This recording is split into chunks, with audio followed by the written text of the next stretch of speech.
कृष्ण गोविंद गोविंद गोपाला ओ कृष्ण गोविंद गोविंद गोपाला कृष्ण गोविंद गोविंद गोपाला भज मुरली मनोहर नंद लाला भज मुरली मनोहर नंद लाला ओ भज मुरली मनोहर नंद लाला भज मुरली मनोहर नंद लाला कृष्ण गोविंद गोविंद गोपाला कृष्ण गोविंद गोविंद गोपाला ओ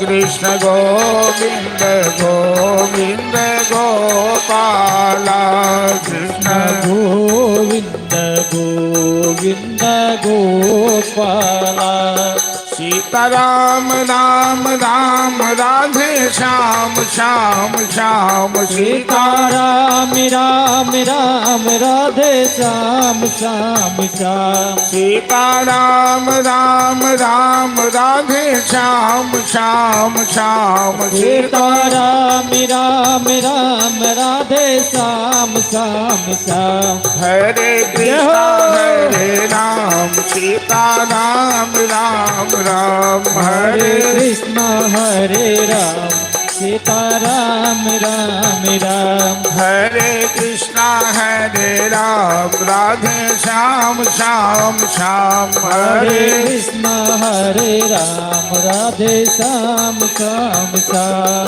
सीताराम राम राम राजा राम राम राम सीताराम राम राम राजा राम राम राम सीताराम राम राम राधे श्याम श्याम श्याम सीताराम राम राम राधे श्याम श्याम श्याम सीताराम राम राम राजा राम राम राम सीताराम राम राम राजा राम राम राम ओ सीताराम राम राम राधे श्याम श्याम श्याम सीताराम राम राम राधे श्याम श्याम श्याम हरे कृष्णा हरे राम सीता राम राम हरे कृष्णा हरे राम सीताराम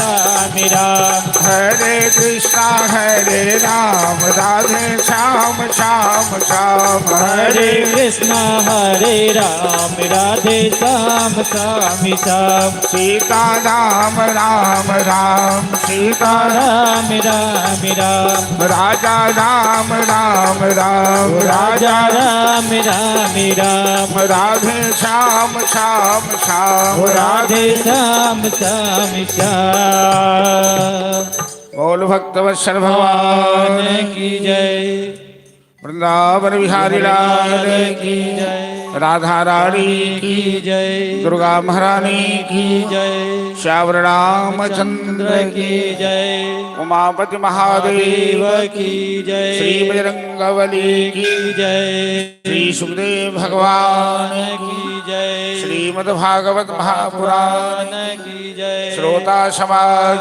की जय जय जय श्री राधे कल टोने में बढ़ाते हो कमी गया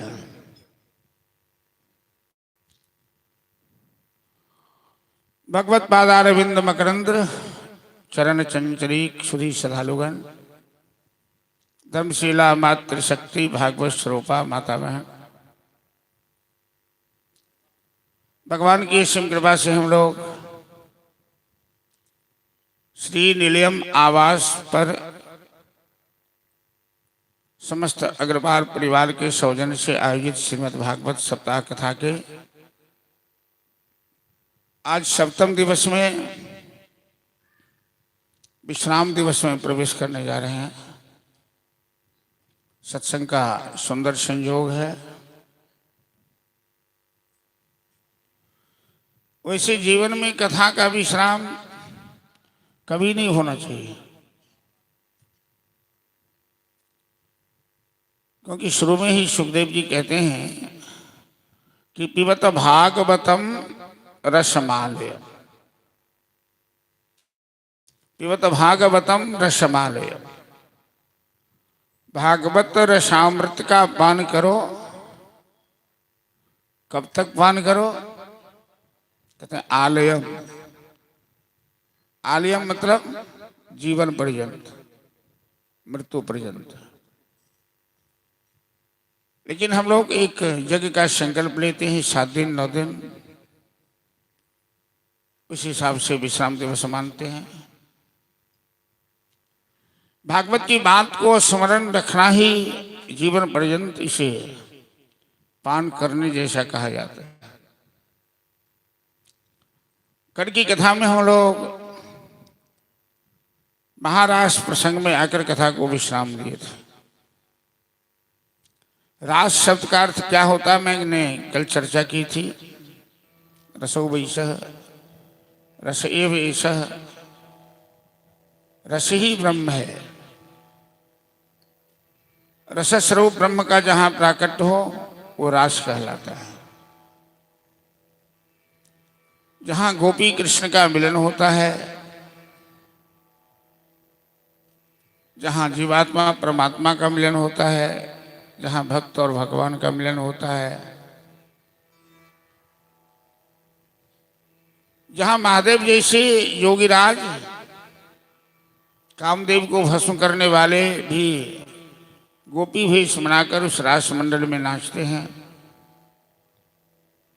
ये महारास का प्रकरण आश्विन पूर्णिमा की रात शरद पूनम के चंद्र में श्याम सुंदर ने हजारों लाखों संख्या में गोपियों को साथ रचाया।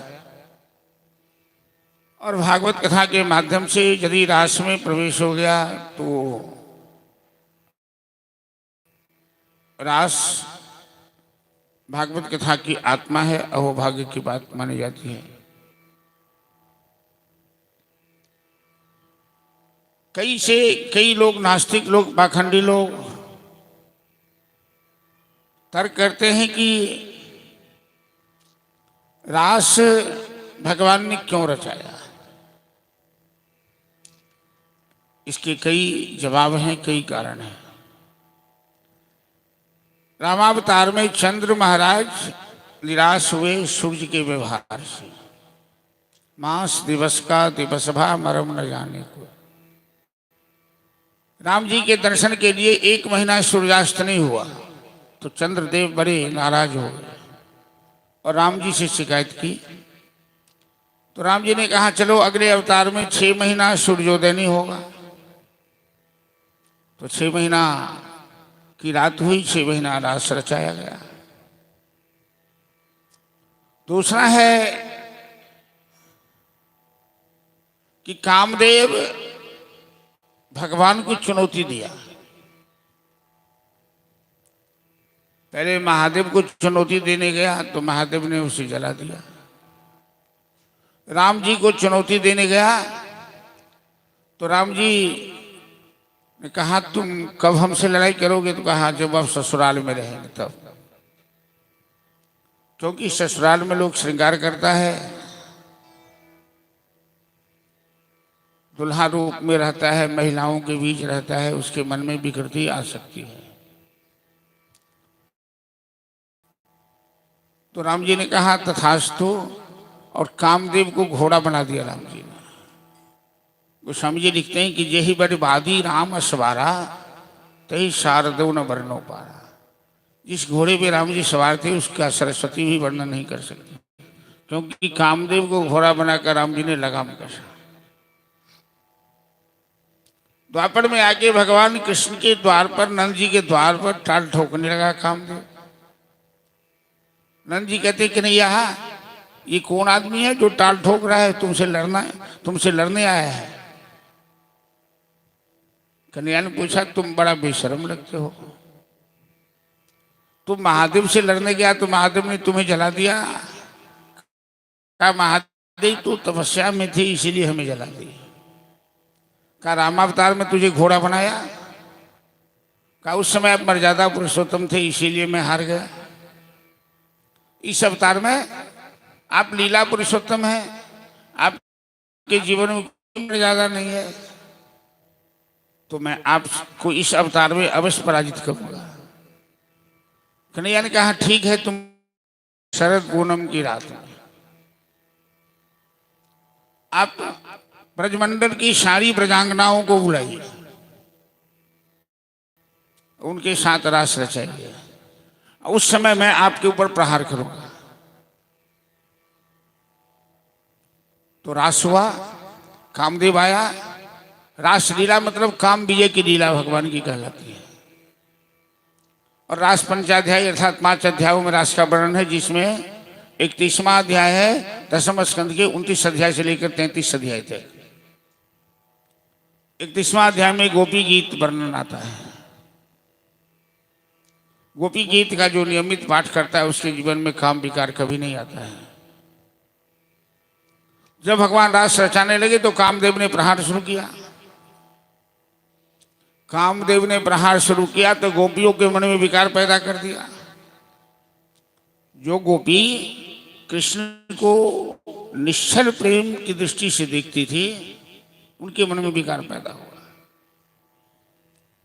और अहंकार भी आ गया कि कृष्ण तो हमारे ऐसे दीवाने हैं, हमारी बस में हैं, हमारी गुलामी करते हैं। किसी के प्रेम के बस में होना और गुलामी करना दोनों दो चीजें हैं। भगवान प्रेम के वशीभूत अवश्य होते हैं, सामर्थ्य से कोई उन्हें वश में नहीं कर सकता। गोपियों के मन में अहंकार आ गया कि कन्हैया तो हमारे गुलाम है।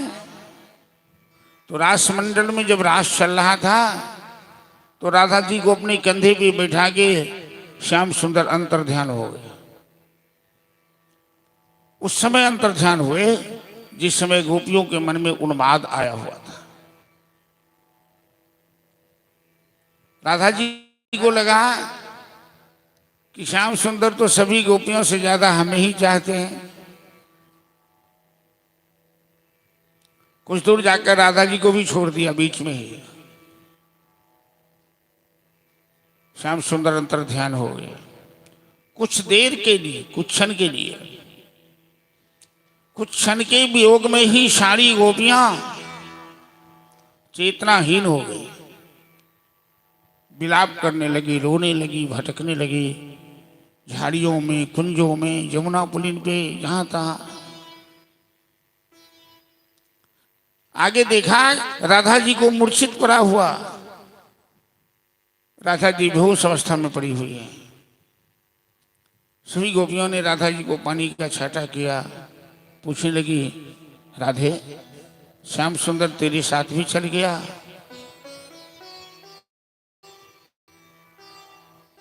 राधा और सीता ये दोनों भगवान की आह्लादनी शक्ति हैं। और आप राम कथा में जाइए या कृष्ण कथा में आइए, दोनों बहुत कम बोलती हैं। सीता मैया भी बहुत कम बोलती है और राधा जी भी बहुत कम बोलती है। कन्हैया के वृंदावन त्यागने के बाद तो राधा जी गूंगी हो गई। राधा जी का बोलना ही बंद हो गया। तो राधा जी कुछ नहीं बोल पा रही है। सभी गोपियां आपस में विचार करती है कि कन्हैया को कहाँ ढूंढा जाए। गलती कन्हैया की नहीं, गलती हमारी है। हमारे अंदर अहंकार आ गया था, हमने कन्हैया को अपना गुलाम मान लिया था। उन्हें कहाँ ढूंढा जाए, भगवान को कहाँ ढूंढा जाए? वृंदावन में ढूंढा जाए, अयोध्या में ढूंढा जाए? एक भजन गाते हैं ना लोग कि राधा तेरा श्याम मैंने वृंदावन में देखा, गैया चराते हुए, बंसी बजाते हुए। ये तो साकार लीला है। लेकिन वस्तुतः भगवान को कहाँ ढूंढा जाए? मंदिरों में, तीर्थों में, उनके जन्म स्थानों में। भगवान कहीं नहीं रहते। नारद जी एक बार पूछे भगवान से, आप कहाँ रहते हैं? भगवान के रहने का ठिकाना वैकुंठ माना जाता है, साकेत लोक माना जाता है, गोलोक माना जाता है।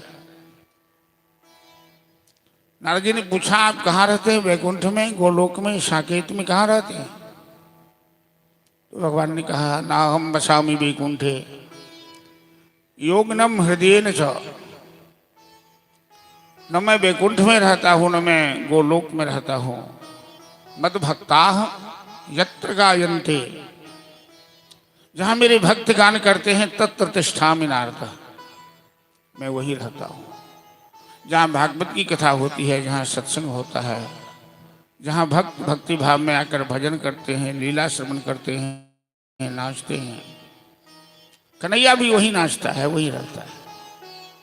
गोपियों ने सोचा भगवान को कहाँ ढूंढा जाए, तो सबने निर्णय लिया भगवान कहीं दो तो सब जगह व्यापक है। ऐसी कौन सी जगह है जहाँ भगवान नहीं है? ऐसी कौन सी जगह है जहाँ आग नहीं है? पानी में भी आग है, लकड़ी में भी आग है, सब जगह आग व्याप्त है। घर्षण करो, आग पैदा हो जाती है। ऐसे भगवान को स्मरण करो, भगवान प्रकट हो जाते हैं। सभी गोपियां भगवान को विरहाकुल अवस्था में स्मरण करने लगी, पुकारने लगी, स्तुति करने लगी। उसी को गोपी गीत कहते हैं। गोपियों के द्वारा गाया गया जो गीत है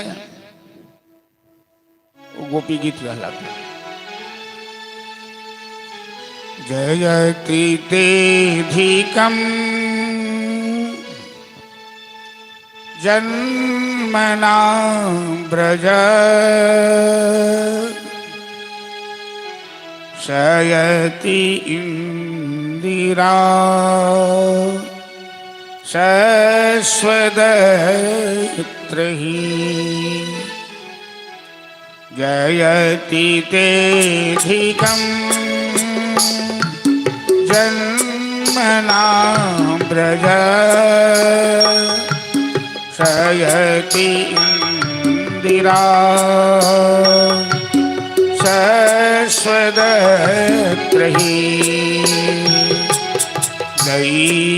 दैतदृश्यता दीक्षुता मुखा त्वयि धृता शव त्वामिति मदे।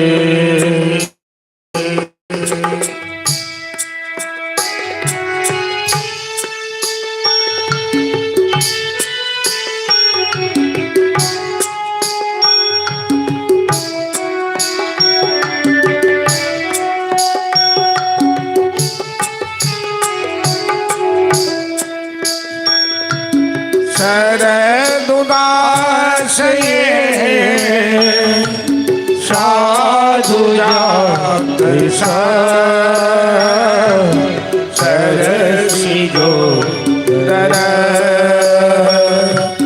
श्रीमुषा दिशा सुरनाथ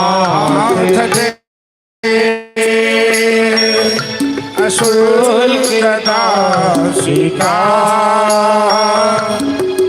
वरदनीग्रतो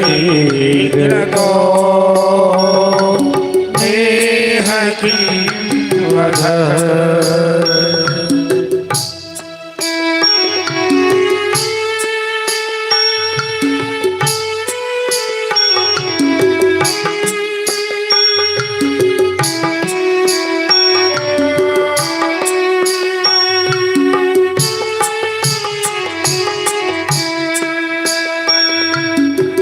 खलु गोपिका नंदनो भवा अखिल देहिना मैं तेरा लिखन साधितो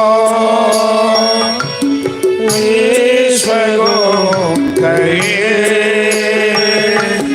सख देवा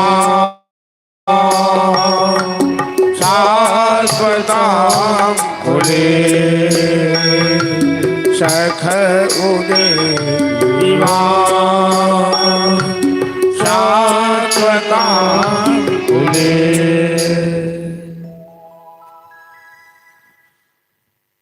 बड़ा ही इस गोपी गीत का दिव्य भाव है।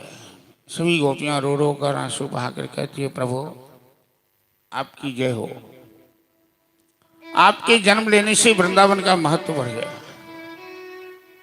वृंदावन की बावल धून में हमेशा लक्ष्मी विराजमान रहती है। सहित इंदिरा शश्वदत्त रही। आपने संसार के कल्याण के लिए इस वृष्णि वंश में अवतार लिया है। प्रभु यदि आपको विरह में हमें इसी रूप में मारना था तो समय समय पर आपने हमारी रक्षा क्यों की? विष जलाप्या व्याल राक्षसा वैद्युता नला, कालिया नाग से आपने हमें बचाया। वृंदावन में आग लगी तो अग्निपान किया आपने। इंद्र ने मूसलाधार बारिश की तो आपने गोवर्धन उठाकर हमें बचाया। यदि मारना ही था तो मर जाने देते। हम आग में जल के मर जाते, पानी में डूब कर मर जाते, विष पी कर मर जाते। इस तरह तरपाकर मारने से अच्छा तो वही मृत्यु थी। गोपियां कहती हैं, कन्हैया मैं आपकी दासी हूं। दासी तो मजदूरी लेती है ना, लेकिन हम अशुल्क दास का है। अशुल्क दास का जो आपसे शुल्क नहीं लेते, केवल आपकी सेवा करना जानते हैं। क्योंकि गोपियों के प्रेम में कोई स्वार्थ नहीं था। वो कन्हैया के लिए अपना प्राण समर्पित कर सकती थी। भगवान अचानक प्रकट हो गए और सब गले से मिलने लगे। ये गोपी गीत का प्रसंग महाराष्ट्र में भगवान ने सभी गोपियों से कहा, अरे तुम लोग कितनी व्याकुल हो गई, मैं तो मजाक कर रहा था। भगवान का मजाक भी बड़ा खराब होता है। यूं ही भगवान किसी से मजाक नहीं करते। मजाक करना ही उनकी बड़ी माया है। और उनके मजाक के चक्कर में जो फंस गया, तुमने हमें दंड दिया है।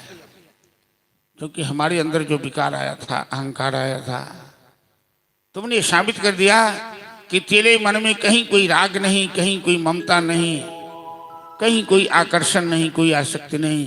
तुम तो आप्त काम, परम निष्काम, पूर्ण काम हो। भगवान की लीला अपने निर्धारित समय से होती है। 11 साल 3 महीना की उम्र हुई कन्हैया की। वसुदेव देवकी को कारागार में वचन देकर आए थे कि 12वें साल में कंस का वध करके आपके पास चला आऊंगा। और भगवान का समय कभी फेल नहीं करता है। वो अपने प्रत्येक काम अपने निर्धारित समय से ही करते हैं। अब वृंदावन छोड़कर वो मथुरा जाना चाहते हैं, वृंदावन की लीला संपन्न करना चाहते हैं। उनकी प्रेरणा से नारद जी जाएंगे मथुरा कंस को सावधान करने, और कन्हैया वृंदावन छोड़ के मथुरा जाएंगे। हम लोग भी वृंदावन से कथा को आगे बढ़ाकर मथुरा में चलेंगे। लेकिन इससे पहले वृंदावन परम धाम है, पवित्र धाम है। समस्त ब्रह्मांड का सार वृंदावन है। श्री वृंदावन धाम अपार, कहे जा राधे राधे।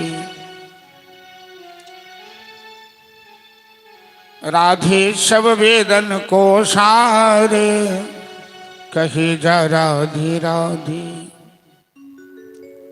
वृंदावन रास रचाए, शिव गोपी भेष बनाए। सब देवन करे विचार, कहे जा राधे राधे। वृंदावन की गलियां डोले, श्री राधे राधे बोले, तेरो जीवन सफल हुई जाए, कहे जा राधे राधे। यह वृंदावन की लीला नहीं समझे गुरु और चेला, या को जाने ब्रज की नारे, कहे जा राधे राधे। इस ब्रज लीला को सब नहीं समझ सकता है। गुरु हो, चेला हो, ऋषि हो, मुनि हो, विद्वान हो। वृंदावन की गोपियां समझती है, अनपढ़ गवार भीड़ बकरी चराने वाली प्रजांगनाएं जानती है। समस्त ब्रह्मांड के सार वृंदावन है, वृंदावन के सार श्री कृष्णचंद्र हैं, और कृष्णचंद्र के सार श्री राधा रानी जी हैं। तो हम लोग वृंदावन त्यागने से पहले वृंदावन धाम के प्रति अपनी श्रद्धांजलि अर्पित करेंगे। मिथिला त्यागने से पहले जैसे मिथिला के महत्व की चर्चा हम लोग की थी, एहन सुंदर मिथिला धाम, ऐसे ही ब्रजमंडल वृंदावन धाम की महिमा।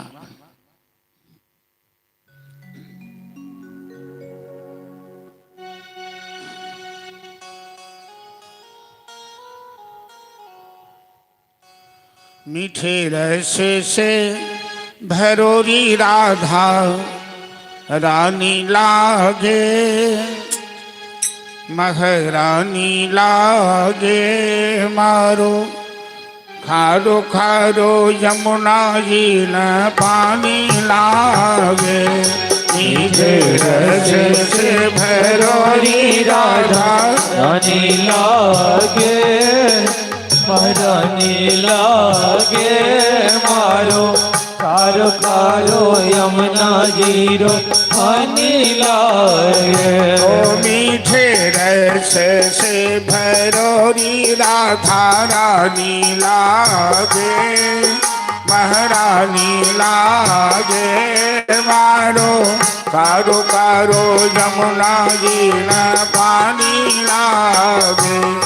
मीठे रस से भरोरी राधा रानी लागे, महारानी लागे मारो, पार पारो जमुना जीरो पानी लागे।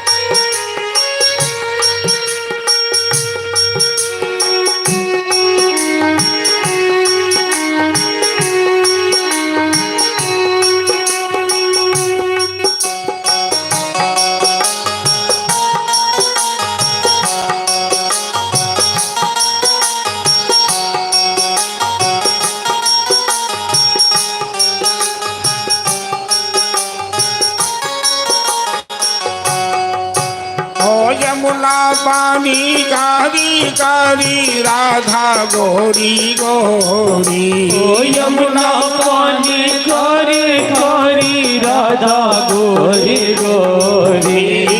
वृंदावन में धूम मचाए बरसाने की जोरी। वृंदावन में धूम मचाए बरसाने की छोरी। रूप रस से भरी छबीली लागे महारानी लागे मारो। कारो कारो यमुना जी न पानी लागे। मीठे रस से भरोरी राधा रानी लागे महारानी लागे मारो। कार कारो यमुना जीरो पानी लागे। ओ कान्हा नित बंसी में तेरे सुमिरे बारंबार। कान्हा नित बंसी में तेरे सुमिरे बारंबार। कान्हा नित बंसी में तेरे सुमिरे बारंबार।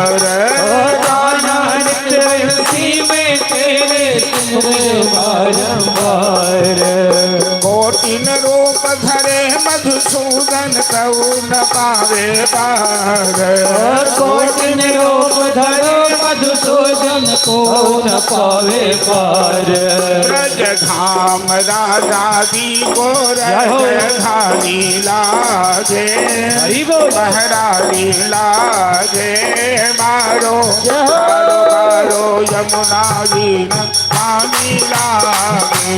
मीठे रस से भरोड़ी राजा रानी लागे, महारानी लागे मारो कारो कारो यमुना जी हरे लागे।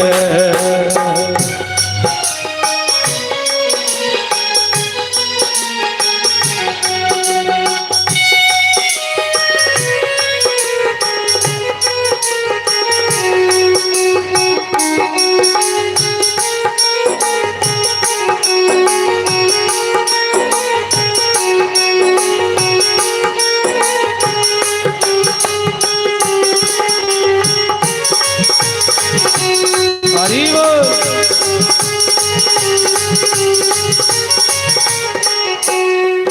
ओ राधा राधा नाम जपत है जो नर बारंबार। राधा राधा नाम जपत है जो नर बारंबार। ओ राधा राधा नाम जपत है जो नर बारंबार। राधा राधा नाम जपत है जो नर बारंबार। उनकी विपदा दूर करत है एक राधा के नाम। उनकी विपदा दूर करत है एक राधा के नाम। राधा नाम में सफल जिंदगानी लागे, बहरानी लागे मारो मारो यमुना जी न पानी लागे।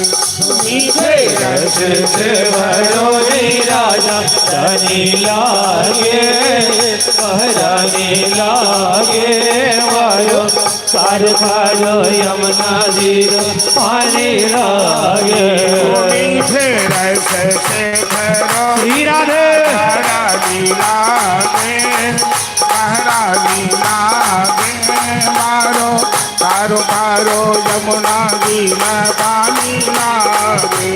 मीठे रस से भरोड़ी राजा रानी लागे, महारानी लागे मारो कार खारो यमुना जी पानी लागे। कारो कारो कारो यमुना जी में पानी लागे। मारो कारो कारो यमुना जी पानी लागे। जय जय श्री राधे। चलिए वृंदावन की पावन धरती को प्रणाम करते हैं। भगवान की प्रेरणा से नारद जी मथुरा पहुंचे। कंस सर पे हाथ रख के सोच रहा था, चिंतित मुद्रा में था। नारद जी कहते हैं, कंस अरे तू तो इतना बड़ा बलवान है,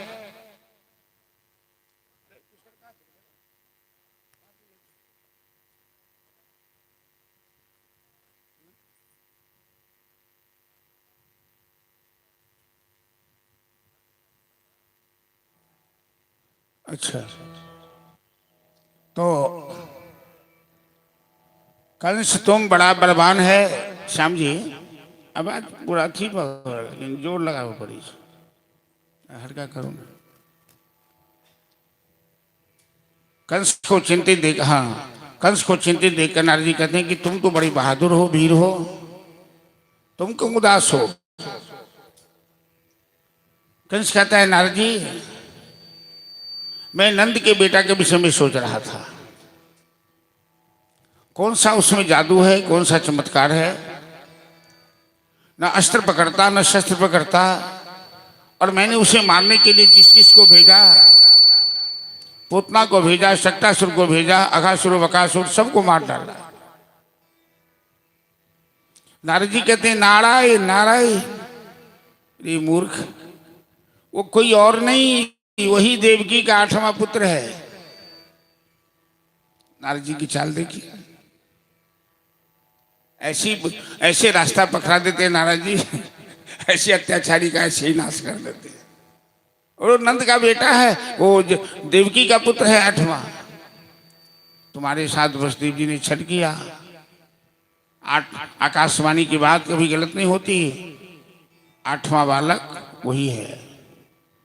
रातों रात उसने अपने लल्ला को नंद महल पहुंचाकर और नंद जी की बेटी लाकर यहां रख दिया। कंस तो बड़ा मूर्ख है, आवेश में आ गया, मेरे साथ वसुदेव ने ऐसा किया, आज मैं जिंदा नहीं छोड़ूंगा। नारद जी कहती हैं मूर्खता मत कर, तेरा दुश्मन न वसुदेव है न देवकी है, तेरा दुश्मन तो वसुदेव का पुत्र है। वसुदेव देवकी को मारने से तुझे क्या मिलेगा? जो तेरा काल है उसे तो मार। कंस कहता कैसे मारूं उसे? अरे अभी मौका है, अभी तो 12 साल का भी नहीं हुआ है, बच्चा है अभी। कोई बहाना बनाकर उसे बुला ले मथुरा में। तेरे पास तो अभी बलवान राक्षस सब है ना, अभी कुवरिया पीर है, अरिष्टासुर है, मुष्टिक है, चाणूर है, ये सब बलवान राक्षस सब है, बर्बाद है ना। नारद जी ऐसे समझाते हैं कि खोपड़ी बदल देते हैं। कंस की खोपड़ी बदल गई। कंस ने तुरंत घोषणा किया कि हम एक यज्ञ प्रारंभ करने जा रहे हैं, और तुरंत अक्रूर जी को बुलाया, जो अक्रूर वसुदेव जी के ही वंशज हैं, कंस के मंत्री हैं। कहा वृंदावन जाइए और नंद जी को मेरा निमंत्रण दीजिएगा। मैंने इस यज्ञ में नंद जी को कृष्ण बलराम के साथ बुलाया है। अक्रूर जी जानते हैं कि कंस के मन में खोट है, ये कृष्ण बलराम को मारने के ख्याल से हम बुलाया है।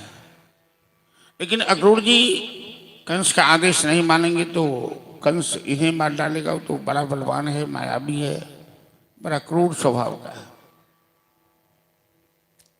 मजबूरन अक्रूर जी वृंदावन प्रस्थान किए रथ पर बैठकर। रास्ते में अक्रूर जी के मन में कई भाव आ रहे थे। मैं उन्हें बुलाने जा रहा हूं, कंस मार डाल लेगा, हमें पाप लगेगा। वो दोनों भाई मेरे साथ कैसा व्यवहार करेंगे? मैं तो उनका चाचा लगता हूं, लेकिन मुझे कंस का आदमी समझ के कहीं दुश्मन न मान ले। गोकुल पहुंचे शाम के समय। कृष्ण बलराम उसी समय गाय चरा कर आए हुए थे। देखा अक्रूर चाचा आए हैं। नंद जी ने कहा ये तेरे चाचा लगते हैं। दौड़कर दोनों भाई अक्रूर जी का चरण स्पर्श किया। चाचा चाचा। भगवान की जैसी भक्तों की भावना होती, भगवान वैसी लीला करते हैं। दोनों भाई इतने सुंदर हैं, अक्रूर जी ने तो पहली बार देखा है। उनकी आंख से आंसू बहने लगे। कन्हैया पूछते हैं चाचा आप रोते क्यों हैं? नहीं बेटा ऐसे ही, तुम्हें देखकर हमें इतनी प्रसन्नता हुई, ये खुशी के आंसू बह रहे हैं।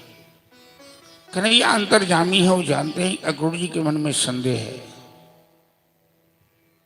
अक्रूर जी सबकी नजर बजाकर कन्हैया का चरण छू लिया, और कन्हैया ने भी सबकी नजर बचाकर अक्रूर जी के माथे पे अपना वरद हस्त रख दिया। नंद बाबा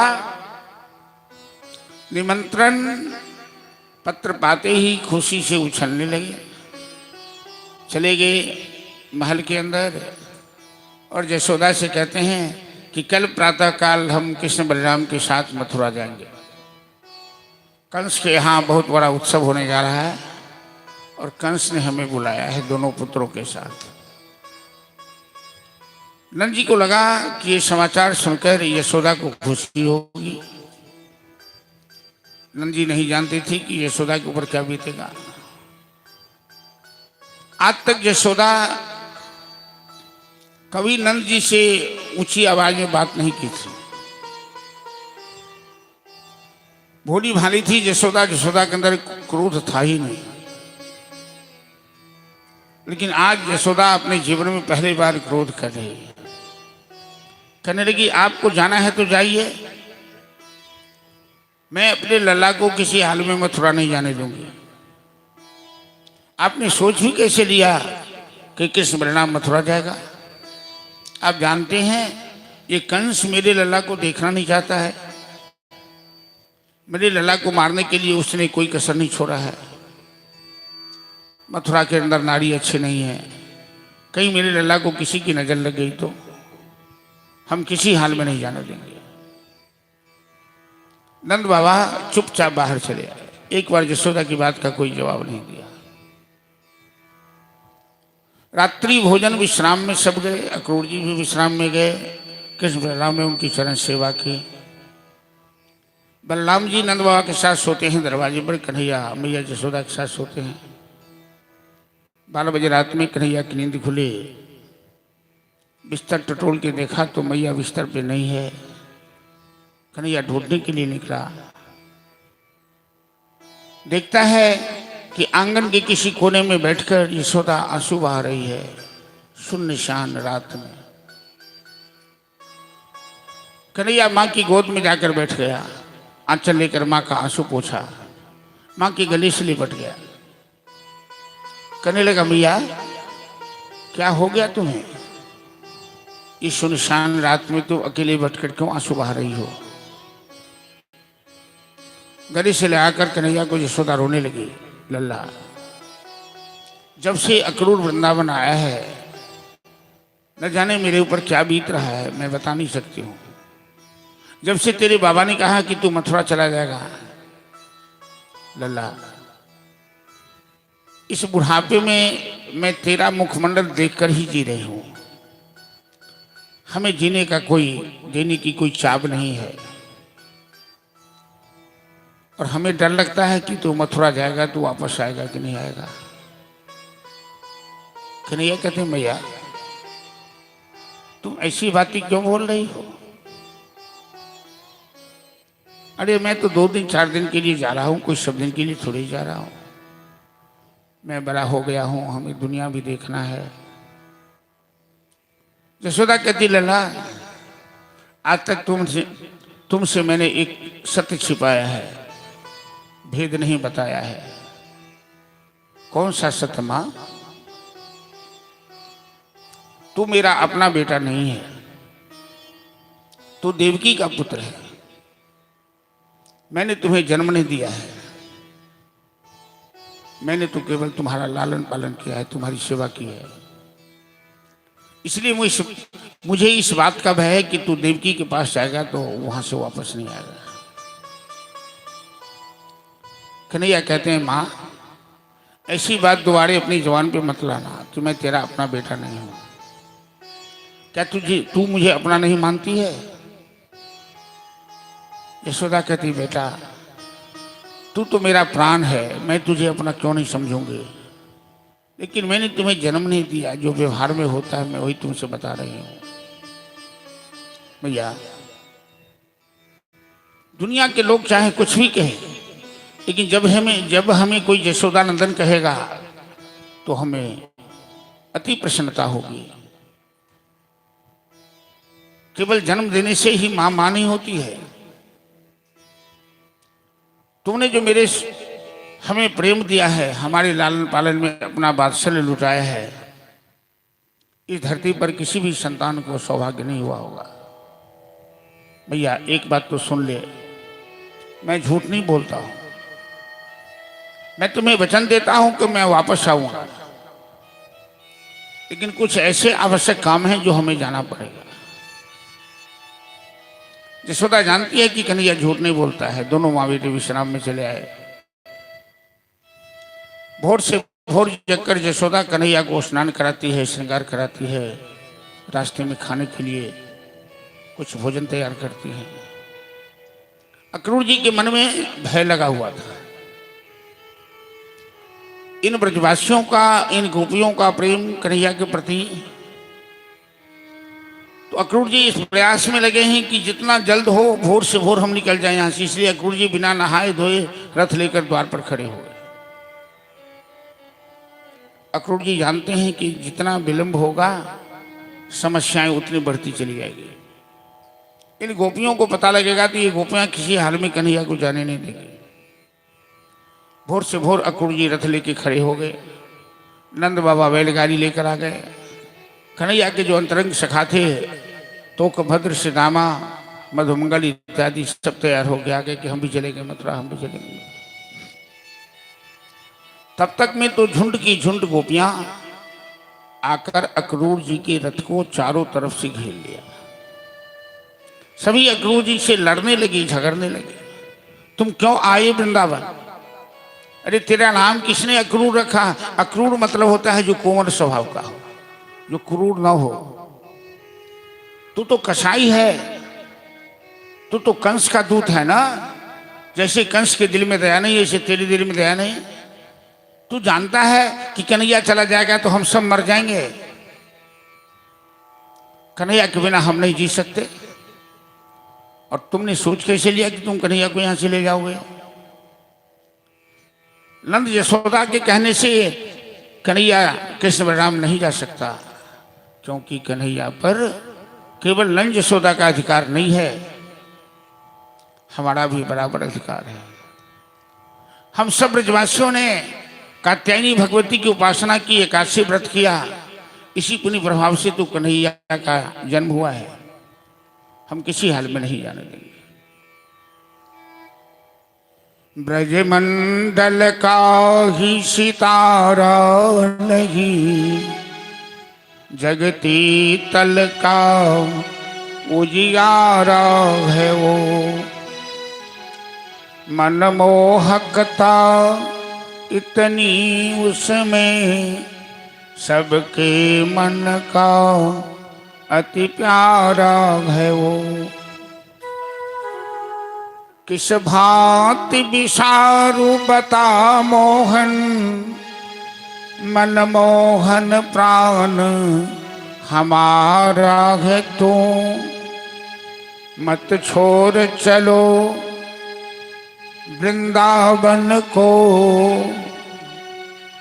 मुझे तेरे बिना न गवारा कछु।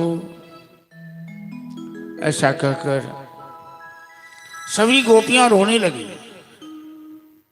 सुखदेव जी संपूर्ण भागवत में यही एक प्रसंग है और एक सुदामा जी का प्रसंग है जहां सुखदेव जी गंभीर हो जाते हैं। जब सुदामा जी आएंगे, उनके पांव में अनेकों कांटे चुभे हैं, सुई नहीं है, तो कन्हैया दांत से सुदामा के पांव से कांटे निकालते हैं। सुदामा का चरण अपने मस्तक पे लगा लगा कि कन्हैया रोता है। मेरे मित्र सुदामा का क्या हाल है, ऐसी गरीबी, ऐसी दुर्दशा। सुदामा के परिवार में बाल बच्चे भूखे मरते हैं और मैं महाराजा हूं। तो सुखदेव जी को भी बड़ा आश्चर्य लगता है। और इस प्रसंग में ये गोपियां सुखदेव जी राजा परीक्षित से कहते हैं कि महाराज, मैं इस प्रसंग का ज्यादा विस्तार नहीं कर सकता हूं। जब कृष्ण वृंदावन से जाने लगे, कैसा करुण दृश्य वहां उपस्थित हुआ। धरती रो पड़ी, आसमान रो पड़ा, जड़ चेतन सब रो पड़ा। और मेरी वाणी में वो दम नहीं कि मैं वर्णन कर सकूं। जो गोपियां आज तक अपनी खानदान की मर्यादा का पालन कर रही थी, लज्जा, एक भजन गाती है ना, परसों विनीता जी गई थी कि कन्हैया ले चल परली पार, तो लज्जाशील गवा बैठे हो, अपना आप लुटा बैठी हो। ये गोपियां तो लज्जाशील सब कुछ लुटा दिया कन्हैया के पीछे। आज तक मर्यादा का पालन कर रही थी। कई बार मैंने कल भी चर्चा किया है, कई बार गोपियां कहती है कि धन्यास धन्यास में मूढ़मतयो हिरण्यरेता। हेलो,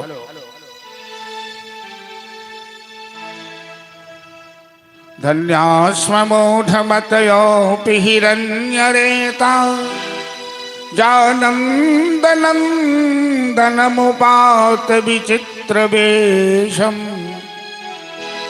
आकर्ण्य वेणुरनितं सह कृष्ण सारा पूजां दधुर विरचितां प्रणयावलोकी। ये गोपियां आपस में बातें करती थी।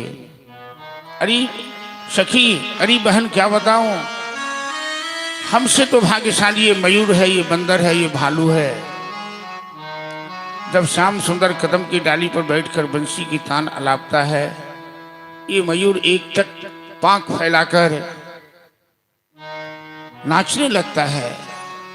ये बंदर भालू एक टक आंख से आंसू बहाकर कन्हैया की बंसी सुनता है। गाय बछड़े, गाय चरना छोड़ देती, बछड़े दूध पीना छोड़ देता है। और हम कन्हैया की ओर देख भी नहीं सकते हैं। यदि कन्हैया की ओर दृष्टिपात करें तो हमारे खानदान के बड़े बुजुर्ग कहते, देखो ना बच्चलन को, आंखें लड़ा रही है, आंखें मिला रही है। ये दोष दृष्टि लोगों में आ जाती है। आज वही गोपियां, सुखदेव जी लिखते हैं कि विसृज्य जलज्जाम दुर्दुः ससुस्वरम एवं ब्रुवाना विरहातुरावृषा ब्रजस्त्रियः कृष्ण गृहीतमानसा। विसृज्य लज्जां रुरुदुः ससुस्वरं गोविंद दामोदर माधवेति। इस तरह से बोलते बोलते सारी गोपियां जोर से रोने लगी, चिल्लाने लगी। लज्जा त्याग दी, खानदान आचार शील सब कुछ गवा दी। कन्हैया मत जा, कन्हैया मत जा, हमें छोड़ के मत जा कन्हैया, हम तेरे बिना नहीं रह सकते। भगवान ने सोचा, प्रेम का अतिक्रमण तो भगवान भी नहीं कर पाते कि प्रेम नदिया की सदा उल्टी बहे धार, कोई पावे नहीं पार। जहां भगवान की अपनी शक्ति काम नहीं कर पाती है, वहां योग माया का सहारा लेते हैं। इन गोपियों के अंदर जो उन्माद है, इसे रोकना किसी के बस की बात नहीं है। मैया यशोदा जो कन्हैया के समझाने के पश्चात धैर्य धारण कर ली थी, जब इन गोपियों को रोते हुए देखा तो यशोदा कन्हैया का हाथ पकड़ के अपनी छाती से लगा के रोने लगी कि ये मोर अंगना में ठुमो की चल गई, तो तली बचन के सुने तेरे कन्हैया, तो तली बचन के सुने तेरे कन्हैया। के मोरा अंगना में ठुमो की चल गई, के मोरा अंगना में की चल गई, तो तली बचन के सुने तेरे कन्हैया, तो तली बचन के सुने तेरे कन्हैया।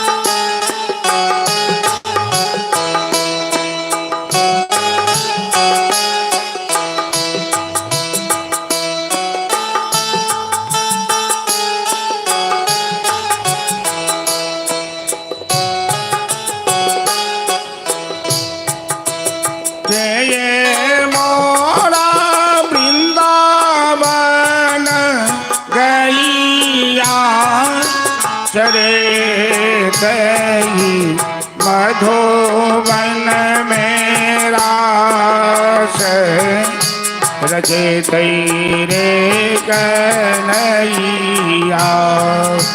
मधुबन में रास तेरे कन्हैया तेरा कमल मुख निरखी बलैया ने भई माखन मिश्री लूटी लूटी ते रे कन्हैया माखन मिश्री लूटी लूटी के कन्हैया। इस तरह से मैया यशोदा छाती से लाकर रोने लगी। गोपियां सब रो रही हैं। जहां भगवान की अपनी शक्ति काम नहीं कर पाती तो वहां जोग माया का सहारा लेते हैं। जोग माया का ध्यान किया और इन सब के ध्यान को स्तंभित कर दिया। दीवाल में लिखे चित्र की भांति, मूर्ति की भांति सब खड़े रह गए। लेकिन सबसे अलग थलग वृषभानु नंदिनी श्री राधा रानी एकांत में खड़ी हैं। बाल बिखरा हुआ है, आंख से आंसू टपक रहा है, अंगूठा से धरती की मिट्टी कुरेद रही है। और राधा जी के ऊपर तो किसी योग माया का प्रभाव नहीं पड़ सकता, क्योंकि राधा स्वयं समस्त योग माया की अधिष्ठात्री शक्ति है। तो श्याम सुंदर श्री राधा जी के पास गए, कहते हैं प्रिय राधे, आप तो मेरी आह्लादनी शक्ति हैं और आप जानती हैं कि धरती पर अभी पापियों का भार बचा हुआ है। हमें धरती का भार उतारने के लिए मथुरा जाना पड़ेगा, हमें राजनीति में हाथ बटाना पड़ेगा, हमें राजा भी बनना पड़ेगा। लेकिन ये सारा काम मैं तभी कर पाऊंगा जब आपकी कृपा कटाक्ष में मिल जाए,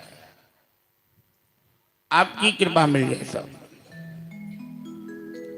राधा जी कहते हैं श्याम सुंदर, आप तो राजा बनेंगे मथुरा के यदुवंशियों के, आप राजनीति में हाथ बटाएंगे, आपका समय तो बीत जाएगा और हमारे लिए तो कोई काम नहीं है। तो हम आपकी याद में, आपकी प्रतीक्षा में अपना समय कैसे बिताएंगे? हमारा तो दिन रात एक एक क्षण एक एक पल कटना मुश्किल हो जाएगा। श्याम सुंदर कहते हैं प्रिय राधे, आप जानती हैं कि इस बंसी से हमें कितना प्रेम है। मैं बंसी के बिना कभी चैन नहीं पाता हूं। आज अपनी ये प्यारी बंसी मैं आपको सौंप रहा हूं। और कन्हैया अपने शरीर से पीतांबर उतार कर राधा जी को सौंप दिया, अपनी बंसी राधा जी को सौंप दिया, ये कहते हुए कि जब जब आप बंसी बजाकर हमें स्मरण करेंगी, याद करेंगी, मैं आपके पास उपस्थित हो जाऊंगा। परीक्षित बड़े सावधान श्रोता हैं। परीक्षित ने पूछा सुखदेव जी से कि गुरुदेव, बंसी राधा जी को क्यों सौंप दिए? क्या बंसी मथुरा नहीं ले जा सकते थे? सुखदेव जी कहते हैं महाराज, बंसी प्रेम की प्रतीक है। ब्रजभूमि वृंदावन भूमि प्रेम की भूमि है। बंसी का महत्व वृंदावन में है, मथुरा कंस की नगरी है, जहां देहाभिमान है, जहां प्रेम का कोई महत्व नहीं है। तो कन्हैया बंसी वहीं बजाते हैं जहां बंसी के रस को समझने वाले, इसलिए अपनी बंसी उन्होंने राधा जी को सौंप दी। मथुरा बंसी नहीं ले गए, क्योंकि मथुरा में बंसी की कोई कीमत नहीं, कोई महत्व नहीं। ये बंसी कन्हैया की इतनी प्यारी है।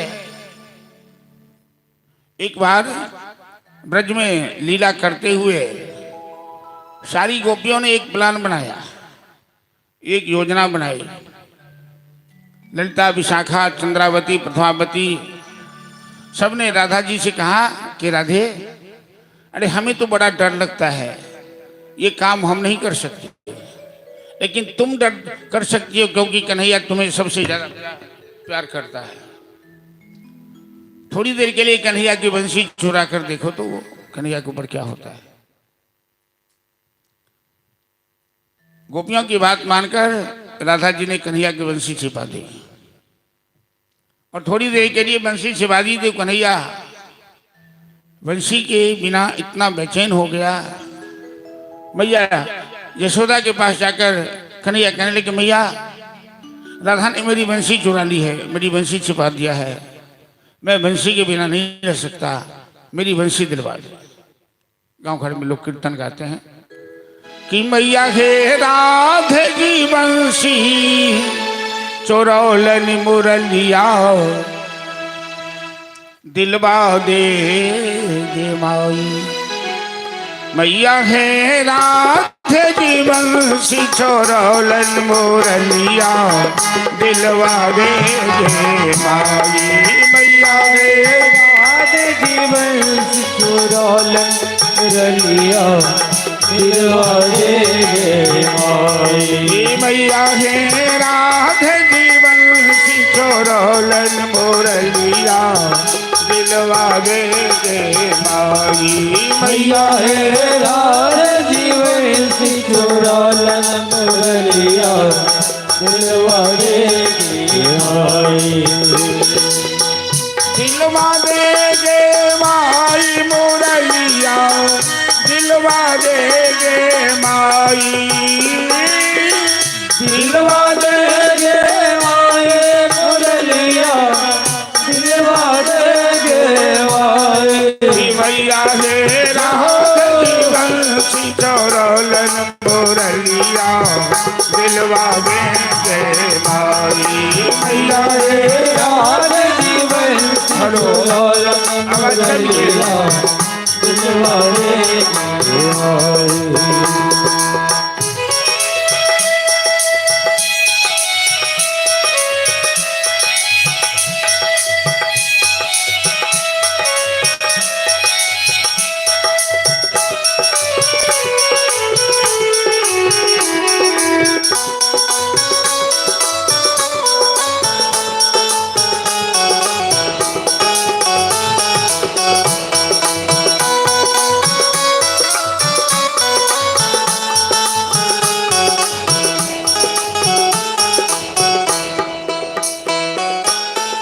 यह बंसी सूरज रथ रोके शिव जी के ध्यान छोड़ाई। यह बंसी सूरज रथ रोके शिव जी के ध्यान छुड़ाए। यह बंसी सूरज रथ रोके शिव जी के ध्यान छोड़ाई। बंसी सूरज रथ रोके शिव जी के ध्यान छुड़ाए। सुख संकाद पार नहीं पायो, सुख संकाद पार नहीं पायो। दिलवा देंगे माई मुरलिया दिलवा देंगे माई। मैया हे राधे की बंसी चोरौलन मुरलिया दिलवा दे माई। मैया है राधे की बंसी चोरौलन मुरलिया दिलवा दे माई। मैया हे राधे की बंसी चोरौलन मुरलिया दिलवा दे माई।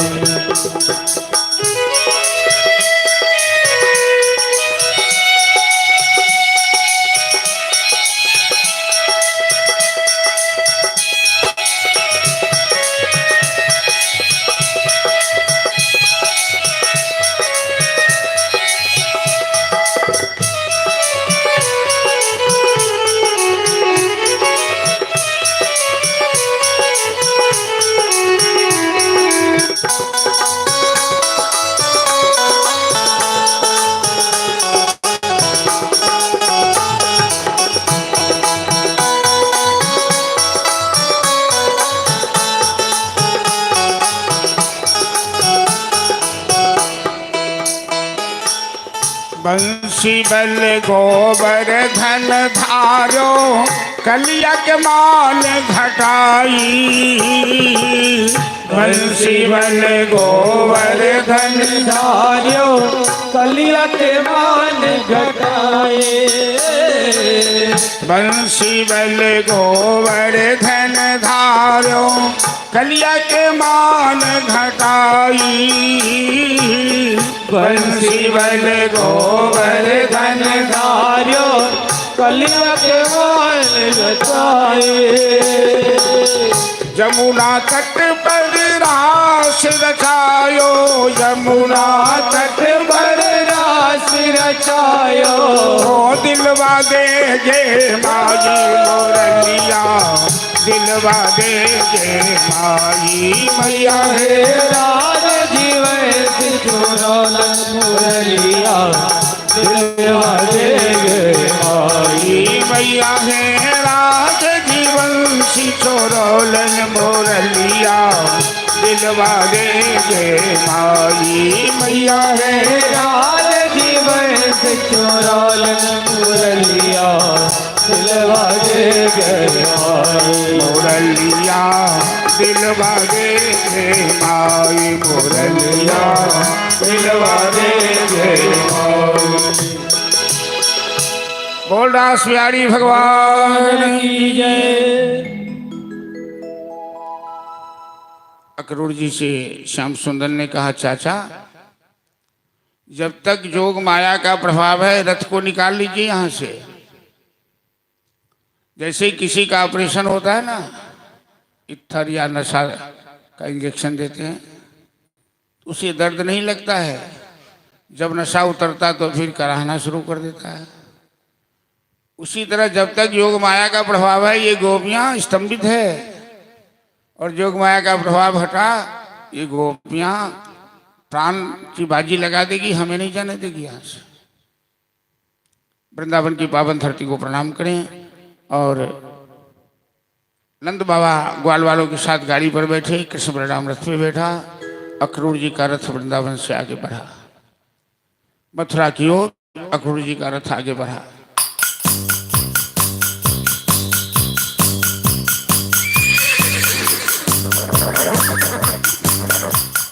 अब अक्रूर जी स्नान नहीं किए थे और उनके मन में संदेह था कि कंस इन दोनों भाई को मारेगा कि क्या होगा। तो यमुना के किनारे रथ रोका, अक्रूर जी यमुना में स्नान करने गए और जैसे पानी में गोता लगाया, भगवान ने अपनी दिव्य माया का दर्शन करा दिया। अक्रूर जी को आश्चर्य लगा, वो तुरंत पानी से निकले, देखते हैं रथ पर दोनों भाई बैठे हैं, पानी में गोता लगाए थे, दोनों भाई को यमुना जी के अंदर देखते हैं। ब्रह्मादि समस्त देवता उनकी सेवा में लगे हैं। ये तो काल के भी काल महाकाल हैं। अक्रूर जी बड़ी बढ़िया लंबी स्तुति की भगवान की कि जय हो सच्चिदानंद गोपाल। मेरे मन में संदेह था, आपने अच्छा किया, अपना ये विराट रूप दिखाकर मेरे संदेह को दूर कर दिया। अब तक मैं ये सोच रहा था कि कहीं कंस इनका वध कर दे, कितने सुंदर हैं दोनों। अब तो विश्वास हुआ कि कंस के काल यही है। रथ आगे बढ़ा,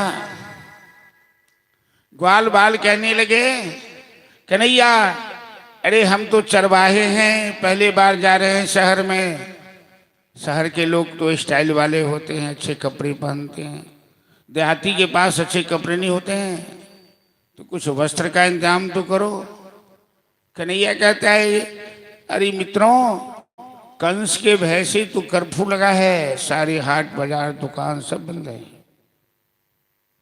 इस बीच में एक धोबी कपड़े की गठरी लेकर कंस के दरबार की ओर जा रहा था। तो कंस के दरबार की ओर जा रहा था। कन्हैया उसी बीच में बैठे। कन्हैया धोबी को आवाज लगा रहे, अरे ओ मामा जी जरा सुनना तो। धोबी ने मुड़ के देखा, ये हमें जानना पहचाना हमें मामा कैसे करा है? तू हमें मामा कैसे करा है? मामा जी कहना एक खिस्यौनी भी है, और हमारे यहाँ भी एक जनरल मामा है जो भंडारी हैं, सब संभाले हुए हैं, हमारे जजमान जी के मामा।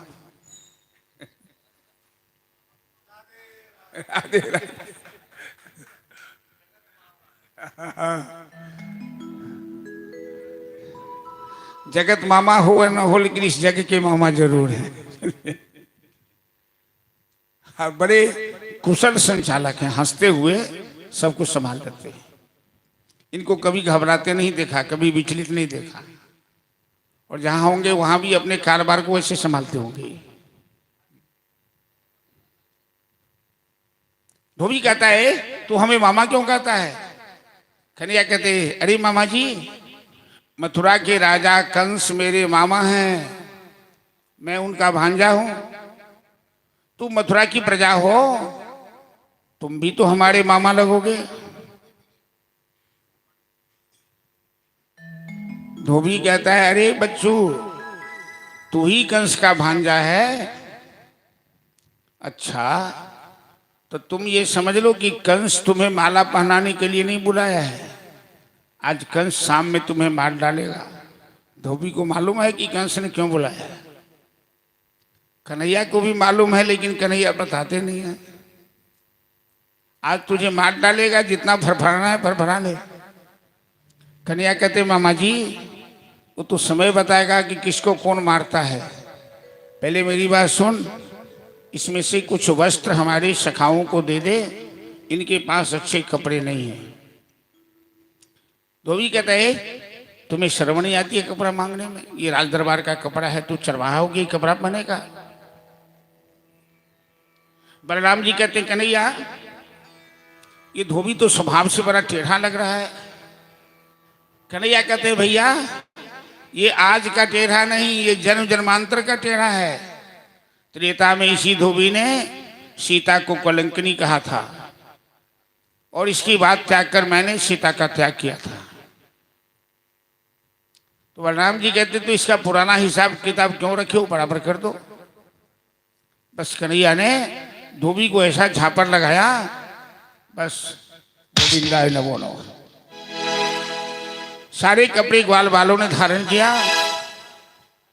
ग्वाल वाल कहने लगा कि नहीं यार, अरे कपड़े तो अच्छे हो गए। ब्रजवासी चंदन के बड़े प्रेमी हैं, और आप लोगों के समाज में भी चंदन की बड़ी कदर है। लेकिन कुछ ऐसा भी समाज है जिसे चंदन देखकर बड़ा खराब लगता है। कई लोग चंदन वाले को चिढ़ाते भी हैं। चंदन फटक्का मधुरी बानी दगाबाज की यह निशानी। मैंने अपने कानों से सुना है कई को कहते हुए। चंदनम वंदते नित्यम पवित्रम पापनाशनम, ये चंदन धारण करने का मंत्र है। चंदन लगाने से पवित्रता आती है, पाप नाश होता है। लक्ष्मी वसतु सर्वदा, लक्ष्मी का वास होता है। ये कपार, ये भाल, ये ललाट कभी खाली नहीं रहना चाहिए। कोई किसी प्रकार का चंदन आप जरूर लगाइए। महिलाएं सब बिंदिया लगाती है ना, और चंदन भी लगा हुआ कितना सुंदर लग रहा है यहाँ। तो ग्वाल वालों ने कहा कन्हैया थोड़ा सा चंदन मिल जाता, चंदन के बिना सोना लग रहा है। इसी बीच में कुबड़ी कंस के दरबार की दासी सेंधरी, जिसका नाम है त्रिवक्रा, चंदन घसने में बड़ी कुशल थी। चंदन लेके कंस के दरबार की ओर जा रही थी। श्याम सुंदर ने देखा, कहते अरे सुंदरी सुंदरी जरा सुनना तो। कुबड़ी ने मुड़ के देखा। आज तक तो कुबड़ी को देख के सब हंसते थे, मजाक उड़ाते थे, और जो तीनों लोक में सबसे अधिक सुंदर है, कुबड़ी को सुंदरी कह रहा है। कहती है श्याम सुंदर, ये शब्द मेरे कान जीवन में पहले बार सुना है। मुझे भी कोई सुंदरी कहता हो, मैं तो कुरूपा हूं। भक्त्या तुष्यत केवलम न चगुणैर भक्ति प्रियो माधुर। भगवान न रूप देखते, न रंग देखते, न जात देखते, न औकात देखते, वो तो दिल देखते हैं। इस कुबड़ी का दिल बड़ा ही अच्छा है। श्याम सुंदर, क्या सेवा हम कर सकते हैं? अरे थोड़ा सा चंदन दे दो, मेरे ग्वालवाल को चंदन चाहिए। कुबड़ी कहती है, कन्हैया मैं तो कंस के दरबार की दासी हूं और मेरे हाथ का चंदन कंस को बड़ा पसंद आता है, और मैं जानती हूं कि तुझे चंदन दूंगी तो कंस हमें फांसी पर चढ़ा देगा, लेकिन आज मैं फांसी पर चली जाऊं मुझे मंजूर है। अपने हाथ का घसा हुआ चंदन में तुझे अवश्य लगाऊंगी और मैं अपने जीवन को धन्य करूंगी। प्रेम कहां दिखता है, जरा समझिए इस बात को। आपके पास अरबों रुपया है, आप लाखों रुपया दान में दे दिए, वहां प्रेम दिखता है कि नहीं, ये भी सोचना पड़ेगा। सुदामा के 4 मुट्ठी चावल में प्रेम है, वहां लाखों रुपया फेल है। 8 दिन का भूखा व्यक्ति वो चावल लेके जा रहा है अपने मित्र के लिए, खाता नहीं है उसमें से। विदुर जी के शाक के आगे दुर्योधन का 56 व्यंजन बेकार है। और सबरी के वैर के आगे, कुबड़ी के चंदन के आगे सब कुछ फेल है। कुबड़ी अपने प्राण की परवाह नहीं की और श्याम सुंदर के शरीर में अपने हाथ से अंगराग का लेप किया। मेरे भगवान का स्वभाव है, लेते हैं कम देते हैं ज्यादा। गरीबों की सुनो तुम्हारी सुनेगा, तुम 1 पैसा दोगे तो वो 10 लाख देगा, जो गीत है।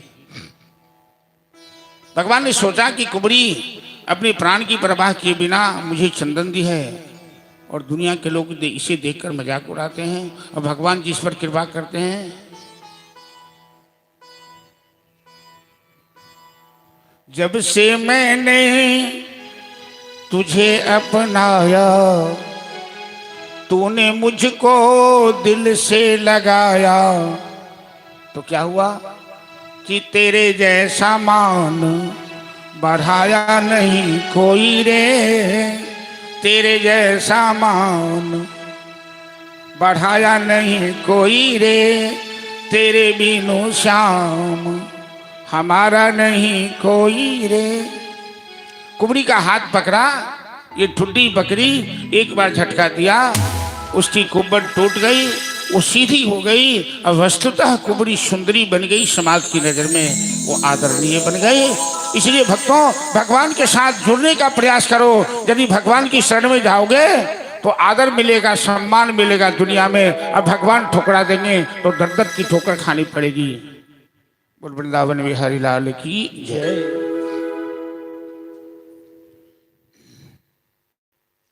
भगवान में को देते समय देना क्या, धन दौलत, समय देना, अर्थ देना। चाहे भगवान के लिए आप जो भी कुछ समर्पित करते हो, ये मत सोचो कि वो व्यर्थ जा रहा है, उसकी नजर से बचा हुआ नहीं है।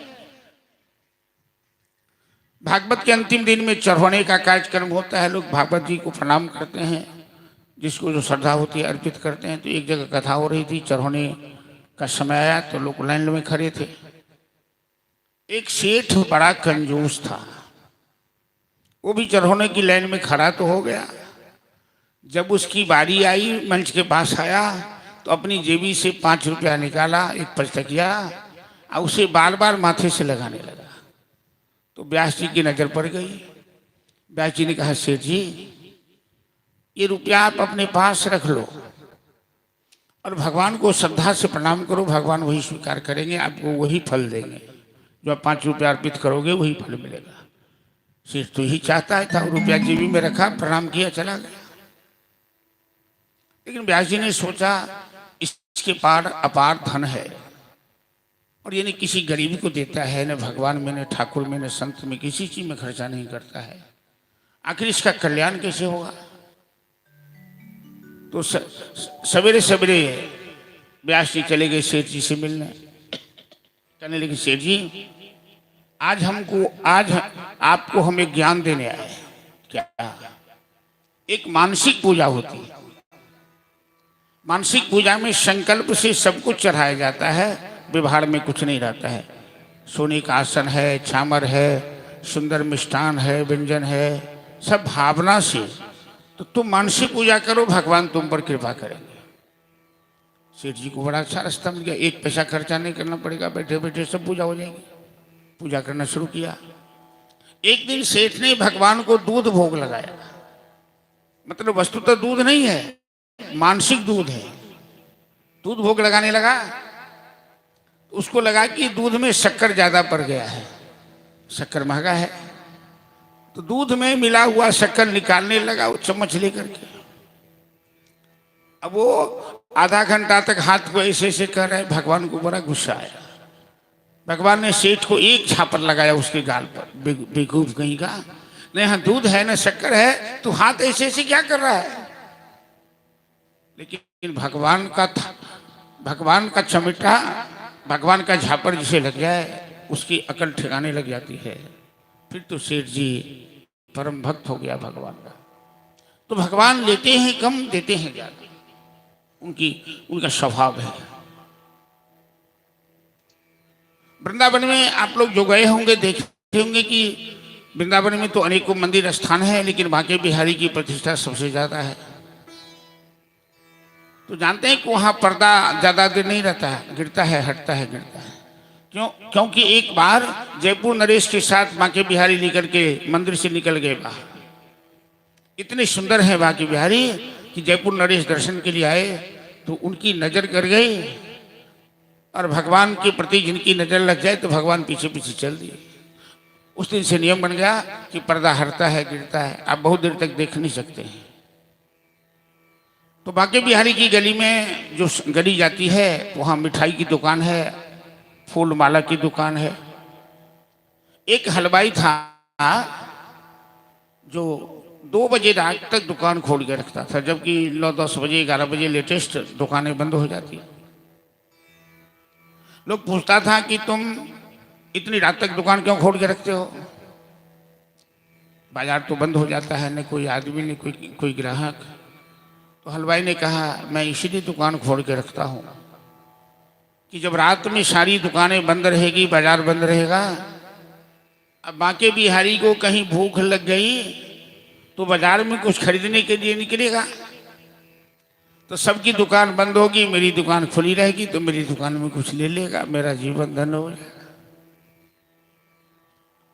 बांके बिहारी मंदिर में नियम है, आज भी जब पट बंद होता है तो प्रधान, उसके कई पुजारी होते हैं, असिस्टेंट प्रधान, तो प्रधान पुजारी पट बंद करते हैं। तो प्लेट में मोतीचूर का लड्डू रखा जाता है, 1 गिलास पानी रखा जाता है, और रात में बांके बिहारी मोतीचूर के लड्डू खाते हैं। आज 12 बजे रात के बाद एक 12 साल का सुंदर बालक आया उस हलवाई की दुकान में। बालक पूछता है बाबा तेरी दुकान में मोतीचूर के लड्डू हैं? देखता हूं बेटा। कहा कितने लड्डू चाहिए तुम्हें? अरे ज्यादा नहीं, 4 लड्डू चाहिए। संजोग से उसके पात्र में 4 ही लड्डू थे। कहा ले बेटा, भगवान ने मेरी लज्जा बचा ली, 4 ही लड्डू मेरे पास बचे हुए हैं। बालक कहता है बाबा मेरे पास पैसा तो नहीं है। कोई बात नहीं, ले जा, कल गार्जियन से मांग कर दे जाना, नहीं तो नहीं दे जाना। नहीं बाबा मैं उधार तो नहीं लूंगा। तो हलवाई कहता है तू विचित्र बात करता है, पैसा तेरे पास है नहीं, लड्डू तुझे खाना है, उधार तू लेगा नहीं तो मैं क्या करूं? तो मेरे पास हाथ में कंगन है ना, एक कंगन तुम रख लो, हमें लड्डू दे दो, हम सवेरे पैसा लेके आएंगे, तुम्हें पैसा देंगे, कंगन ले लेंगे। हलवाई कहता है ना ना ये काम मैं नहीं करूंगा। ये बिहार के दुकानदार थोड़े हैं कि बच्चे को ठग ले भाई, इधर उधर कर ले। यहाँ तो गड़बड़ होता है, सब जगह नहीं होता है। मैं गरीब आदमी हूं, कहीं ऊंच नीच हो गया तो लड्डू ले जा, सवेरे पैसा दे जा। उस बालक ने कंगन फेंक दिया दुकान में, लड्डू लेके चलता बना। वो तिजोरी में रख दिया कंगन को, दुकान बंद किया, वो भी घर गया। जब बांके बिहारी का पट खुला, अब उस गली में शोर मचने लगी कि ठाकुर जी का एक कंगन गायब है, ठाकुर जी का एक कंगन गायब है, क्योंकि बांके बिहारी के हाथ में सोने के दोनों कंगन हैं अभी भी। अब सभी लोग पुजारी के ऊपर शंका करने लगे कि पुजारी ने कंगन गायब कर दिया और लाखों का कंगन था। एक सेकंड पुजारी आया तो हलवाई उसे देखा, उसे बुलाया, कहे किस बात की का शोर मचा हुआ, क्या हुआ है? अरे तुम्हें मालूम नहीं, बांके बिहारी के एक हाथ का कंगन गायब है। हलवाई कहता है तुम कंगन पहचानते हो? हाँ हाँ मैं पुजारी हूं, हमें तो मालूम है। वो तिजोरी से निकाल के दिया, कहा ये कंगन देख तो। पुजारी कहते यही तो मेरे बांके बिहारी का कंगन है, तेरे पास कैसे आया? हलवाई सर पर हाथ रख के सर पटक पटक के रोने लगा, जा रे छलिया कहीं का, इतने दिन तेरा इंतजार किया, दुकान खोल के रखा, अब तू मेरी दुकान पर आया भी मुझे दर्शन देने के लिए, लेकिन तुझे पहचान नहीं पाया। तुलसी यही संसार में सबसे मिलियो धाय, न जाने किस भेष में नारायण मिल जाओ। इसलिए संत महात्माओं का कहना है इंसान के साथ कभी बुरा व्यवहार मत करो, किसी को नीचा मत समझो, किसी को हे दृष्टि से मत देखो, चाहे वो गरीब है या भिखारी है, मजदूर है, जो भी है। भगवान कब किस रूप में तेरे सामने आ जाएंगे तुम पहचान नहीं पाओगे, वो बड़ा ही मायावी है। तो आज कुबड़ी का चंदन लिया और भगवान ने कुबड़ी को सुंदर बना दिया। यज्ञशाला में पहुंचे, कंस ने कृष्ण बलराम को मारने के लिए कुबड़िया पीर हाथी को मुख्य द्वार पे खड़ा रखा था। इस हाथी में 10,000 हाथी का बल है और कंस ने अपनी जवानी में इस हाथी को पछाड़ा था कुश्ती में।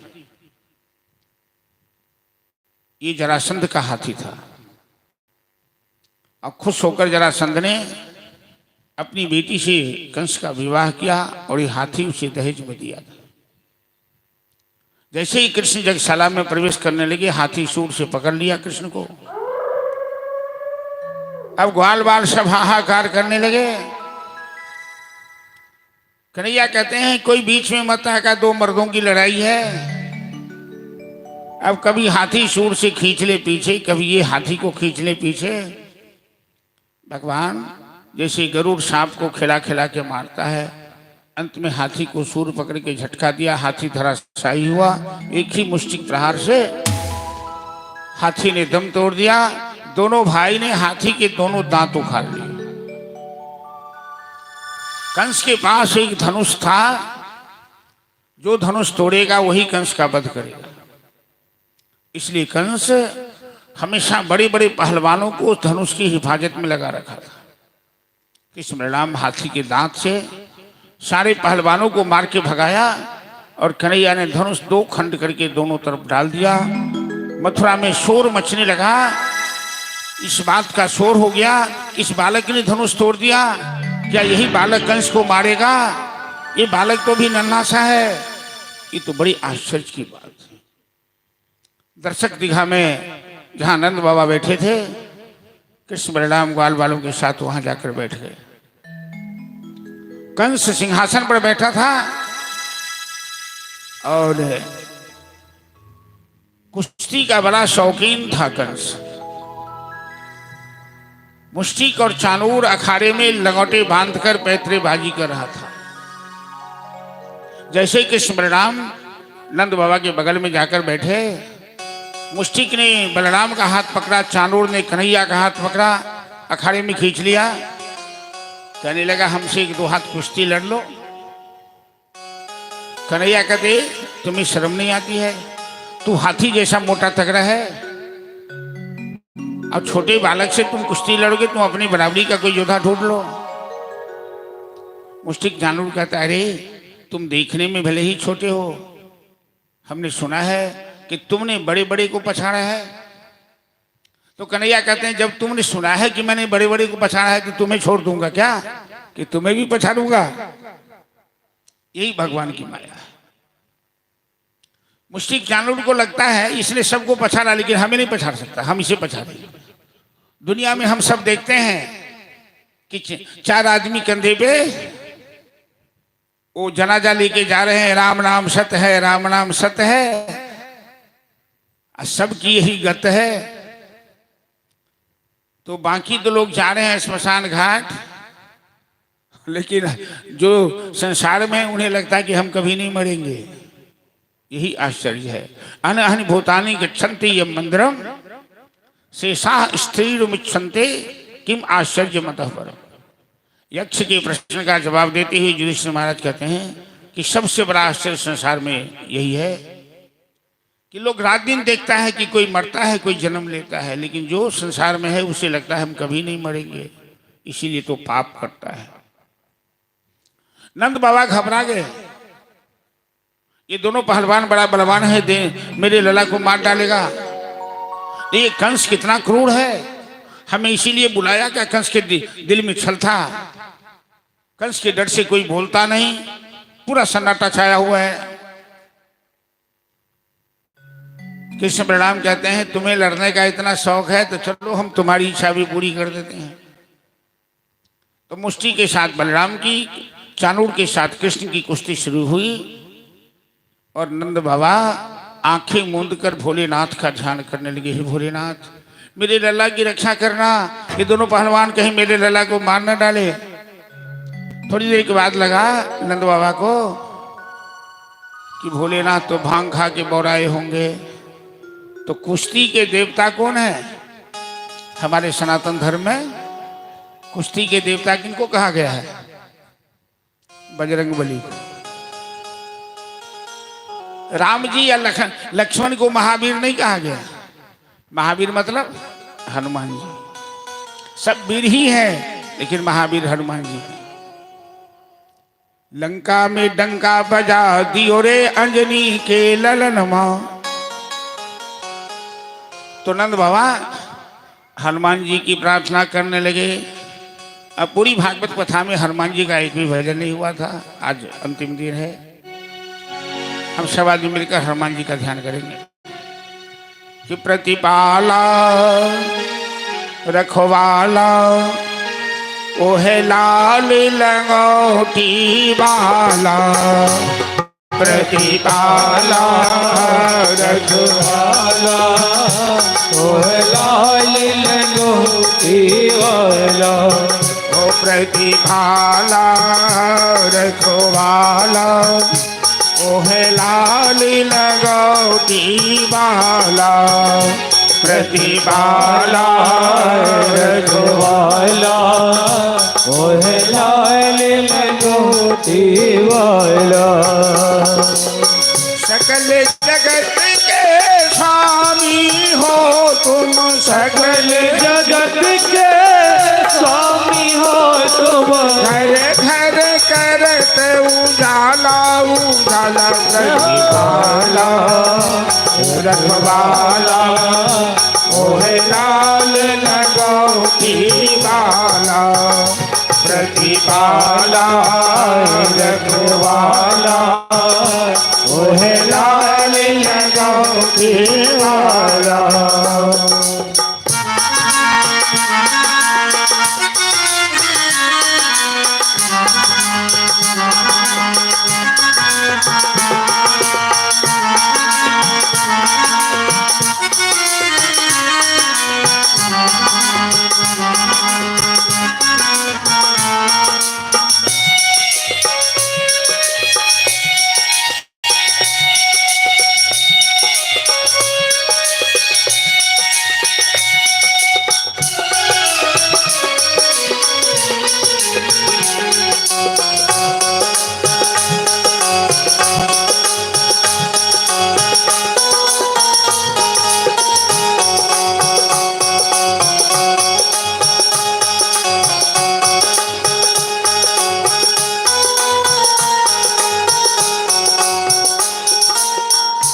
दिन ध्यान धरे जो तेरा। नित दिन ध्यान धरे जो तेरा। नित दिन ध्यान धरे जो तेरा। नित नित दिन ध्यान धरे जो तेरा। जपे राम की माला हो, जपे राम की माला हो, धूप दीप नैवेद्य चढ़ावे, धूप दीप नैवेद्य चढ़ावे, करे न जम से पाला वाला हो प्रतिपाला, रखवाला वो है लाल लगोटी वाला हो प्रतिपाला, रखवाला वो है लाल लगोटी वाला।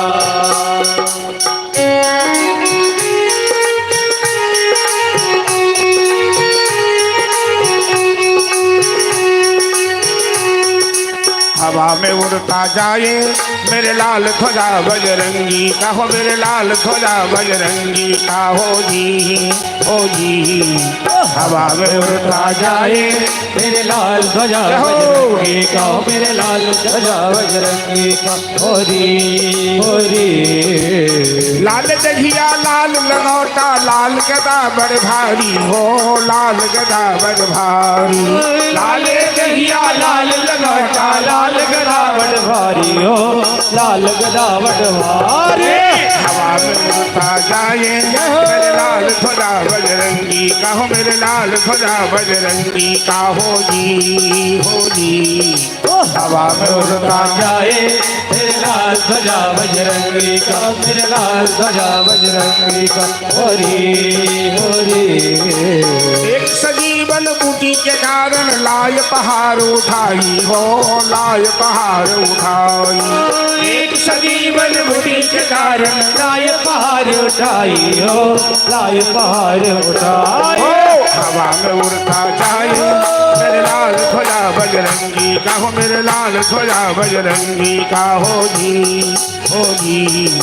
हवा में उड़ता जाए मेरे लाल ध्वजा बजरंगी का, मेरे लाल ध्वजा बजरंगी का, होरी होरी।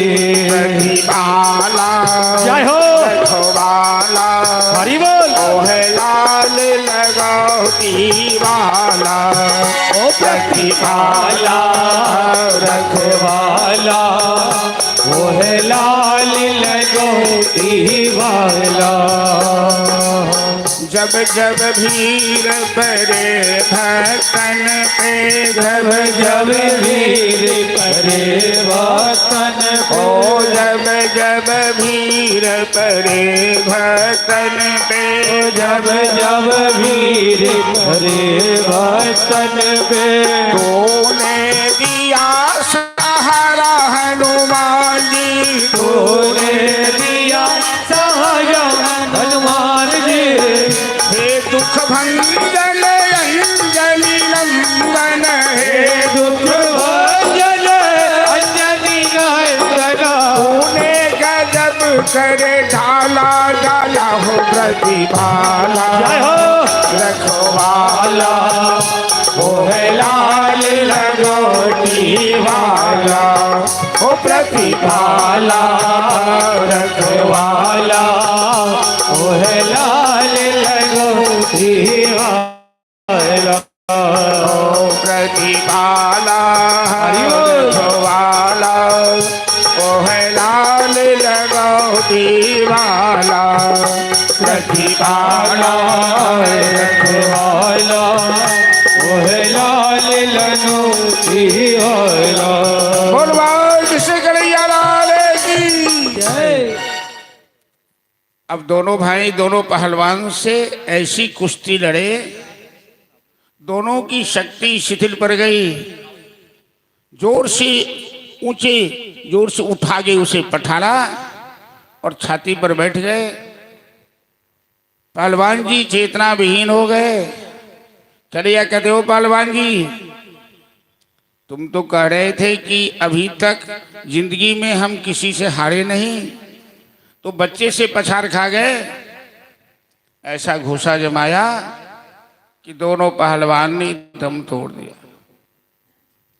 अब कंस के जितने भी सेवक सब थे, ढोल नगाड़े पीटने वाले सब लगे नगाड़े बजाने, क्योंकि भीड़ भाड़ में लोग ये नहीं समझता कि कौन किसको मारा, कौन क्या कर रहा है, केवल लोग सुन रहा है। वो झोंक में आंखें बंद करके नगाड़ा पीट रहा है, उसे ये पता नहीं कि मुष्टिक चाणूर कृष्ण बलराम को मारा कि कृष्ण बलराम मुष्टिक चाणूर को मारा। कंस सिंहासन पर बैठे बैठे चिल्लाने लगा, अरे मूर्खों, नगाड़ा पीटना बंद करो, मेरे पहलवान तो मारे गए, अब किस खुशी में नगाड़े पीट रहे हो। तब तक में कृष्ण बलराम छलांग लगाकर मामा कंस के पास पहुंच गए, सिंहासन के पास। कंस जब तक सावधान होता, श्री कृष्ण ने कंस का केस पकड़ा, सिंहासन से पछाड़ा और छाती पर बैठ गए। मामा कंस, तूने हमें मारने के लिए कोई कसर छोड़ा नहीं, मेरा तो बाल बांका नहीं कर पाया, लेकिन अब तुम मरने के लिए तैयार हो जा। तीन लोग का भार भगवान के अंदर है। कंस तो छटपट करने लगा। दर्शक दिखा में सभी आश्चर्य कर रहे हैं कि ये क्या हो रहा है। जिस कंस के नाम से लोग थर थर कांपते थे, आज उस कंस की छाती पर एक 12 साल का बच्चा बैठा हुआ है। 12 साल अभी पूरा भी नहीं हुआ है। ऐसा घूसा जमाया कि कंस ने दम तोड़ दिया, एक ही घूसा। उनके सामने किसी का कुछ नहीं चलता। कंस की 2 पत्नियां थी, अस्ति और प्राप्ति।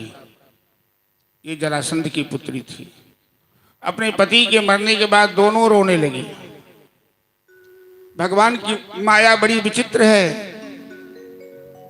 काल दंड गही काहू न मारा। भगवान अपने हाथ में कोई अस्त्र शस्त्र लेकर जल्दी किसी को मारते नहीं, लेकिन उसकी बुद्धि, उसके विचार को, बल को हरण कर लेते हैं। दैव न मारई डांग रही देही कुपंथ चराए, कहावत है। कृष्ण बलराम दोनों मामी की गोद में जाकर बैठ गए और मामी रो रही थी तो दोनों रोने लगे। मामी ये मामी, यो मामा वो मामा, वो मामा आप कैसे मर गए हो मामा। ये मामी, मैंने मामा को कुछ नहीं किया है, मैं कसम खा के कहता हूँ, मैं तो मजाक में एक थप्पड़ चलाया, मामा तो बड़े बलवान थे, एक ही थप्पड़ में कैसे मर गए। तो मामी कहती है, बेटा तू थोड़े मारे हो उसको, अरे वो अपने पाप से अपने मर गए। लीजिए, सब देख रहा है कि दोनों भाई ने दोनों पहलवानों को मारा, मामा को भी मारा, और मामी कहती है तू नहीं मारे हो, वो अपने पाप से मर गया। बात भी सही है।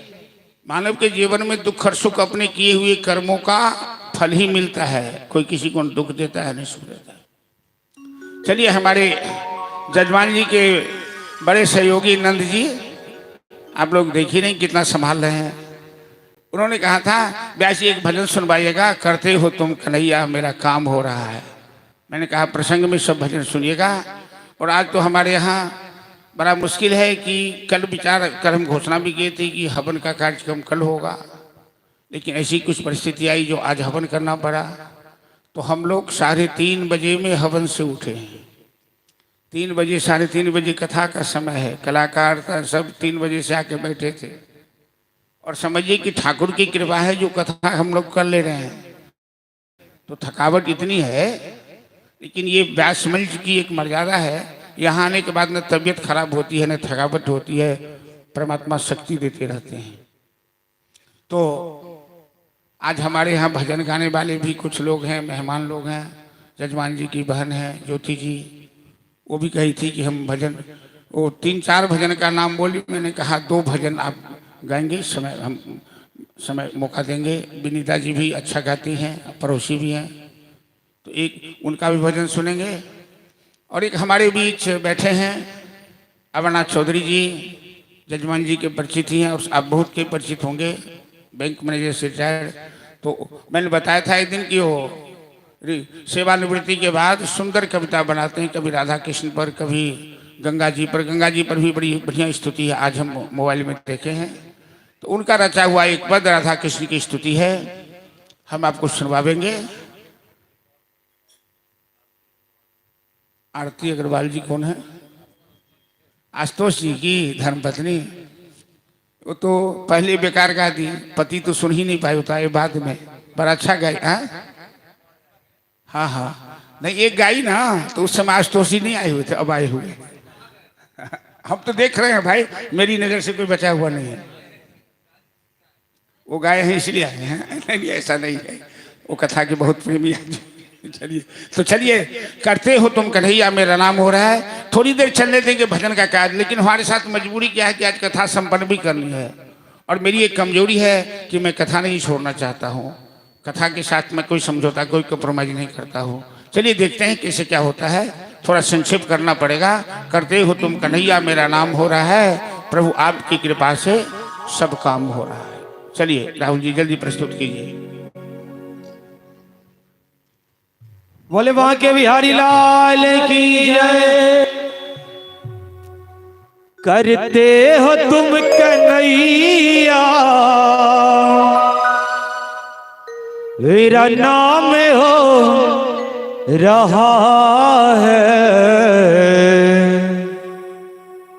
मेरा आपकी कृपा से, मेरा आपकी कृपा से सब काम हो रहा है, मेरा आपकी कृपा से सब काम हो रहा है। करते हो तुम कन्हैया, करते हो तुम कन्हैया मेरा नाम हो रहा है, मेरा आपकी कृपा से अब काम हो रहा है, मेरा आपकी कृपा से अब काम हो रहा है। जय हो हरि बोल।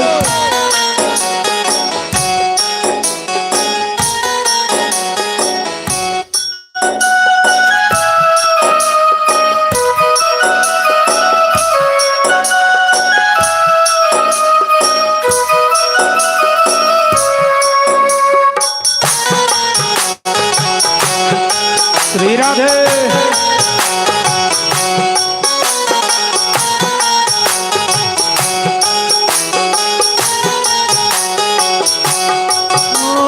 पतवार के बिना ही मेरी नाव चल रही है, पतवार के बिना ही मेरी नाव चल रही है। हैरान है जवाना मंजिल भी मिल रही है, हैरान है जवाना मंजिल भी मिल रही है।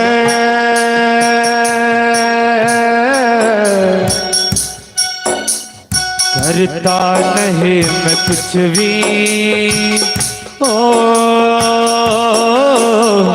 करता नहीं मैं कुछ भी, अब काम हो रहा है। वो करता नहीं मैं कुछ भी, अब काम हो रहा है। करते हो तुम कन्हैया मेरा नाम हो रहा है, करते हो तुम कन्हैया मेरा नाम हो रहा है। मेरा आपकी कृपा से, मेरा आपकी कृपा से सब काम हो रहा है, मेरा आपकी कृपा से सब काम हो रहा है। जय हो श्री राधे।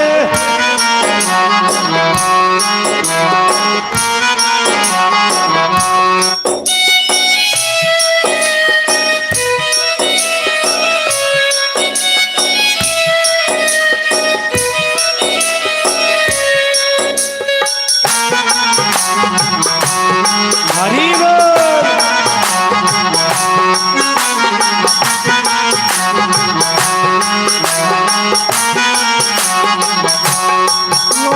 तुम साथ हो जो मेरे किस चीज की कमी है, तुम साथ हो जो मेरे।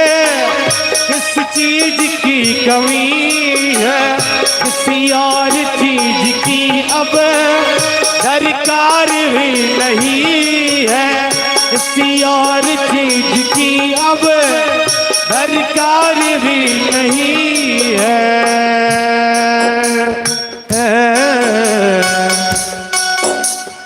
तेरी दया सदा सब,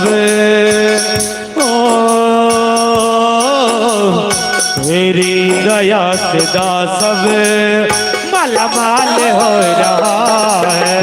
तेरी दया सदा सब मालामाल हो रहा है। करते हो तुम कन्हैया मेरा नाम हो रहा है। करते हो तुम कन्हैया मेरा नाम हो रहा है। मेरा आपकी कृपा से, मेरा आपकी कृपा से सब काम हो रहा है। मेरा आपकी कृपा से सब काम हो रहा है। जय हो, हरि बोल, श्री राधे।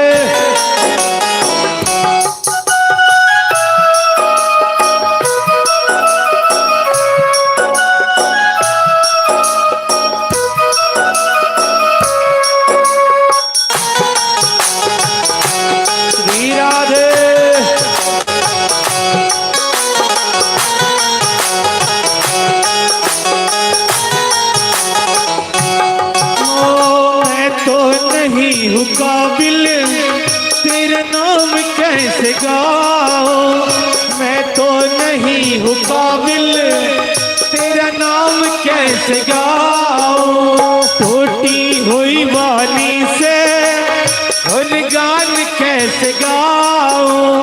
टूटी हुई वाणी से गुणगान कैसे गाऊं।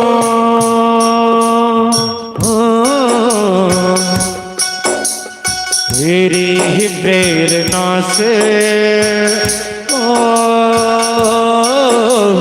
तेरी ही प्रेरणा से ये तमाम हो रहा है। तेरी ही प्रेरणा से ये तमाम हो रहा है। करते हो तुम कन्हैया मेरा नाम हो रहा है। करते हो तुम कन्हैया मेरा नाम हो रहा है।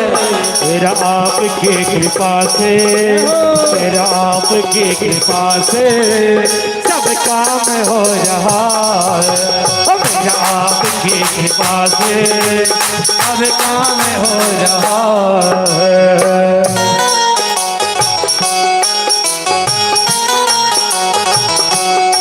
जय हो,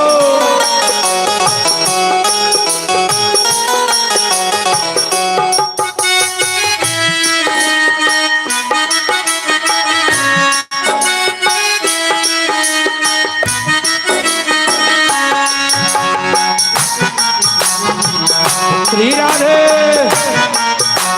प्रेम से ताली की सेवा करते हुए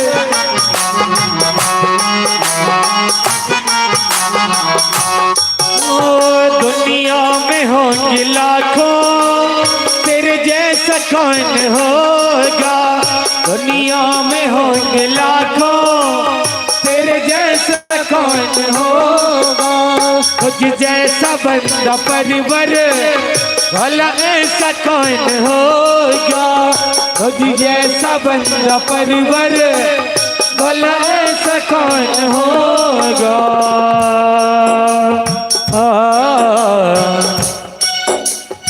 हम है तेरा दामन, दामन हम है तेरा दामन आराम हो रहा है। हम है तेरा दामन आराम हो रहा है। करते हो तुम कन्हैया मेरा नाम हो रहा है। करते हो तुम कन्हैया मेरा नाम हो रहा है। मेरा आपकी कृपा से, मेरा आपकी कृपा से सब काम हो रहा है। मेरा आपकी कृपा से सब काम हो रहा है। मेरा आपकी कृपा से सब काम हो रहा है। मेरा आपकी कृपा से सब काम हो रहा है। सब काम हो रहा है। सब काम हो रहा है। जय जय श्री राम। मैं तो आप तमाम श्रद्धालुओं से इस व्यास मंच से यही आग्रह करूंगा,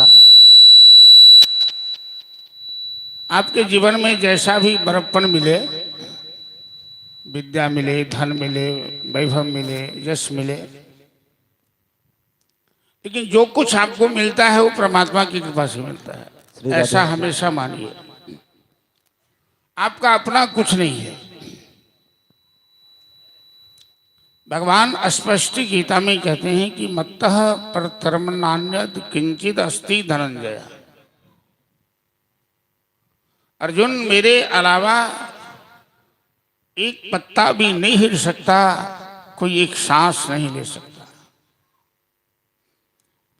हनुमान जी महावीर हैं, कितने बलवान हैं जो कहने की जरूरत नहीं है। कई बार चर्चा हो चुकी है इस भागवत कथा में भी। जब प्रभु राम समुद्र में पुल निर्माण संपन्न किया तो ऋषि मुनियों ने कहा, प्रभु आप यहाँ एक महादेव लिंग की, शिवलिंग की स्थापना कीजिए, लोगों का बड़ा उपकार होगा लोगों के ऊपर। और ऐसा मुहूर्त अभी चल रहा है, यदि इस पावन मुहूर्त में शिवलिंग की स्थापना हो जाए तो बड़ी दिव्य शक्ति होगी। तो हनुमान जी को लिंग लेने के लिए काशी भेजा गया, बनारस भेजा गया। हनुमान जी लिंग लेने गए तो उनकी समाधि लग गई, थोड़ा विलंब हो गया। ऋषि मुनियों ने कहा, प्रभु मुहूर्त बीतने के बाद स्थापना होगी तो वो दिव्यता नहीं रह जाएगी। समय की प्रतीक्षा करते करते अंत में बालू का लिंग बनाकर ऋषि मुनियों ने उसे स्थापित किया, उसमें प्राण प्रतिष्ठा कर दी। जब महादेव बालू लिंग, 8 प्रकार के लिंग होते, काठ का लिंग, धातु का लिंग, बालू का लिंग, पानी का भी लिंग माना जाता है, ये अंगूठा भी एक लिंग माना जाता है। जहाँ आपको कोई सुविधा नहीं है तो इसे लिंग मान के इस पर अभिषेक कर सकते हैं। स्थापित कर दिया। तब तक हनुमान जी लिंग लेके पहुंच गए। इधर पूजा संपन्न हो चुकी है। हनुमान जी को बड़ा क्रोध आया, क्रोधित हो गए। हनुमान जी राम जी पर क्रोध करे, ये तो आश्चर्य की बात है, प्रभु की माया। प्रभु यदि मेरे लाए हुए लिंग को स्थापित नहीं करना था तो आप हमें परेशान क्यों किया, भेजा क्यों बनारस? राम जी हनुमान जी की बात पर ध्यान नहीं दिए। कुछ देर के बाद हनुमान जी कहते, प्रभु मैं आपसे ही कह रहा हूं, आप मेरी बात का जवाब क्यों नहीं दे रहे हैं? राम जी समझ गए कि हनुमान को थोड़ा सा अहंकार हो गया, और हनुमान तो मेरा भक्त है। भगवान कभी अपने भक्तों का पतन नहीं चाहते हैं। तो राम जी कहते हैं, हनुमान एक काम करो, इस लिंग को उखाड़ कर फेंक दो, इसी जगह पर तुम जो लिंग लाए हो हम उसे स्थापित करेंगे। हनुमान जी अपनी पूंछ लगाकर उस लिंग को उखाड़ने लगे। लिंग नहीं टस से मस हुआ। अंत में हनुमान जी की पूंछ घायल हो गई। हनुमान जी गिर पड़े। हनुमान जी दोबारा प्रयास किए और मूर्छित हो गए हनुमान जी, लेकिन लिंग टस से मस नहीं हुआ। आप जानते हैं कि हनुमान जी की पूंछ महाकाली है। समय नहीं मिला, मैं नहीं सुना पाया। महादेव हनुमान है और हनुमान जी की पूंछ साक्षात माता पार्वती है। हनुमान जी की पूंछ में वो शक्ति है कि अक्षय कुमार के हजारों सेनाओं को रावण का छोटा लड़का अक्षय कुमार लड़ने आया अशोक वाटिका में, तो हनुमान जी ने सारी सेनाओं को पूंछ में लपेट कर फेंक दिया ऊपर। ऊपर गया सो ऊपर ही रह गया, नीचे नहीं आया, वो गुरुत्वाकर्षण से ऊपर चला गया। अभी भी वो ग्रह नक्षत्र में नाच रहा है, इतनी शक्ति हनुमान जी की पूंछ में है। छोटा सा लिंग नहीं उखाड़ पाए, पूंछ उनकी पूंछ घायल हो गई, टूट गई, हनुमान जी गिर पड़े। तब राम जी हनुमान जी की पूंछ में अपना कर कमल स्पर्श करते हैं और हनुमान जी राम जी के चरण पर गिर पड़े। कहने लगे प्रभु मुझे घमंड हो गया था, अभिमान हो गया था, आपने अच्छा किया। कहने के मतलब वो जिन्हें बड़ा बना देते हैं वो बड़ा बनता है। आप अपने आप में बड़ा मत बनो, करते हो तुम कन्हैया मेरा नाम हो रहा है। काम तो सब वो करते हैं, नाम जस हम लोगों को देते हैं। परमात्मा बड़े दयालु हैं, लेकिन ये कभी मत समझना कि मैं ऐसा बुद्धिमान हूं, मैं ऐसा बलवान हूं, मैं ऐसा धनवान हूं। तो धनवान कैसा है? राजा बलि से बड़ा धनवान कौन होगा? 2 कदम में सारे ब्रह्मांड को नापकर उसके बलि के दिमाग को ठिकाने लगाए भगवान। चलिए कृष्ण बलराम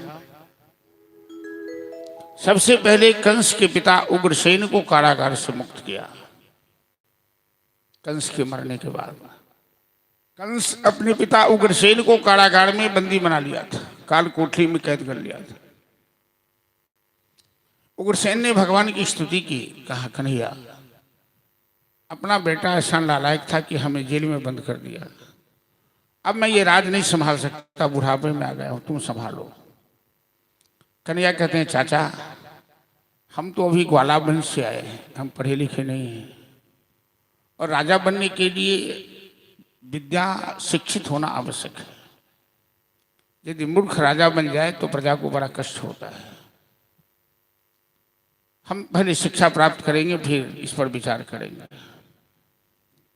कारागार में गए, अपने माता पिता को, वहाँ जितने भी पहरेदार थे सबको मारपीट के भगाया, हथकड़ी तोड़ा, ताला तोड़ा, वसुदेव देवकी को कारागार से मुक्त किए। अभी तक वसुदेव जी की आंख से दुख के आंसू बह रहे थे, आज पुत्र मिलन हुआ तो खुशी के आंसू बहने लगे। गले से लगाया, गर्गाचार्य जाए यहाँ पर, नंद बाबा से कहने लगे गर्ग जी ये दोनों बालक आपके नहीं इनके पुत्र हैं, वसुदेव जी के पुत्र हैं, देवकी के पुत्र हैं।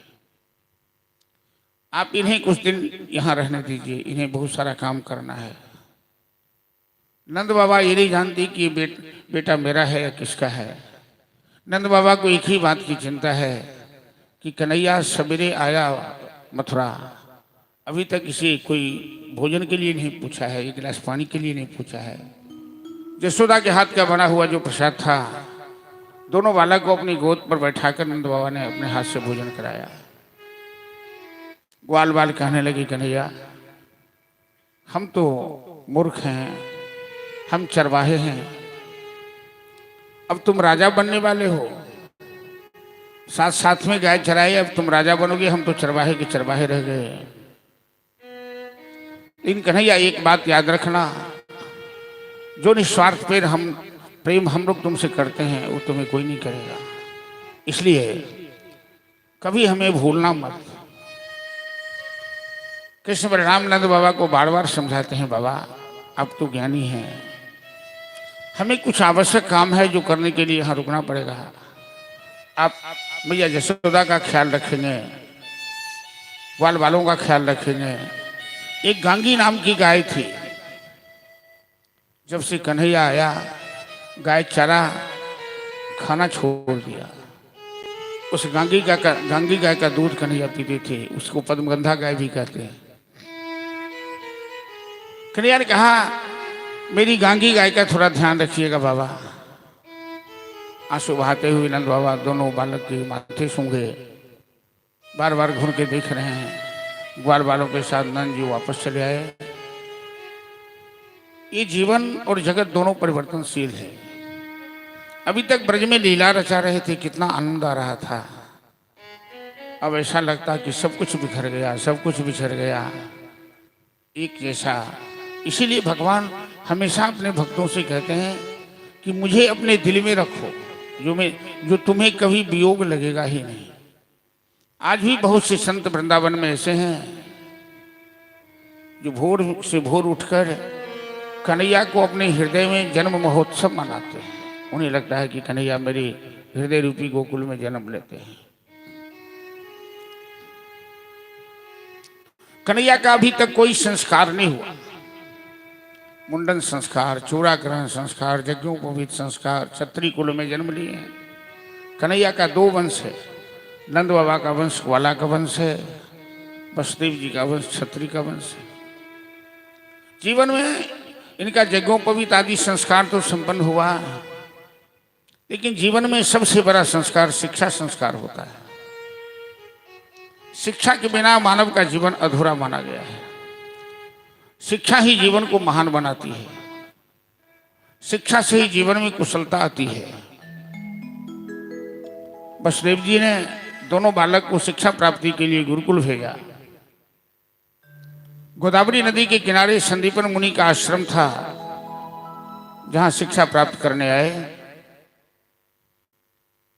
और 1 साल में वेद वेदांत आदि शास्त्रों का ज्ञान प्राप्त किया। भगवान पढ़ते हैं क्या? भगवान से अलग तो कुछ नहीं है। जिनकी सहज सांस सुतिचारी, सो प्रभु पर यह कौतुक भारी। जिन भगवान की सांस से वेद निकलते हैं वो पढ़ेंगे क्या, लेकिन मानव रूप में आए हैं तो मानवोचित सभी मर्यादाओं का पालन कर रहे हैं। जहां हजारों विद्यार्थी थे गुरुकुल में, कन्हैया को एक ही मित्र मिला। उसका नाम भागवत में नहीं है। भागवत के 2 प्रमुख पात्र हैं जिनके नाम सुखदेव जी नहीं लिए।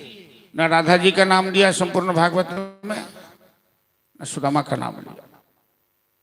राधा का नाम भी प्रतिरूपात्मक है। प्रतिरूपात्मक, कश्चित, अपरा, अनया। राधा का नाम क्यों नहीं लिए? तो सुखदेव जी के इष्टदेव हैं श्री राधा जी। सुखदेव जी जब भी राधा शब्द उच्चारण करते हैं तो समाधि लग जाती है।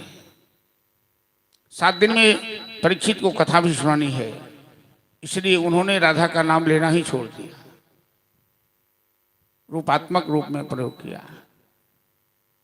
दूसरे पुराण में सुदामा जी का नाम है, लेकिन भागवत में लिखा कि कृष्ण शासित सखा कश्चित ब्राह्मणो ब्रह्मवित्तमः। कृष्ण की कोई सखा थी जो जात से ब्राह्मण थे, ब्राह्मण ही नहीं ब्रह्मवित्त, ब्रह्मवित्ता ब्राह्मण थे। विरक्तः इंद्रियार्थेतु प्रशांतात्मा जितेंद्रिय। ये सुदामा का विशेषण है, जो विरक्त थे, इंद्रियार्थी, इंद्रियों में आसक्त नहीं थे,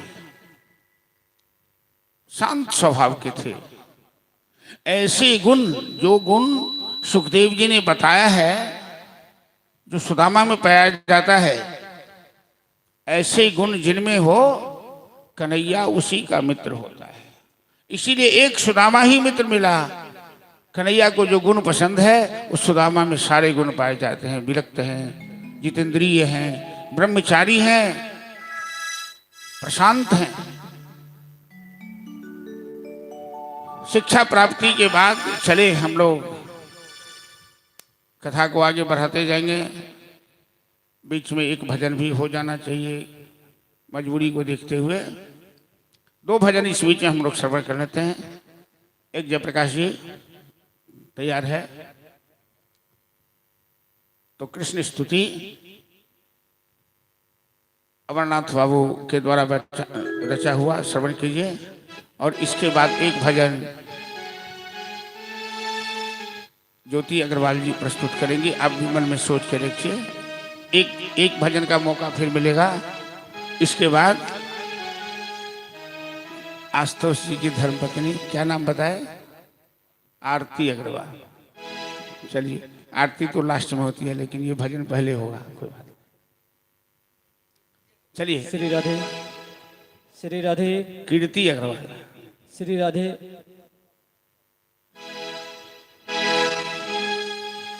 मोहन बसत राधा चितवने, राधा मोहन चितवन में, मोहन बसत राधा चितवन, राधा मोहन चितवन में, राधा मोहन चितवन में, राधा मोहन चितवन में, मोहन बसत राधा चितवन, राधा मोहन चितवन में।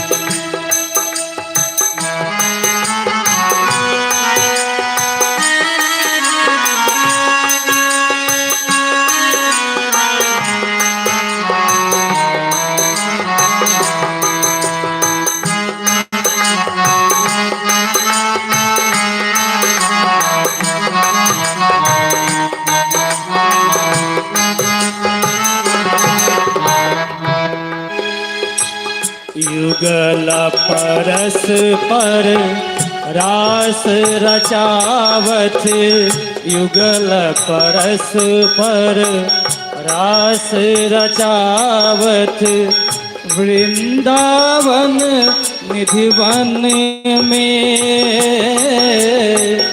वृंदावन निधिवन में, लता लता पर संग झूमै छत, लता लता पर संग झूमै छत, पावन ब्रज के उपवन में, मोहन बसत राधा चितवन, राधा मोहन चितवन में, मोहन बसत राधा चितवन, राधा मोहन चितवन में।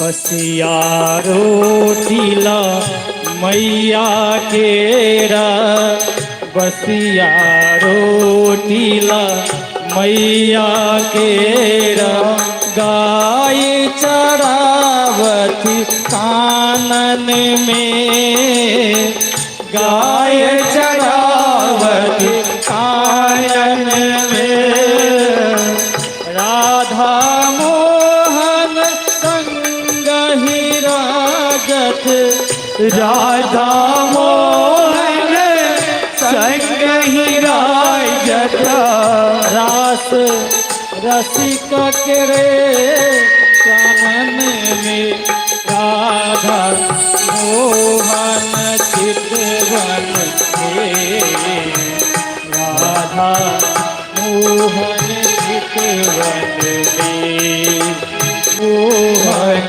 बसत राधा चितवन, मोहन राधा चितवन में।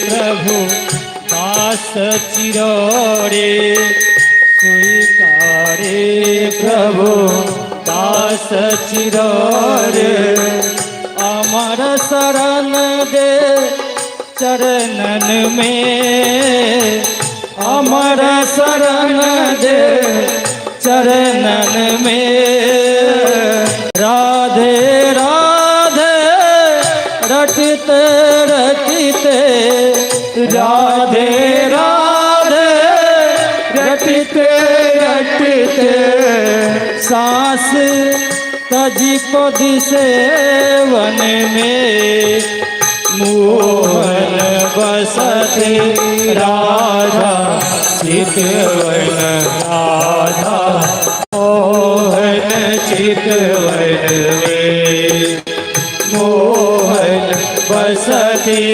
राधा चितवन राधा मोहन चितवन में राधा मोहन चितवन में राधा मोहन चितवन में मोहन बसते राधा चितवन राधा मोहन चितवन में मोहन बसते राधा चितवन राधा मोहन चितवन में मोहन बसते राधा चितवन राधा मोहन चितवन में। जरा 2000 तालियों से स्वागत हो। जय जय श्री राम।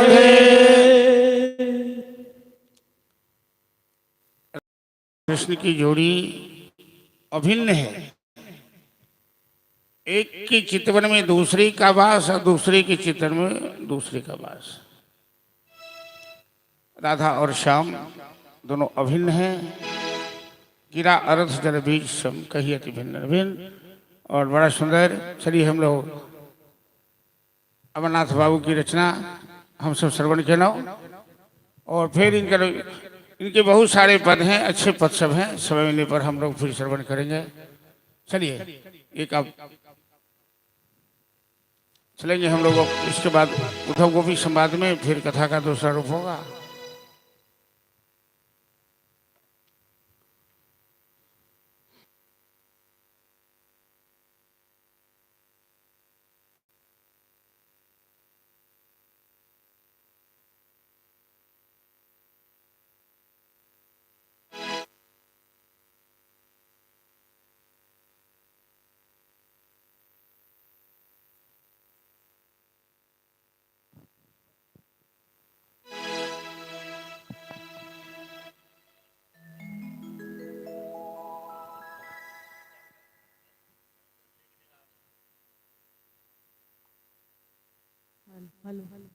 राधे राधे।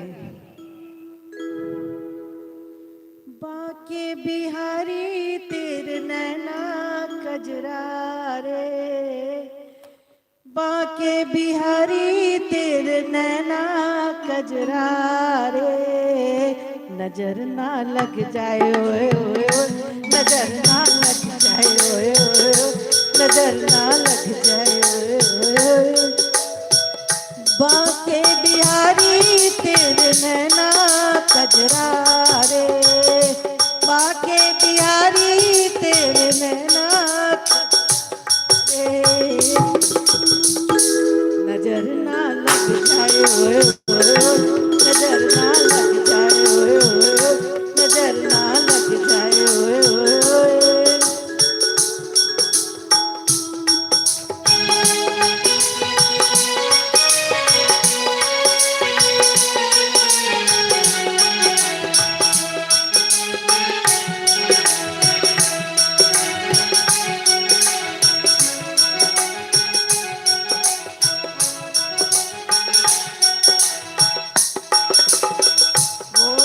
मुकुट शीश पे शोभा पारा, मोर का मुकुट शीश पे शोभा पारा।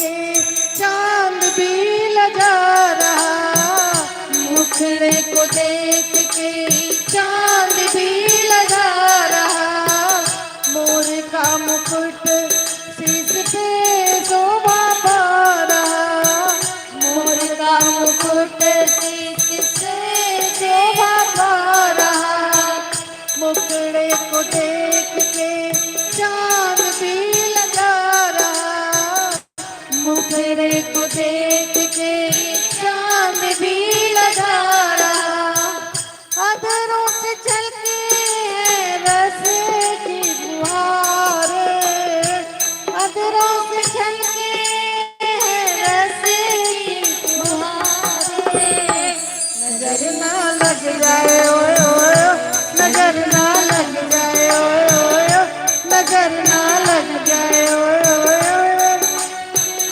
बाके बिहारी तेरे नैना कजरारे, नजर ना लग जाए ओए ओए, नजर ना लग जाए ओए ओए, नजर ना लग जाए ओए ओए।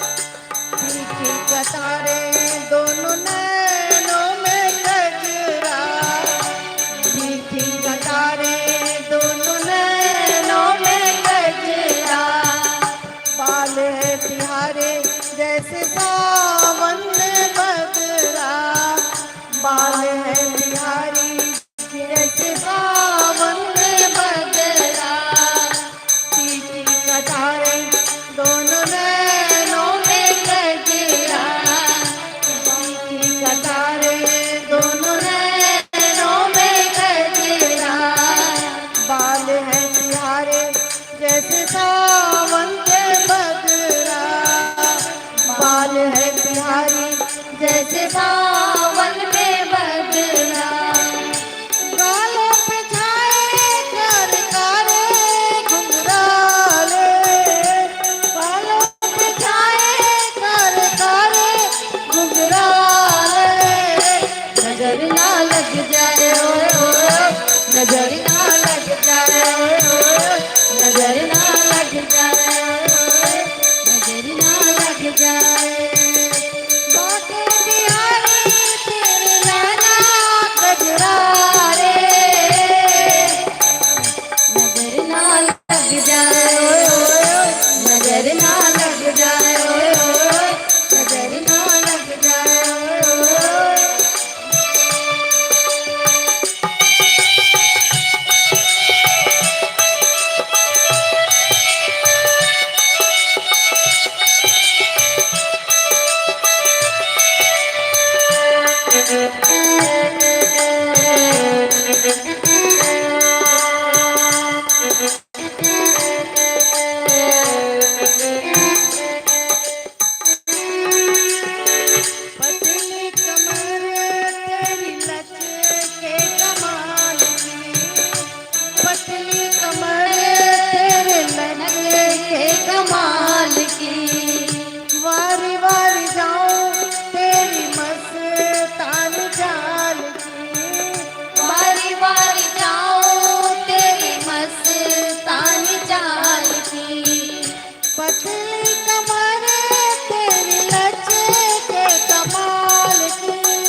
आजा छिपा लूं तोहे नैनों के घर से, आजा छिपा लूं तोहे नैनों के घर से।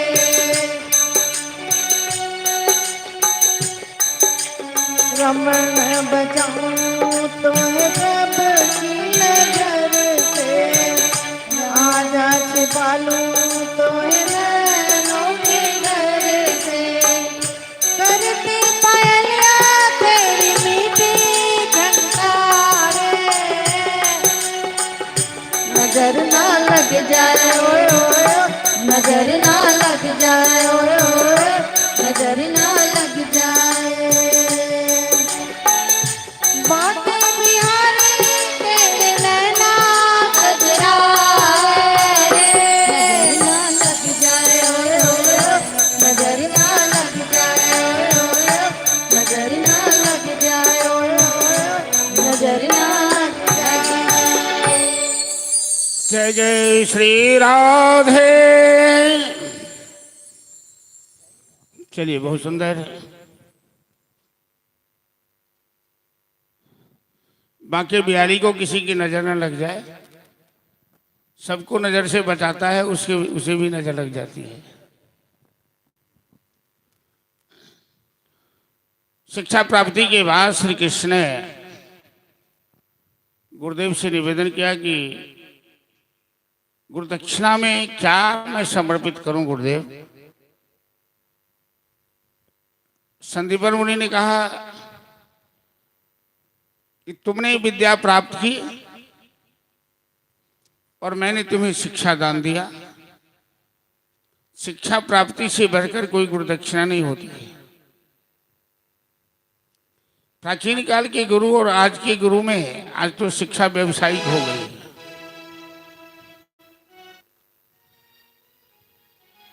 तो गुरु माता ने कहा कि कन्हैया, एक ही पुत्र था जो 12 साल पहले समुद्र में डूबकर मर गया, और पुत्र के बिना हमारी गृहस्थी उदास है। तुम तो सर्वशक्तिमान हो, मेरे पुत्र को वापस ला कर दो। सुखदेव जी कहते हैं, महाराज परीक्षित, मृत्येन जो गुरुसुतम यमलोकनीतम त्वच्चानयत शरणतः परमास्त्र तख्त। 12 साल पहले मरे हुए गुरु पुत्र को खोजने के लिए कन्हैया ने समुद्र का मंथन किया, यमराज के ऊपर आक्रमण किया और पुनर्जीवन दान देकर गुरुपुत्र को दक्षिणा के रूप में वापस किया।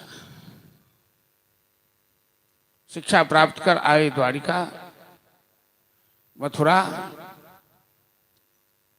तो उग्रसेन ने कहा, अब तो तुम शिक्षा प्राप्त कर लिए हो, अब यदुवंशियों का राज तुम संभालो, हमसे नहीं संभलेगा। श्री कृष्ण का राज्याभिषेक हुआ, यदुवंशियों के राजा बने। अब वो कवच कुंडल भी पहने, अस्त्र शस्त्र भी पकड़े। अभी तक तो वो शस्त्र नहीं पकड़े थे। जब ये राजा बने तो मगध का राजा जरासंध यदुवंशियों पर आक्रमण कर दिया। युद्ध भूमि में गए।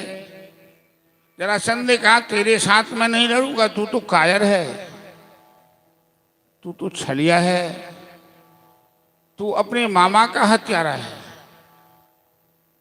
बलराम जी के साथ जरासंध का युद्ध हुआ। जरासंध युद्ध में पराजित हुआ। 17 बार जरासंध ने यदुवंशियों पर आक्रमण किया है, सेना जुटाकर, और 17 बार पराजित हुआ।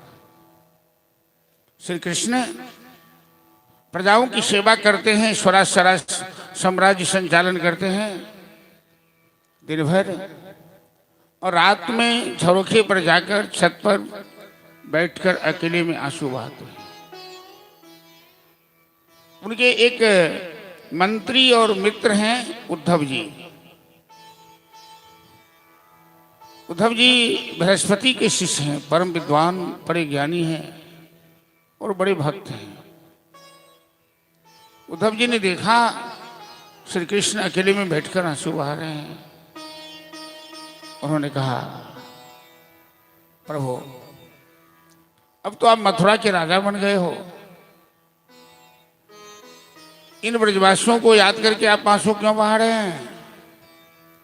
क्या रखा है उन ब्रजवासियों में? वो भेड़ बकरी चराने वाले, गोबर बिछने वाले,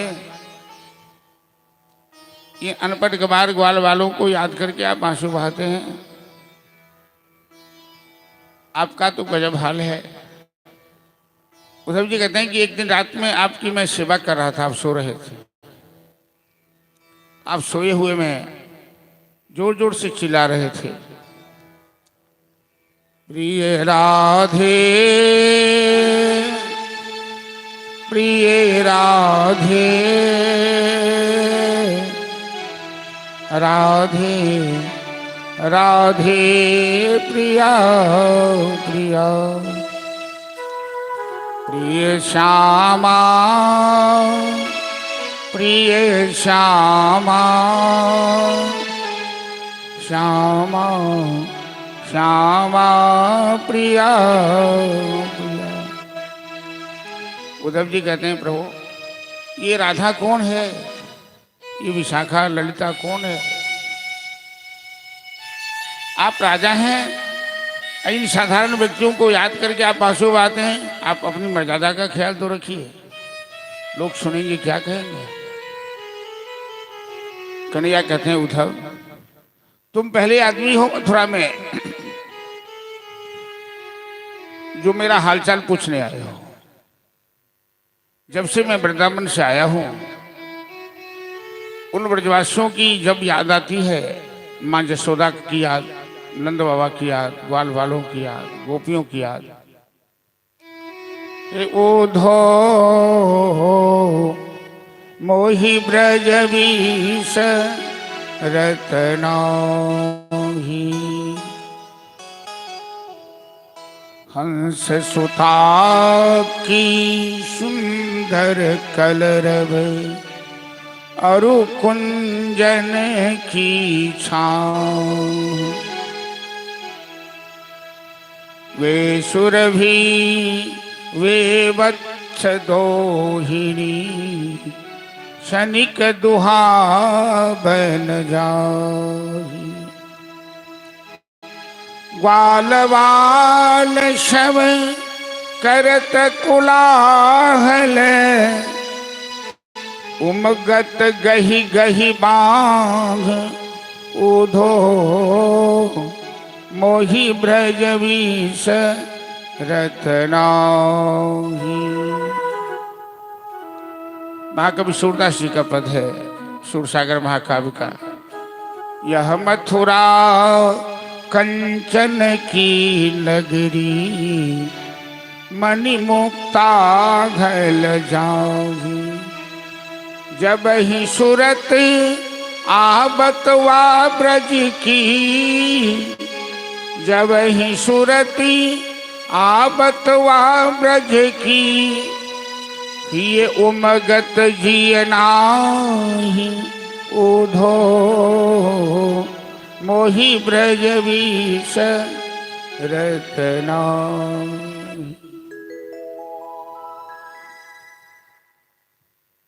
उद्धव जी कहते हैं कि आपकी लीला समझना सबके बस की बात नहीं है प्रभु।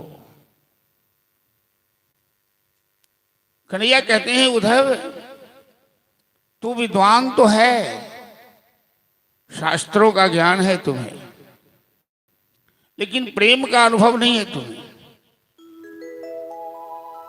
ये तो प्रेम की बात है उद्धो, बंदगी तेरे बस की नहीं है। यहां सर्दे के होते हैं सौदे, आस की इतनी सस्ती नहीं है।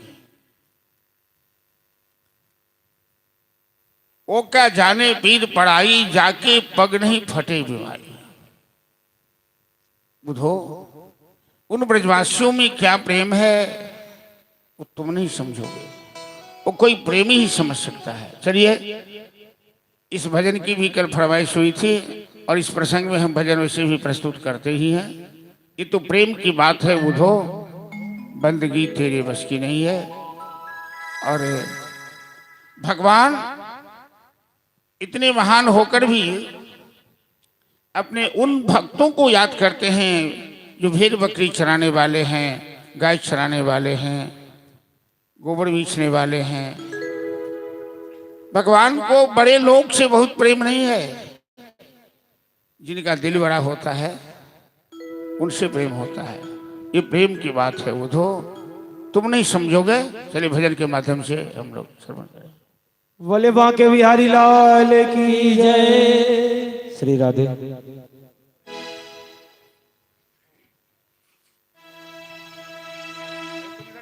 बंदगी तेरे बस की नहीं है, बंदगी तेरे बस की नहीं है, ओ बंदगी तेरे बस की नहीं है। ये तो प्रेम की बात है ओ दो, ये तो प्रेम की बात है ओ दो, बंदगी तेरे बस की नहीं है, ये तो प्रेम की बात है ओ दो, बंदगी तेरे बस की नहीं है। यह शरीर के होते रोजे, यह शरीर के होते रोजे, आशिकी इतनी सस्ती नहीं है, ये तो प्रेम की बात हो दो।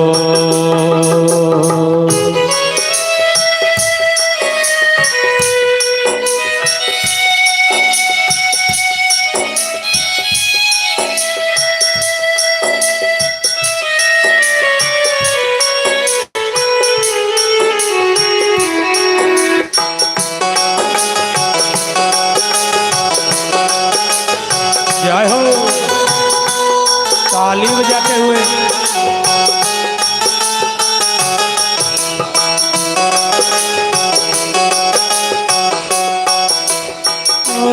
प्रेम वालों ने कभी मत पूछा, उनकी पूजा में उन लोग ओ दो, प्रेम वालों ने कभी पूछा, उनकी पूजा में उन लोग ओ दो, उनकी पूजा में उन लोग ओ दो, उनकी पूजा में उन लोग ओ दो।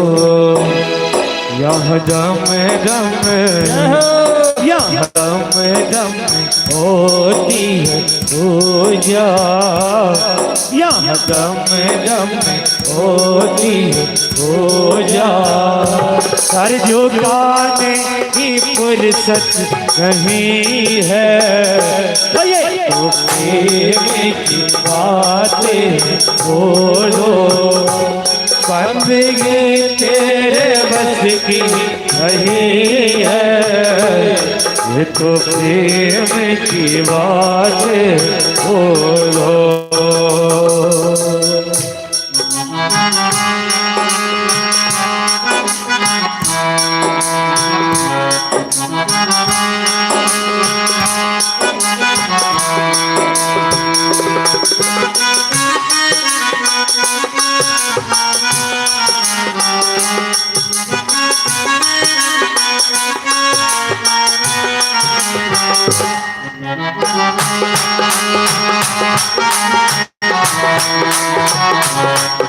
Thank you.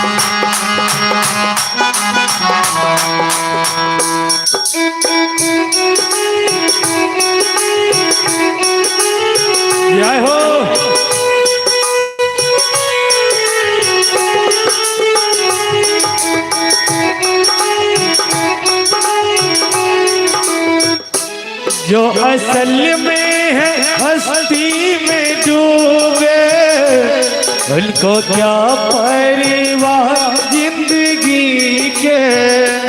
जो असल में है मस्ती में डूबे, उनको क्या परवाह जिंदगी के। उनको क्या परवाह जिंदगी के, उनको क्या परवाह जिंदगी के। जो उतरती है, जो उतरती है चढ़ती है मस्ती, जो उतरती है चढ़ती है मस्ती, वो हकीकत में मस्ती नहीं है।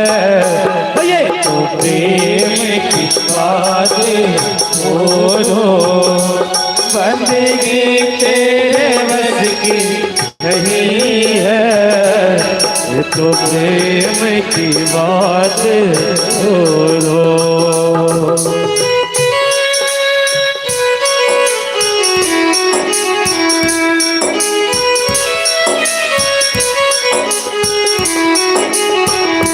जय हो।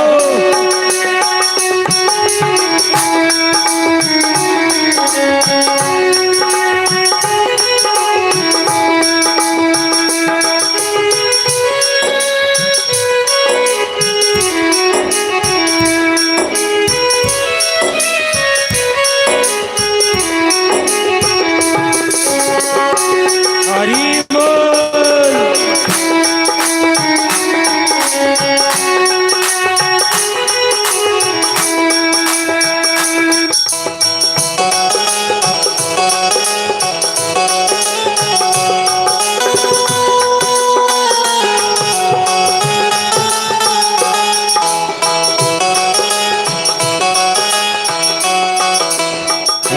जिसके नजरों में है श्याम प्यारे, वो तो रहती है जग से नियारे। जिसके नजरों में है श्याम प्यारे, वो तो रहते हैं जग से नियारे। वो तो रहते हैं जग से नियारे, वो तो रहते हैं जग से नियारे। जिसकी नजरों में, जिसकी नजरों में मोह हमारे, जिसकी नजरों में मोह हमारे, वो नजर फिर तरसती कहीं है। ये तो प्रेम की बात है बोलो, बंदगी तेरे बस की नहीं है। यहाँ सरे देखे होते हैं सौदे, आशिकी इतनी सस्ती नहीं है। ये तो प्रेम की बात है बोलो, ये तो प्रेम की बात है बोलो, ये तो प्रेम की बात है बोलो। जय जय श्री राम। भगवान ने सोचा उद्धव जी के मन में जो संदेह है उसका निवारण यह नहीं हो सकता। लोगों को कुछ बीमारी ऐसी होती है कि डॉक्टर के पास गए, दवाई लिख दिया, खा लिया, ठीक हो गई। कुछ बीमारी ऐसी होती है जिसे हॉस्पिटलाइज कर लेता है, और कुछ बीमारी ऐसी भी होती है उसे किसी खास जगह पर भेजा जाता है। उद्धव जी को जो बीमारी है वो वृंदावन बिना गए ठीक नहीं हो सकती। वृंदावन प्रेम की भूमि है, उद्धव जी ज्ञानी है लेकिन प्रेम की कमी है। हम लोग उद्धव गोपी संवाद में चल रहे हैं और साहित्य जगत में उद्धव गोपी संवाद को भक्ति और प्रेम के बीच की कलह है। प्रेम के बिना ज्ञान पंगु होता है और ज्ञान के बिना भक्ति अंधी होती है। तो भक्ति को ज्ञान चाहिए और ज्ञान को प्रेम चाहिए। ये दोनों पूरा तब होगा जब उद्धव जी आएंगे वृंदावन, तो गोपियों को उद्धव जी से ज्ञान मिल जाएगा और उद्धव जी को इन गोपियों से प्रेम का पाठ मिल जाएगा। श्री कृष्ण ने कहा, उद्धव तेरी समझ में मेरी बात तो आनी नहीं है, तुम ऐसा करो कि तुम वृंदावन चले जाओ। मेरा एक स्वभाव है कि जे यथा माम प्रवर्तन्ते तांस तथैव भजामि। जो हमें जिस रूप में भजता मैं उसे उसी रूप में भजता हूं। तो ब्रजवासी हमें कभी नहीं भूलते हैं, तो मैं कैसे भूल सकता हूं? तुम तो विद्वान हो, तुम ऐसा उपदेश देना, ऐसा भाषण करना, ये ब्रजवासी हमें याद करना छोड़ दे, उन्हें ज्ञान के मार्ग पे लगा देना, भक्ति मार्ग से हटाकर। और यदि ब्रजवासी हमें भूल जाएंगे तो मैं भी ब्रजवासियों को भूल जाऊंगा। उद्धव जी को लगा कि ये काम तो बड़ा आसान है। कहा ठीक है, मैं कड़ी चला जाता हूं, लेकिन कोई परिचय पत्र तो दीजिए, हमें तो कोई पहचानता नहीं है वहां। तो दोनों मित्र रात में जग के चिट्ठी लिखने लगे। श्री कृष्ण लिखवा रहे हैं, उद्धव जी लिख रहे हैं। पूरी रात बीत गई, एक भी पंक्ति पत्र तैयार नहीं हुआ। जो लिखवाते हैं वो कटवा देते हैं, ये ठीक नहीं, ये उचित नहीं। पूरा कोरा कागज कोरा ही रह गया, एक पंक्ति पत्र तैयार नहीं हुआ। परीक्षित पूछते हैं सुखदेव जी से कि ऐसा क्यों हुआ? सुखदेव जी कहते हैं, राजन, अनिर्वचनीयम प्रेम स्वरूपम मोका स्वादवत। प्रेम का स्वरूप अनिर्वचनीय होता है, कोई प्रेम को परिभाषित नहीं कर सकता। प्रेम परिभाषा की चीज नहीं है। कोई नहीं कह सकता कि प्रेम काला है कि गोरा है, मोटा है कि पतला है, लंबा है कि छोटा है। प्रेम अनुभव की चीज है, व्यक्त करने की चीज नहीं है। जैसे गूंगा आदमी रसगुल्ला खाकर मिठास का अनुभव तो कर लेता है, लेकिन वो बता नहीं सकता कि रसगुल्ले की मिठास कैसी है। इसी तरह प्रेम अनुभव की चीज है। तो उद्धव जी को कहा, जाओ तुम्हें मौखिक जो लगे वही समझा देना। अपनी पीताम्बरी दे दिया। ये पीताम्बरी पहचान बन जाएगी। जिस रथ से अक्रूर जी लेके आए थे उसी रथ पर चढ़ के जा रहे हैं उद्धव जी। जब से कन्हैया चला आया, इनके जो अंतरंग सखा सब थे, ग्वालवाल सबने एक नियम बना लिया था कि जहाँ से वृंदावन की सीमा समाप्त होती है, सीमांत प्रदेश पर आकर सभी ग्वालवाल बैठ जाते हैं सवेरे सवेरे और दिन भर रास्ता देखते हैं। इसी रास्ते से कन्हैया गया था, इसी रास्ते से आएगा। शाम को उदास होकर सब घर चले जाते हैं। आज देखा उसी रथ पर उद्धव जी आ रहे हैं। उद्धव जी का रंग भी श्यामला है, उद्धव जी के शरीर पर पीताम्बरी है। तो दूर से लगा कि कन्हैया ही आ रहा है। तम वीक्ष कृष्ण अनुचर प्रदस्त्य प्रलंब बाहु नभ कुंजलोच। ग्वाल बाल उछलने लगे, कन्हैया आ गया, कन्हैया आ गया। जब रथ नजदीक आया तो ग्वाल बाल मूर्छित हो गए। ये अपना कन्हैया नहीं हो सकता। कन्हैया तो वृंदावन की भूमि में रथ पे बैठ ही नहीं सकता है। वो तो पैदल दौड़ के आता, हम लोगों को गले से लगा लेता। ये विश्वास है ग्वाल वालों। रथ नजदीक आ गया। तब तक उद्धव जी कहते हैं, बच्चे हमें नंद महल जाना है, रास्ता बताइए। ग्वाल बाल कहते हैं, आपका परिचय श्रीमान? मेरा नाम उद्धव है, मैं मथुरा से आया हूं, मैं कृष्ण का सखा हूं, मैं संदेशा लेकर आया हूं। सभी ग्वाल बाल कहने लगे कि कहिए प्रिय उद्धव श्याम सखा, सुध लेते हैं श्याम हमारी कभी। बन गोवर्धन वृंदावन को, यमुना तट को बंदवारी कभी। उद्धव जी, कन्हैया कभी हम लोग को याद करता है? कितना कठोर हो गया। यहाँ तो हम लोगों से इतना प्रेम करता था, मथुरा जाते ही सब भूल गया। बड़े बागपटु हैं उद्धव जी, सबको समझाने लगे। आप लोगों को बहुत बहुत याद करते हैं। आप लोगों की याद में तो कभी भरपेट भोजन भी नहीं करते हैं। बात करते नंद महल तक आए। ग्वाल वालों ने कहा कि यही नंद बाबा का महल है। उद्धव जी रथ से नीचे उतरे। अभी तक उद्धव जी को वृंदावन की पावन भूमि का स्पर्श नहीं हुआ था। जीवन में धरती स्थान का प्रभाव बहुत होता है। वृंदावन प्रेम की भूमि है। जैसे उद्धव जी ने अपना चरण रखा, इनके अंदर जो ज्ञान का दर्प था, अहंकार था, वो दूर हो गया। द्वार दरवाजे से देखा कि नंद और यशोदा बुढ़ापे में आपस में झगड़ा कर रहे हैं। यशोदा मैया कहती है नंद बाबा से कि आपके कारण कन्हैया चला गया। आपने कन्हैया को गाय चराने के लिए बोला, आपने कन्हैया को कभी अपना बेटा नहीं समझा। नंद बाबा कहते तुम कैसी बात करती हो यशोदा, मैंने कभी कन्हैया को गाय चराने के लिए नहीं कहा।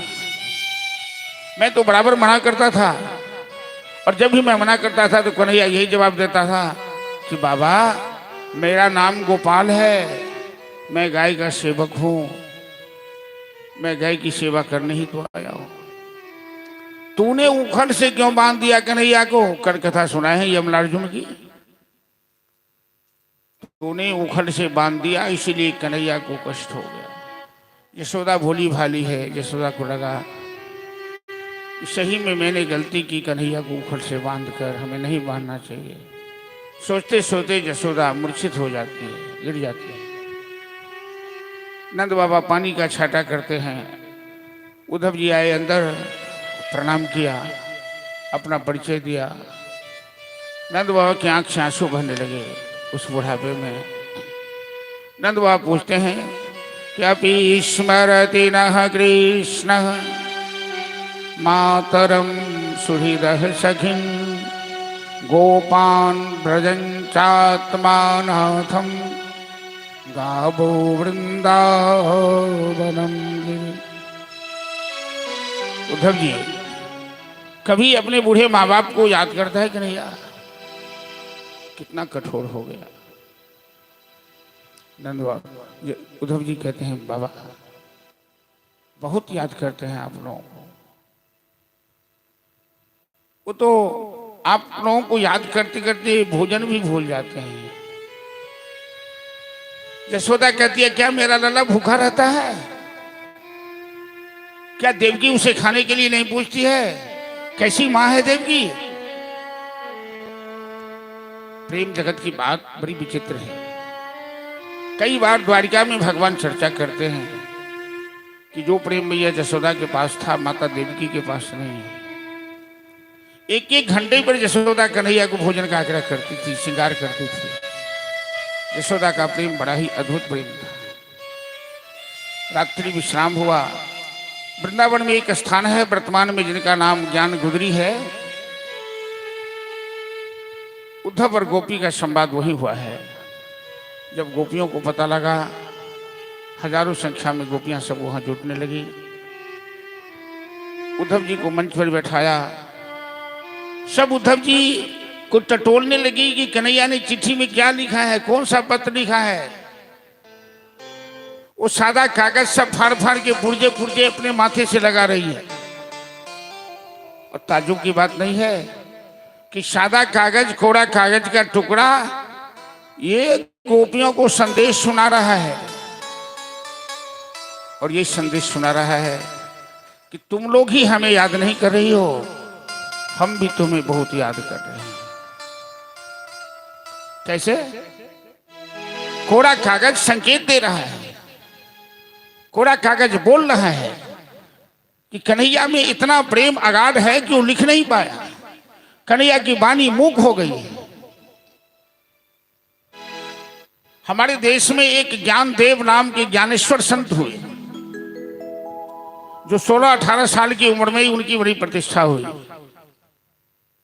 और एक संत थे चांगदेव महाराज। चांगदेव की उम्र थी 1400 वर्ष की। तो संत ज्ञानेश्वर की ख्याति बढ़ी तो चांगदेव को बड़ी ईर्षा हुई। ये 1400 साल के साधना के बल पर, योग के बल पर जिंदा है। ईर्षा हुई उन्होंने एक पत्र लिखा संत ज्ञानेश्वर को, चांगदेव महाराज। तो लिखने लगे तो सोचने लगे कि क्या करूं, उसको आशीर्वाद कैसे दूं, वो तो बड़ा संत है, उसकी बड़ी प्रतिष्ठा है, और प्रणाम कैसे करूं, वो हमसे बहुत छोटा है। ज्ञानेश्वर की उम्र 16-18 साल है, इनकी उम्र 1400 वर्ष है। तो सादा कागज लिफाफे में बंद करके भेज दिया। और संत ज्ञानेश्वर कोरा कागज की भाषा पढ़ लिए। वो समझ गए कि चांगदेव को अपने ज्ञान का अहंकार है, इसलिए वो कुछ लिख नहीं पाए। चांगदेव सिंह पर बैठकर सिंह को सांप का लगाम लगाकर जा रहे हैं संत ज्ञानेश्वर से मिलने के लिए। तो शिष्यों ने कहा, गुरुदेव, संत चांगदेव जी आ रहे हैं आपसे मिलने के लिए, लेकिन सिंह पर बैठ के आ रहे हैं, सिंह पे बैठकर और सांपों का लगाम लगाए हुए। संत ज्ञानेश्वर समझ गए इनके अहंकार को। तो जिस पत्थर पर बैठे थे उस पत्थर को कहा, चलो संत का स्वागत करते हैं आगे से। वो पत्थर चलने लगा, दोनों संत की मुलाकात हुई, चांगदेव का अहंकार दूर हो गया। चांगदेव ने सोचा, मैं तो जीवंत पशु सिंह की सवारी किया हूं, और ये तो एक पत्थर को चला दिया, निर्जीव को चला दिया, ये महान है। चांगदेव का मस्तक झुक गया संत ज्ञानेश्वर के आगे। तो कोरा कागज भी बोलता है। बड़ा लंबा संवाद हुआ हम समय के अभाव में, क्योंकि उद्धव गोपी संवाद हुआ प्रसंग है कि साहित्य जगत का वो मानदंड है, इसे भ्रमर गीत के नाम से जाना जाता है। और श्रीमद् भागवत में एक श्लोक में ये गोपियां भौरे का नाम लेती है, उद्धव को संकेत करके, मधुव कितब बंधो मास संगी सपत्ना कुछ बिल्लित माला कुंकुमश्रुभिर्न। अर्थात ये गोपियां जब उद्धव से कन्हैया का हालचाल पूछने लगी, अपना संदेशा पूछने लगी, ये उद्धव तो गए थे संदेशा लेकर, लेकिन अभी तक थोड़ा ज्ञान का अभिमान बचा हुआ है, चांगदेव की तरह है। वो संदेशा भूल गए, लेकिन निराकार ब्रह्म की स्थापना करने लगे, ज्ञान का उपदेश देने लगे। अभी तक तो ये गोपियां समझ रही थी कि मेरे प्रियतम के पास से आए हैं हमें संदेशा सुनाने के लिए, इसीलिए सब स्वागत कर रही थी। जब इन गोपियों को लगा ये हमें मूर्ख समझ के उपदेश देने आए हैं, अरे जो परमात्मा का मित्र है वो मूर्ख हो सकता है क्या? जहां से सरस्वती प्रकट होती है, जहां से ज्ञान प्रकट होता है, जहां से वाणी वैखरी प्रस्फुटित होती है, वो तो परमात्मा है। तो गोपियों के ऊपर तो परमात्मा की कृपा है। गोपियां कहने लगी, उद्धव जी हम तो आशा लगाए थे कि आप हमें संदेशा सुनाएंगे, आप हमें ज्ञान देने आए हैं, तो पहले हम पूछते हैं कि आपको ज्ञान है क्या? आपका निराकार ब्रह्म कहाँ है? कभी आपको दर्शन देता है क्या? आपका निराकार ब्रह्म कभी गोवर्धन उठाया क्या? कभी कालिया नाग को नाथा क्या? कभी रास रचाया क्या? कभी मक्खन चुराकर खाया क्या? हमारा वो निराकार ब्रह्म साकार बनके हमारा मित्र है, वो हमारे साथ गुल्ली डंडा खेला है, वो हमारे घर में घुसकर माखन चोरी करके खाया है। हम उस ब्रह्म को छोड़कर आपके निराकार ब्रह्म के पीछे क्यों जाए? निर्गुण कौन देश को वासी, आपका निर्गुण ब्रह्म कौन देश का कौन गांव का रहने वाला, हमें क्या पता। आप कहते हैं कि परमात्मा को गुण नहीं है, तो हम पूछते हैं कि परमात्मा को गुण नहीं है तो गुण आया कहां से संसार में? जो उनके गुण ना आए तो गुण भये कहां से? अब बीज बिना फल उगे उद्धव कहो कहां थे? बिना बीज का वृक्ष हो सकता है क्या? यदि परमात्मा में गुण नहीं तो संसार में गुण कहां से आएगा? क्योंकि समस्त संसार की उत्पत्ति पालन संहार के निमित्त परमात्मा। अर्थात इन गोपियों ने ऐसा ऐसा तर्क दिया, उद्धव जी के अंदर जो शास्त्र का ज्ञान था वो लुप्त हो गया। और भक्ति के आगे, परमात्मा के आगे ज्ञान का नहीं चलता है। वहां तो समर्पण चलता है, त्याग चलता है। अंत में ये स्थिति हुई वहां कि उद्धव जी दोनों हाथ उठाकर इन गोपियों को प्रणाम करने लगे कि वंदे नंद व्रज स्त्रीणाम पादरेणुमभिक्षणशः यासां हरिकथोद्गीतं पुनाति भुवनत्रयम्। मैं इन ब्रजांगनाओं को प्रणाम करता हूं जिनकी कीर्ति तीनों लोक को पावन करती है, और मैं परमात्मा से प्रार्थना करता हूं कि आसामहो चरण रेणुजुषामहं श्याम वृंदावने किमपि गुल्मलतौषधीनां या दुष्टजन स्वजन मार्गपथं च हित्वा भेजुर्मुकुंद पदवीं श्रुतिभिर्विमुग्धा। कवि रसखान ने इसी श्लोक का ट्रांसलेशन के अनुवाद किया है कि मानुष हो तो वही रसखान बसों बज गोकुल गांव के द्वारन, जो पशु हो तो चरेन करो नित नंद के धेनु मझारन। या लकटी और कामरिया पर लोकति हूँ के सुख डारो, रसखान कभी इन आखिन चो ब्रज के बनवाग तराग निहारो। जब उद्धव जी का दिमाग ठिकाने लगा, अर्थात उद्धव जी के दिल में भक्ति प्रवेश, प्रेम का संचार हुआ, और उद्धव जी से इन गोपियों ने भी ज्ञान प्राप्त किया। ज्ञान के बिना यदि भक्ति में ज्ञान आ जाए तो चार चांद लग जाते हैं। तो ज्ञान के बिना भक्ति अंधी होती है। अब गोपियां सब कहती है, उद्धव जी हम आपसे पूछते हैं, जब प्रेम करके निर्वाह नहीं करना था तो हमसे प्रेम किया क्यों? और हम उससे कुछ मांगते हैं क्या? अरे वृंदावन की गोपियां कन्हैया से कुछ चाहती है क्या? वो तो केवल अखिया हरि दर्शन को प्यासी, देखन चाहत हो कमल नयन को निष्दिन रहत उदासी। एक बार हम केवल दर्शन चाहते हैं, और उनके वियोग में निष्दिन बरसत नयन हमारे, सदा रहत पावस ऋतु हम पे जब ते श्याम सिधारे। बंसी बजाकर सबके दिल को चुराया, सबके चित्त को चुराया, और मझधार में डूबने के लिए छोड़ दिया। मथुरा जाकर हम जानते हैं कि कन्हैया का स्वभाव ऐसा नहीं था। कन्हैया बिल्कुल निश्चल था। ये मथुरा कंस की नगरी है ना, ये मथुरा काजर की कोठरी, जित आबद तित कार्य।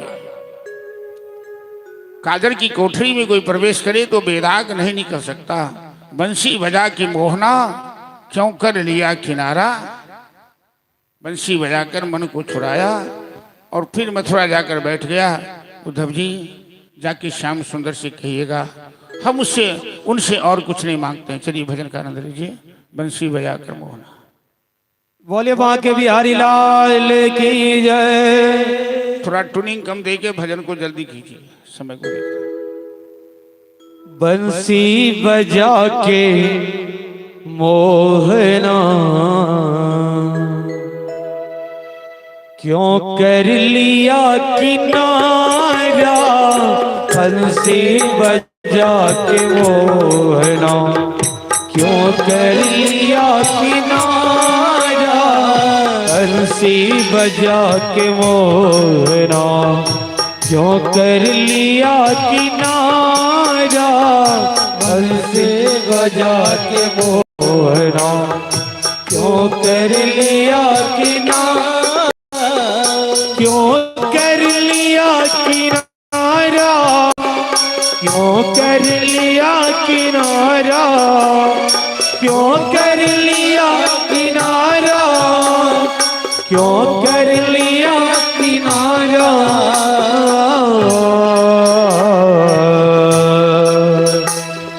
अपनों से हाय कैसा अपनों से हाय कैसा व्यवहार है तुम्हारा, अपनों से हाय कैसा व्यवहार है तुम्हारा। हंसी बजा के बोलना क्यों कर लिया किनारा, हंसी बजा के बोलना।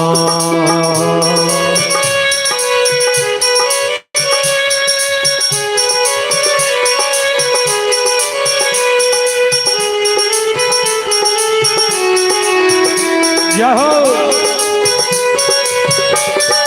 हरि बोल।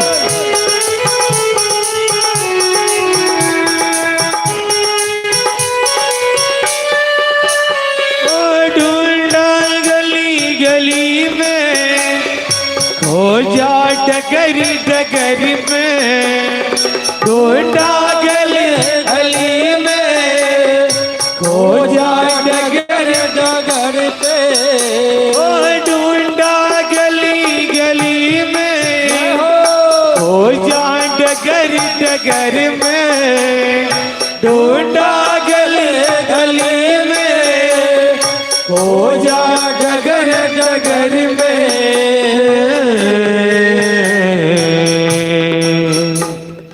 मन में यही लगन है, मन में यही लगन है, दर्शन मिले तुम्हारा, मन में यही लगन है, दर्शन मिले तुम्हारा। हंसी बजा के बोलना क्यों कर लिया किनारा, हंसी बजा के बोलना।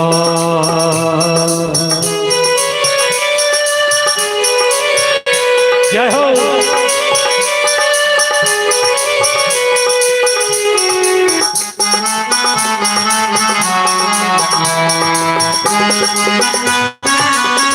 हरि बोल।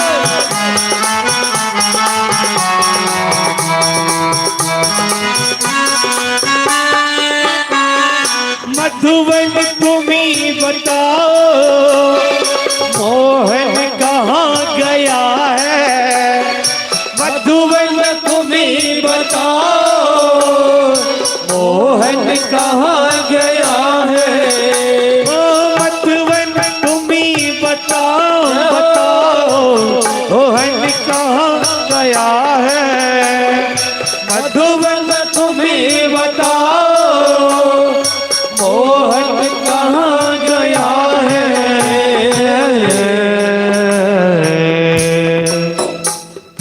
कैसे झुलस गया है, कैसे झुलस गया है, बोल बदन तुम्हारा, कैसे झुलस गया है, बोल बदन तुम्हारा। बंसी बजा के मोहरा क्यों कर लिया किनारा, बंसी बजा के मोहरा।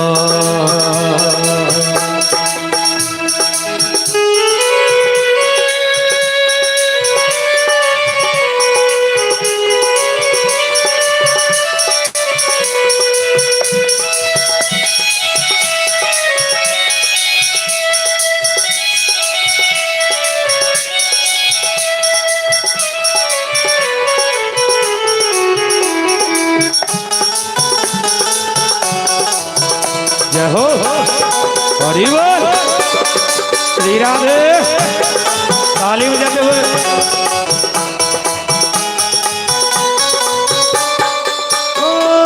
दुनिया कहे दीवानी, मुझे पागल कहे जवाना, दुनिया कहे दीवानी, पागल कहे जवाना, दुनिया कहे दीवानी दीवानी, पागल कहे जवाना, दुनिया कहे दीवानी, पागल कहे जवाना।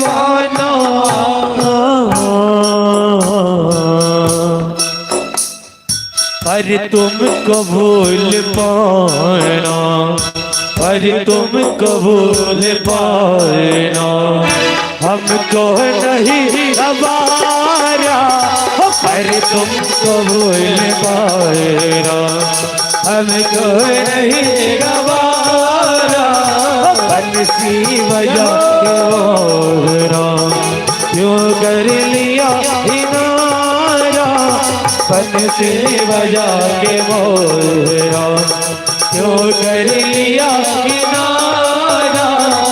अपनों से हाय कैसा व्यवहार है तुम्हारा, अपनों से हाय कैसा व्यवहार है तुम्हारा।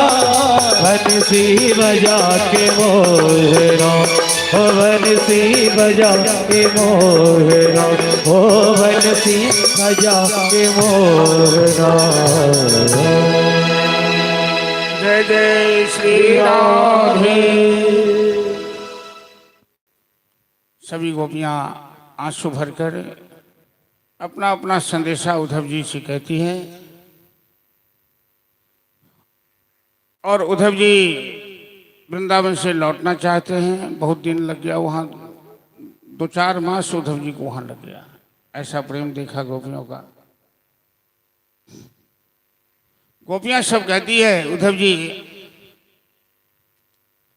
कि परसों कहिया बन श्याम गए, पर बीत गए कितने परसों, परसों न घटे परसों न बढ़े, परसों की बात गई बरसों। कन्हैया तो जाते समय कहा था कि हम परसों आएंगे, क्या उसका परसों कभी होता नहीं है। बरसों बीत गए, हम उससे कोई अपेक्षा तो नहीं रखते, हम एक बार उसका दर्शन चाहते हैं। आप देख रहे हैं कि कन्हैया के वियोग में यहाँ की गायें चारा नहीं खाती है, मधुवन सोना सोना लग रहा है। नंद यशोदा का हाल तो आप अपनी आंखों से देख रहे हैं। मथुरा नगर कान्हा गेल नीर मोहिया, सखी है गेल नीर मोहिया से, दर दियो न कलियो बूझई हो राम, से दर दियो न कलियो बूझई हो राम, से दर दियो न कलियो बूझई हो राम, से दर दियो न कलियो बूझई हो राम। मथुरा नगर कान्हा गेल नीर मोहिया, सखी है मथुरा नगर कान्हा गेल नीर मोहिया, सखी है गेल नीर मोहिया से, दर दियो न कलियो बूझई हो राम, से दर दियो न कलियो बूझई हो राम।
मोहन माँ से प्रीतियो न करियो बूझई हो राम से प्रीतियो न करियो बूझई हो राम से प्रीतियो न करियो बूझई हो राम से प्रीतियो न करियो बूझई हो राम मास बरस बीतलई बीतलई उमरिया मास बरस बीतलई बीतलई उमरिया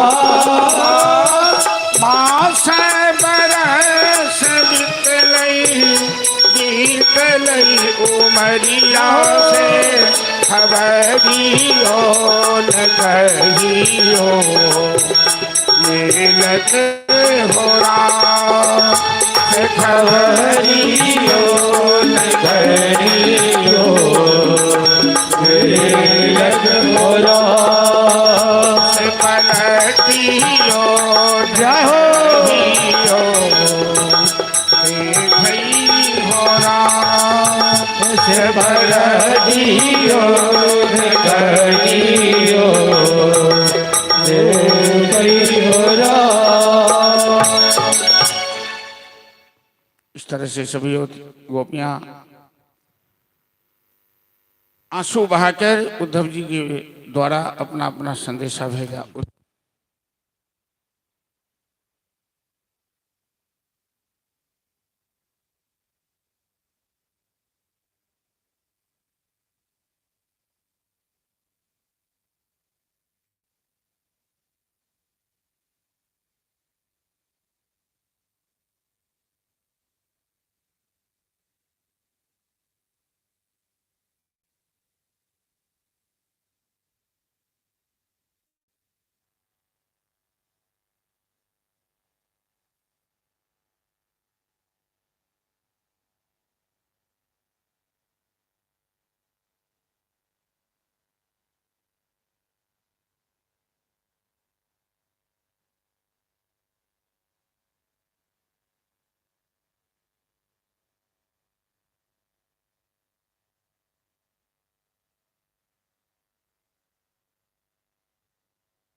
बोल वृंदावन बिहारी लाल की। उद्धव जी मथुरा से वृंदावन से मथुरा आए और श्याम सुंदर को गोपियों का संदेशा सुनाया। वृंदावन जाने से पहले झगड़ रहे थे कि आप क्यों याद करते हैं ब्रजवासियों को, और आने के बाद झगड़ने लगे कि आप वृंदावन क्यों नहीं जाते हैं। दोनों ही हालात में कन्हैया ने एक ही उत्तर दिया, ये तो प्रेम की बात है उद्धव, हम क्यों नहीं भूल पाते हैं, ये भी प्रेम की बात है। और इतनी कम दूर पर रहते हुए भी क्यों नहीं जाते हैं वृंदावन, ये भी प्रेम की बात है। अब तक जो भागवत कथा में हम लोग थे, ये दशम स्कंद जो प्रधान है श्रीमद् भागवत में, पूर्वार्ध उत्तरार्ध, जहाँ तक प्रेम का संबंध है उसे पूर्वार्ध कहते हैं। अब उत्तरार्ध में प्रवेश कर रहे हैं सुखदेव जी। जब कन्हैया अब राजनीति में हाथ बटा रहा है, तो श्रीमद् भागवत दशम स्कंद के उत्तरार्ध में प्रवेश कर रहे हैं। जरासंध ने एक बार यदुवंशियों पर काल यवन के साथ आक्रमण किया। दक्षिण अफ्रीका का रहने वाला था काल यवन, बड़ा बलवान था। महादेव से वरदान प्राप्त कर रखा था कि उसे कोई अस्त्र शस्त्र से मार नहीं सकता। इधर से जरासंध यदुवंशियों को घेरा, उधर से काल यवन घेरा। राजनीति का पालन करते हुए श्री कृष्ण ने जब पता लगा तो रातों रात सारे यदुवंशियों को मथुरा से हटाकर समुद्र में एक नगर बसाया, जिसका नाम रखा द्वारावती। मथुरा खाली कर दिया। बलराम जी जरासंध के साथ युद्ध करने गए और कृष्ण काल यवन के सामने युद्ध करने गए। आश्चर्य की बात कि कृष्ण बिना किसी अस्त्र शस्त्र के साथ काल यवन के सामने खड़े हो गए। काल यवन बड़ा बलवान भी है, बड़ा क्रोधी भी है, अहंकारी भी है। उसने निहत्था कृष्ण को देखा, उसका क्रोध और भी उत्तेजित हो गया। काल यवन कहता है, रे छलिया, मैं तेरा काल तेरे सामने खड़ा हूं, तू बिना किसी अस्त्र शस्त्र के मेरे सामने चला आया। तुम जानते कि मेरा नाम क्या है? काल यवन नाम है। श्री कृष्ण कहते हैं कि तू चाहे जो भी हो, मैं भी कोई कम नहीं हूं। तू हमें पहले पकड़ तो ले, फिर हमसे युद्ध करना। काल यवन कहता है, क्या तुम रणभूमि से भग भी सकता है? कहते हैं, हाँ मैं भग सकता हूं। क्या तुम्हें शर्म नहीं आती है? भगवान कहते हैं कि हमसे ज्यादा बेशर्मी कौन मिलेगा तुमको? हमें न कोई लाज है न कोई शर्म है। अरे बेवकूफ, दुनिया के लोग चोरी करते तो लोग गालियां देते हैं, मैं चोरी करता हूं तो लोग हमारी पूजा करते हैं। इसी तरह दुनिया के लोग रणभूमि से भगेंगे तो लोग गालियां देंगे, कायर, डरपोक, और मैं भगूंगा तो मेरी लोग पूजा करेंगे। और बात भी सही है। गुजराती लोग गुजराती भाषा में रणछोड़ भगवान की कीर्तन करते हैं। और जहाँ एक घटना घटी, गुजरात के अंदर डाकोर जिला है, जहाँ रणछोड़ भगवान का बड़ा विशाल मंदिर है। हम लोग छात्र जीवन में वहाँ गए थे साइकिल रेस में। वही काल यवन से हाथ छोड़ा के भगवान भगे थे। और गुजराती लोग कहते हैं, बोल रणछोड़ भगवान की जय। गुजराती भाषा में क्या कहते हैं गुजराती सब? बोल रणछोड़ा लाल नी जय। रणछोड़ा लाल नी जय। काल यवन पीछा किया, चले गए हिमालय की गुफा में। सूर्यवंशीय राजा मानधाता के पुत्र मुचकुंद महाराज देवासुर संग्राम में युद्ध करके थक गए थे। देवताओं से वरदान लेकर 10,000 वर्ष से सो रहे। 10,000 वर्ष से सो रहे। उन्हें वरदान था कि उनकी नींद खुले तो भगवान का दर्शन होगा। भगवान ने अपनी पीताम्बरी से मुचकुंद को ढक दिया और स्वयं छिप गए। काल यवन आया पीछे से, उसे लगा वही छलिया सोया है। जोर से लात मारा खींचकर, मुचकुंद की निद्रा भंग हुई। मुचकुंद ने देखा सामने काल यवन खड़ा है। उनकी आंख से अग्नि की ज्वाला निकली और काल यवन उसी में जलकर भस्म हो। हिंसा स्वभावे न भीषित। जब काल यवन भस्म हो गया तो भगवान सामने खड़े हो गए। मुचकुंद ने देखा, कहा आप? कहा जित वंश में मेरा अवतार हुआ, मेरा नाम वासुदेव कृष्ण है। मुचकुंद भगवान, मुचकुंद जी भगवान कृष्ण की स्तुति की है कि प्रभु विमोहितोयम जनीश माया त्वदीया त्वाम न भजन्त नर्तिक सुखाय दुख प्रवेश सजते गृहेषु योषित पुरुषस्य वंजित। आपकी माया बड़ी अद्भुत है, इस तरह से लोगों को मोह रखी है कि जो अपने जीवन में जितना सुख जुटाने में लगा उसके जीवन में उतना ही दुख बढ़ता चला जा रहा है। इस तरह से भगवान ने कालयवन का नाश किया, मुचकुंद का उद्धार किया। द्वारिका है और विदर्भ देश के राजा हैं भीष्मक। भीष्मक के 5 पुत्र, एक पुत्री रुक्मिणी महारानी जो साक्षात लक्ष्मी की अवतार है। रुक्मिणी भगवान कृष्ण से प्रेम करती हैं, भगवान कृष्ण को चाहती हैं और रुक्मिणी का बड़ा भाई रुक्म अपनी बहन का विवाह शिशुपाल के साथ करना चाहता है। तो शिशुपाल बड़े बड़े बलवान जरासंध, दंतवक्र इत्यादि राक्षसों के साथ बाराती लेके भीष्म विदर्भ देश में आ रहा है और रुक्मिणी ने एक सुंदर पत्र लिखकर एक ब्राह्मण के हाथ द्वारिकाधीश के पास भेजा। ब्राह्मण देवता पत्र लेकर आए और भगवान ने पत्र पढ़ा तो रुक्मिणी ने लिखा है इस पत्र में कि सत्वा गुणान भुवन सुंदर सन्वतांते निर्विश्व कर्ण विवरे हरतुंग ताप रूपम दृशा दृश्मता मखिलार्थ लाभम तई अच्युता दृशम पत्रम अपत्रपम। रुक्मिणी ने भगवान कृष्ण को पत्र लिखा है कि प्रभु, मैंने लोगों के मुंह से आपकी प्रशंसा सुनकर आपको अपना पति मान ली हूं और मेरा भाई आपसे बड़ा द्वेष करता है, मेरा ब्याह शिशुपाल के साथ करना चाहता है। हम गिरजा पूजा करने आएंगे गिरजा मंदिर में, आप आकर शीघ्र हमें अपहरण करके यहां से ले चले। यदि आपने समय से मेरा अपहरण नहीं किया तो मैं आत्महत्या कर लूंगी। पत्र हस्तगत होते ही श्री कृष्ण रथ पर सवार हुए, किसी को कुछ बताया नहीं, ब्राह्मण देवता को बैठाकर विदर्भ देश पहुंचे और पीछे से बलराम जी सेना लेकर आ रहे हैं। रुक्मिणी गिरिजा पूजा की तैयारी में है और रुक्मिणी का भाई के मन में संदेह बना है कि यदि मेरी बहन गिरिजा पूजा करने जाएगी, राजघराना में नियम है कि कुमारी कन्या विवाह से पहले गिरिजा पूजा करती है, कहीं वो छलिया मेरी बहन का हरण न कर ले। तो हजारों सेना रुक्मिणी के पीछे लगा दिया है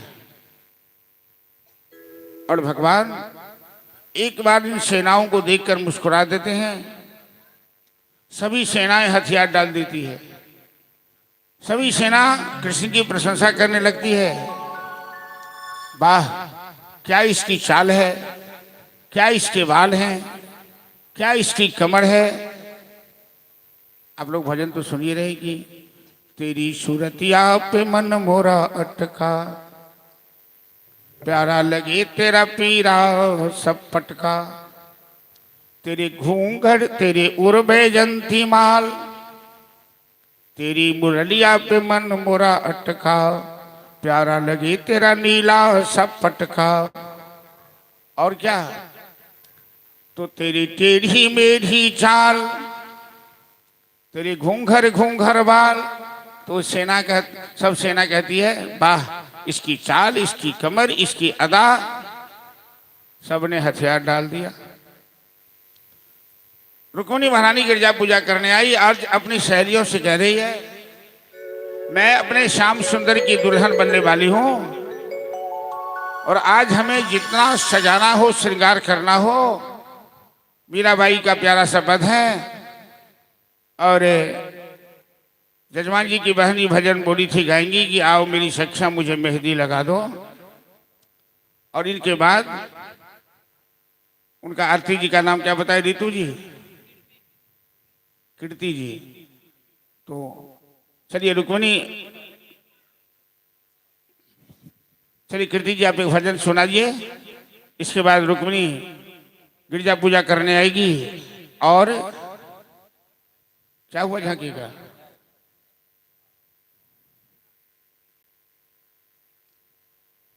दीजिए माइक दीजिए उनको।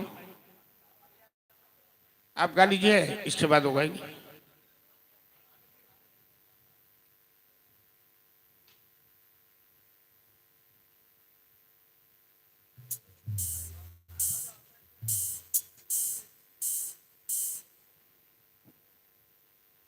क्या ढूंढ रहे हो तब से?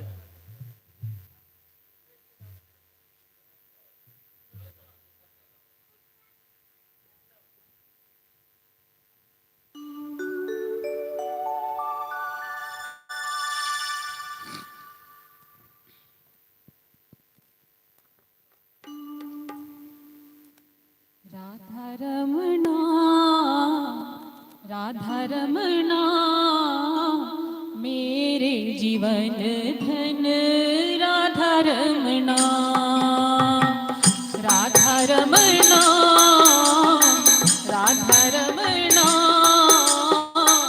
मेरे जीवन धन राधा रमणा, मेरे जीवन धन राधा रमणा, मेरे जीवन धन राधा रमणा, राधा रमणा, राधा रमणा, मेरे जीवन धन राधा रमणा, मेरे जीवन धन राधा रमणा।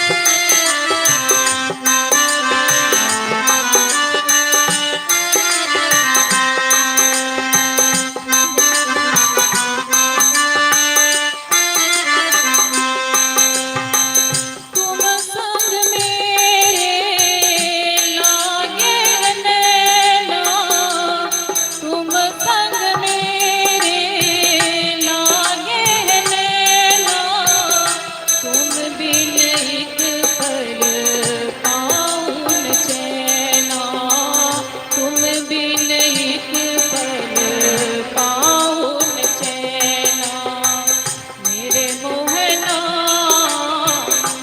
मेरे मोहना, मेरे सजना, मेरे जीवन धन राधा रमणा, राधा रमणा, राधा रमणा, मेरे जीवन धन राधा रमणा, मेरे जीवन धन राधा रमणा।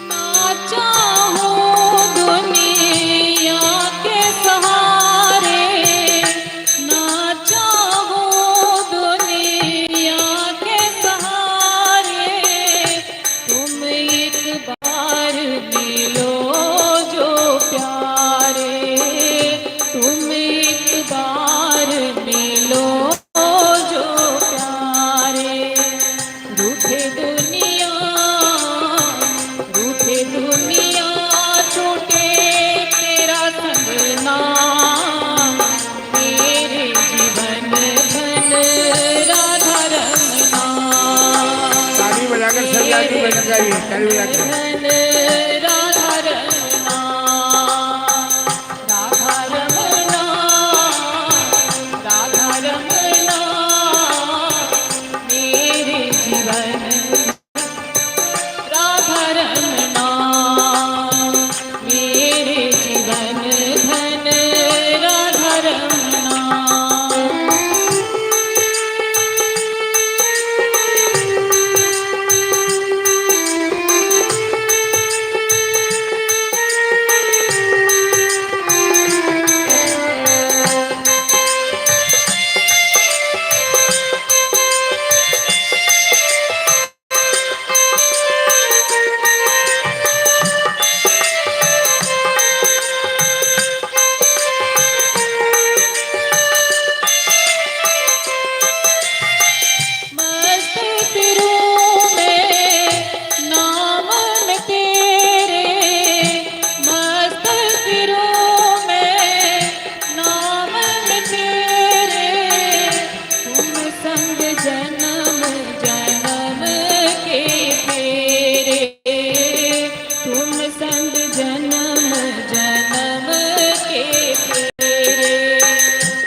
थालियां से स्वागत भी तो कीजिए।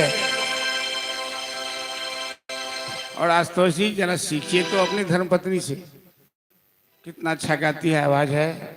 चलिए आओ मेरी सखियां, मुझे मेहंदी लगाओ। रुक्मिणी का विवाह प्रसंग है, सहेलियां उन्हें श्रृंगार कर रही है। गिरजा मंदिर में जाएगी पूजा करने, कन्हैया प्रतीक्षा कर रहे हैं गिरजा मंदिर में बैठकर।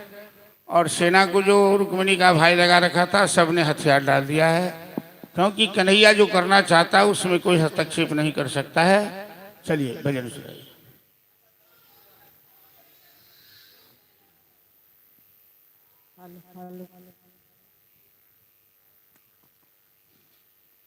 दोनों आदमी मिल जाइए, दोनों मिल जाइए। आपका भी तो पुराना भजन है। सखिया मुझे मेहंदी लगा दो, मेहंदी लगा दो, मुझे सुंदर सजा दो, मुझे श्याम सुंदर की दुल्हन बना, मुझे श्याम सुंदर की दुल्हन बना। आओ रे सखिया मुझे मेहंदी लगा दो, मेहंदी लगा दो, मुझे सुंदर सजा दो, मुझे श्याम सुंदर की दुल्हन बना दो, मुझे श्याम सुंदर की दुल्हन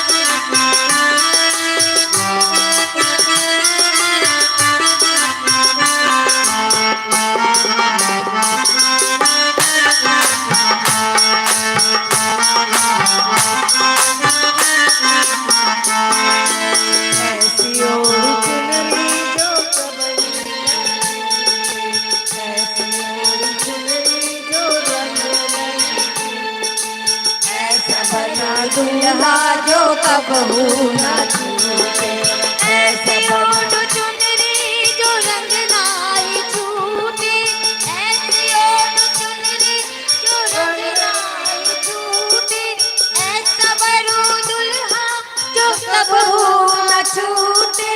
अटल सुहाग की बिंदिया लगा दो, अटल सुहाग की बिंदिया लगा दो, मुझे श्याम सुंदर की दुल्हन बना दो, मुझे श्याम सुंदर की दुल्हन। आओ रे सखिया मुझे मेहंदी लगा दो,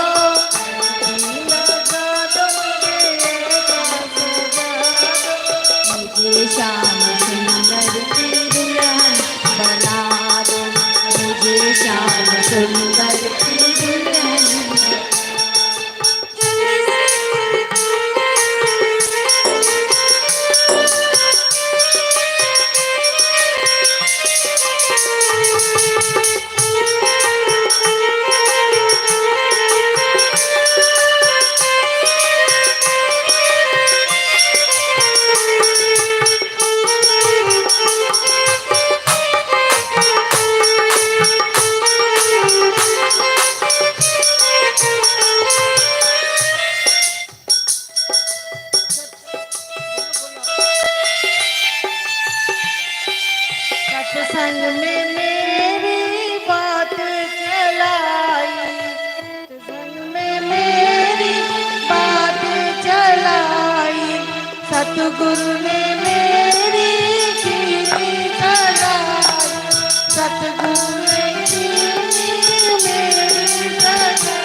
आओ मेरी सखियों मुझे मेहंदी लगा दो, मेहंदी लगा दो, मेहंदी लगा दो, मुझे सुंदर सजा दो, मुझे श्याम सुंदर की दुल्हन बना दो, मुझे श्याम सुंदर की दुल्हन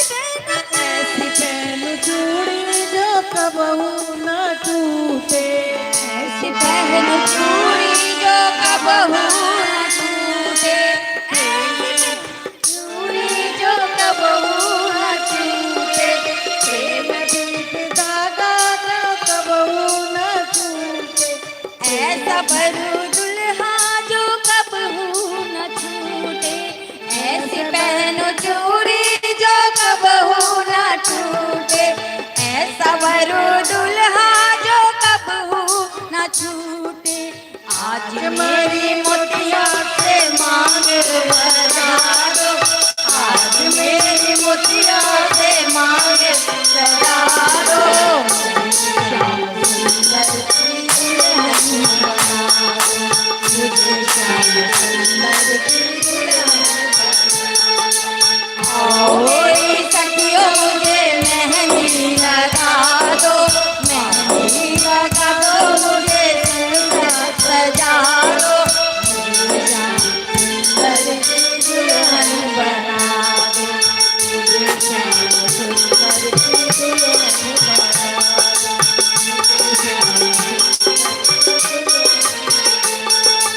भक्ति का सुरमा मैं आँख में लगाऊंगी,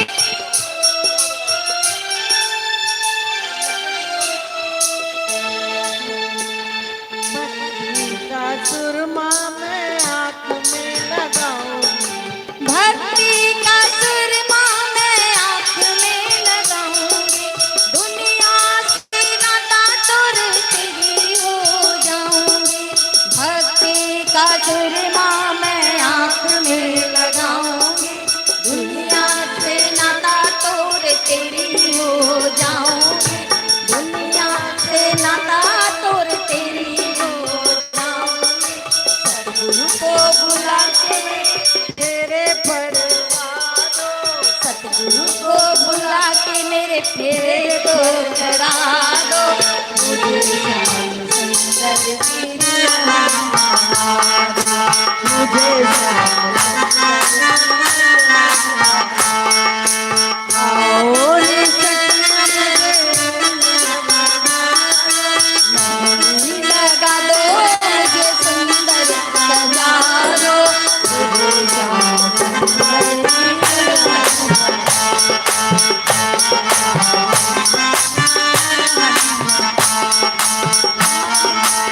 आओ मेरे सखा मुझे सेहरा पहना दो, आओ मेरे सखा मुझे सेहरा पहना दो, मुझे राधा की दुल्हा बना दो, मुझे राधा का दुल्हा बना दो, आओ मेरे सखा मुझे सेहरा पहना दो, ओ मेरे सखा मुझे सेहरा पहना दो, मुझे राधा का दुल्हा बना दो, मुझे राधा का दुल्हा बना दो।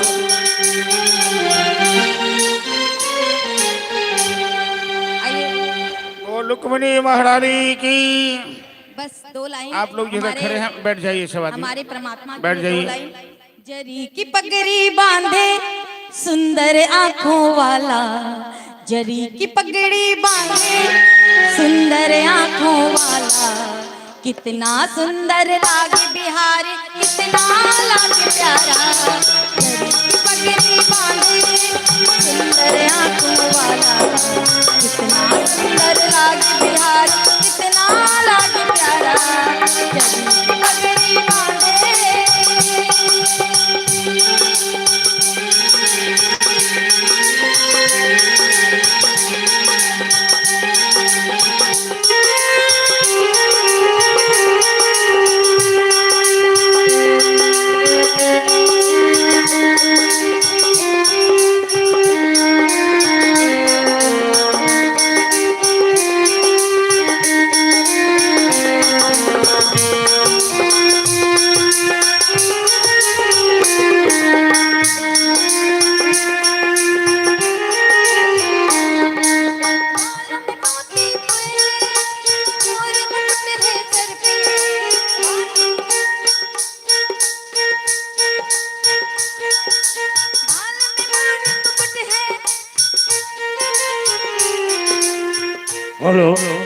तेरा ये रूप सलोना मन मेरा भी मोहे हवा में सर सर करना तेरा मत वाला दीवाना हवा में सर सर करना तेरा अमर मत वाला कितना सुंदर लागे प्यार कितना लागे प्यारा पगड़ी लागे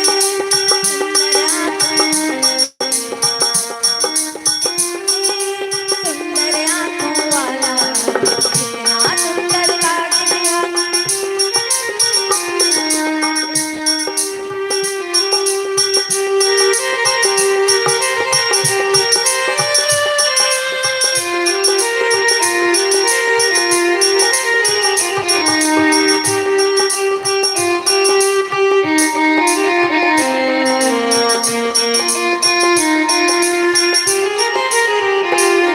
बोलो सच्ची बोलो भागवत भगवान बोलो रुक्मणी की वर की चलिए हेलो, आप लोग यहाँ इस जगह खाली कीजिए, उधर साउंड बॉक्स की आवाज़ रुक जाए, साइड हो जाइए। चलिए हम लोग कथा को विश्राम देंगे और सुदामा प्रसंग की चर्चा संक्षिप्त में करेंगे। लेकिन रुक्मिणी प्रसंग का एक भजन उनका श्याम मोरी चंदा चकोरी कीर्ति जी के पास बड़ा सुंदर भजन है, और थोड़ा साउंड को उधर ठीक कीजिए, आवाज़ सुनाई नहीं पड़ रही है। बाकी आदमी सब जितने खड़े हैं बैठ जाइए, डिस्टर्ब हो रहा है।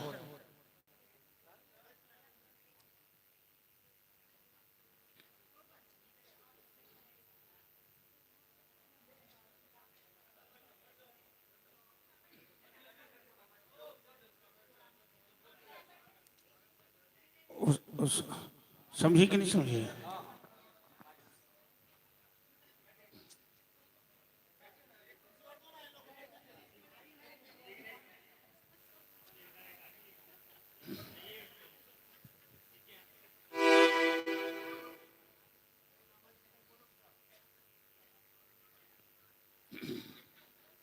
हेलो, सुन कीजिए।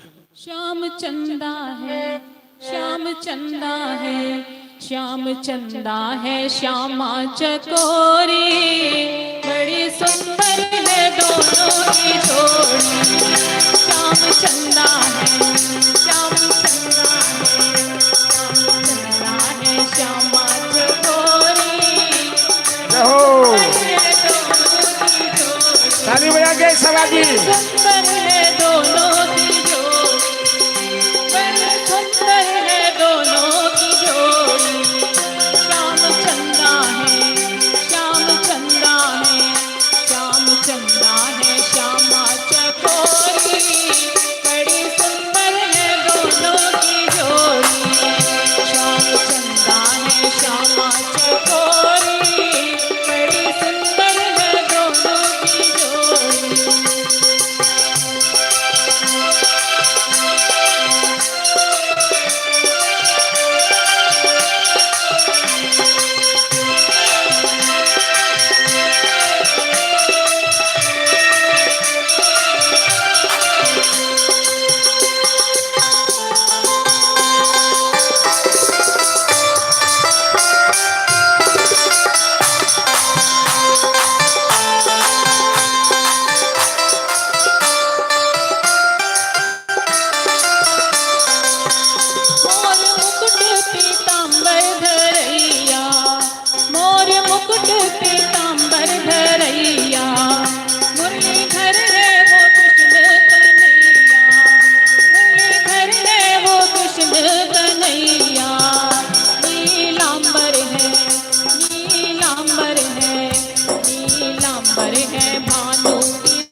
जय श्री राधे। चलिए, रुक्मिणी और श्याम सुंदर की जोड़ी बड़ी ही सुंदर है। श्याम चंदा है, श्यामा चकोरी है। गिरजा मंदिर से रुक्मिणी का अपहरण किया श्याम सुंदर ने। शिशुपाल के साथ जितनी बारात आई थी रास्ता रोकना चाहा, उन्हें रणभूमि में पराजित किया। बलराम जी आ गए और रुक्मिणी का हरण करके द्वारिका लाए, उनसे विधिवत विवाह किया। अब मैं आप तमाम आदमी से आग्रह करूंगा कि बैठ जाइएगा, हमें कथा को अपने गंतव्य तक पहुंचाने दीजिए। और कैमरामैन आप बीच में कहीं साइड से फोटो खींचिए, ज्यादा डिस्टर्ब मत कीजिए।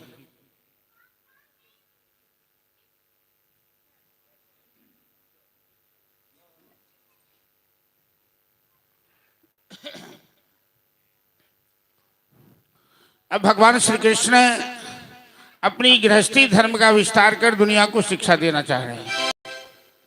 8 उनकी पटरानियां हैं, 100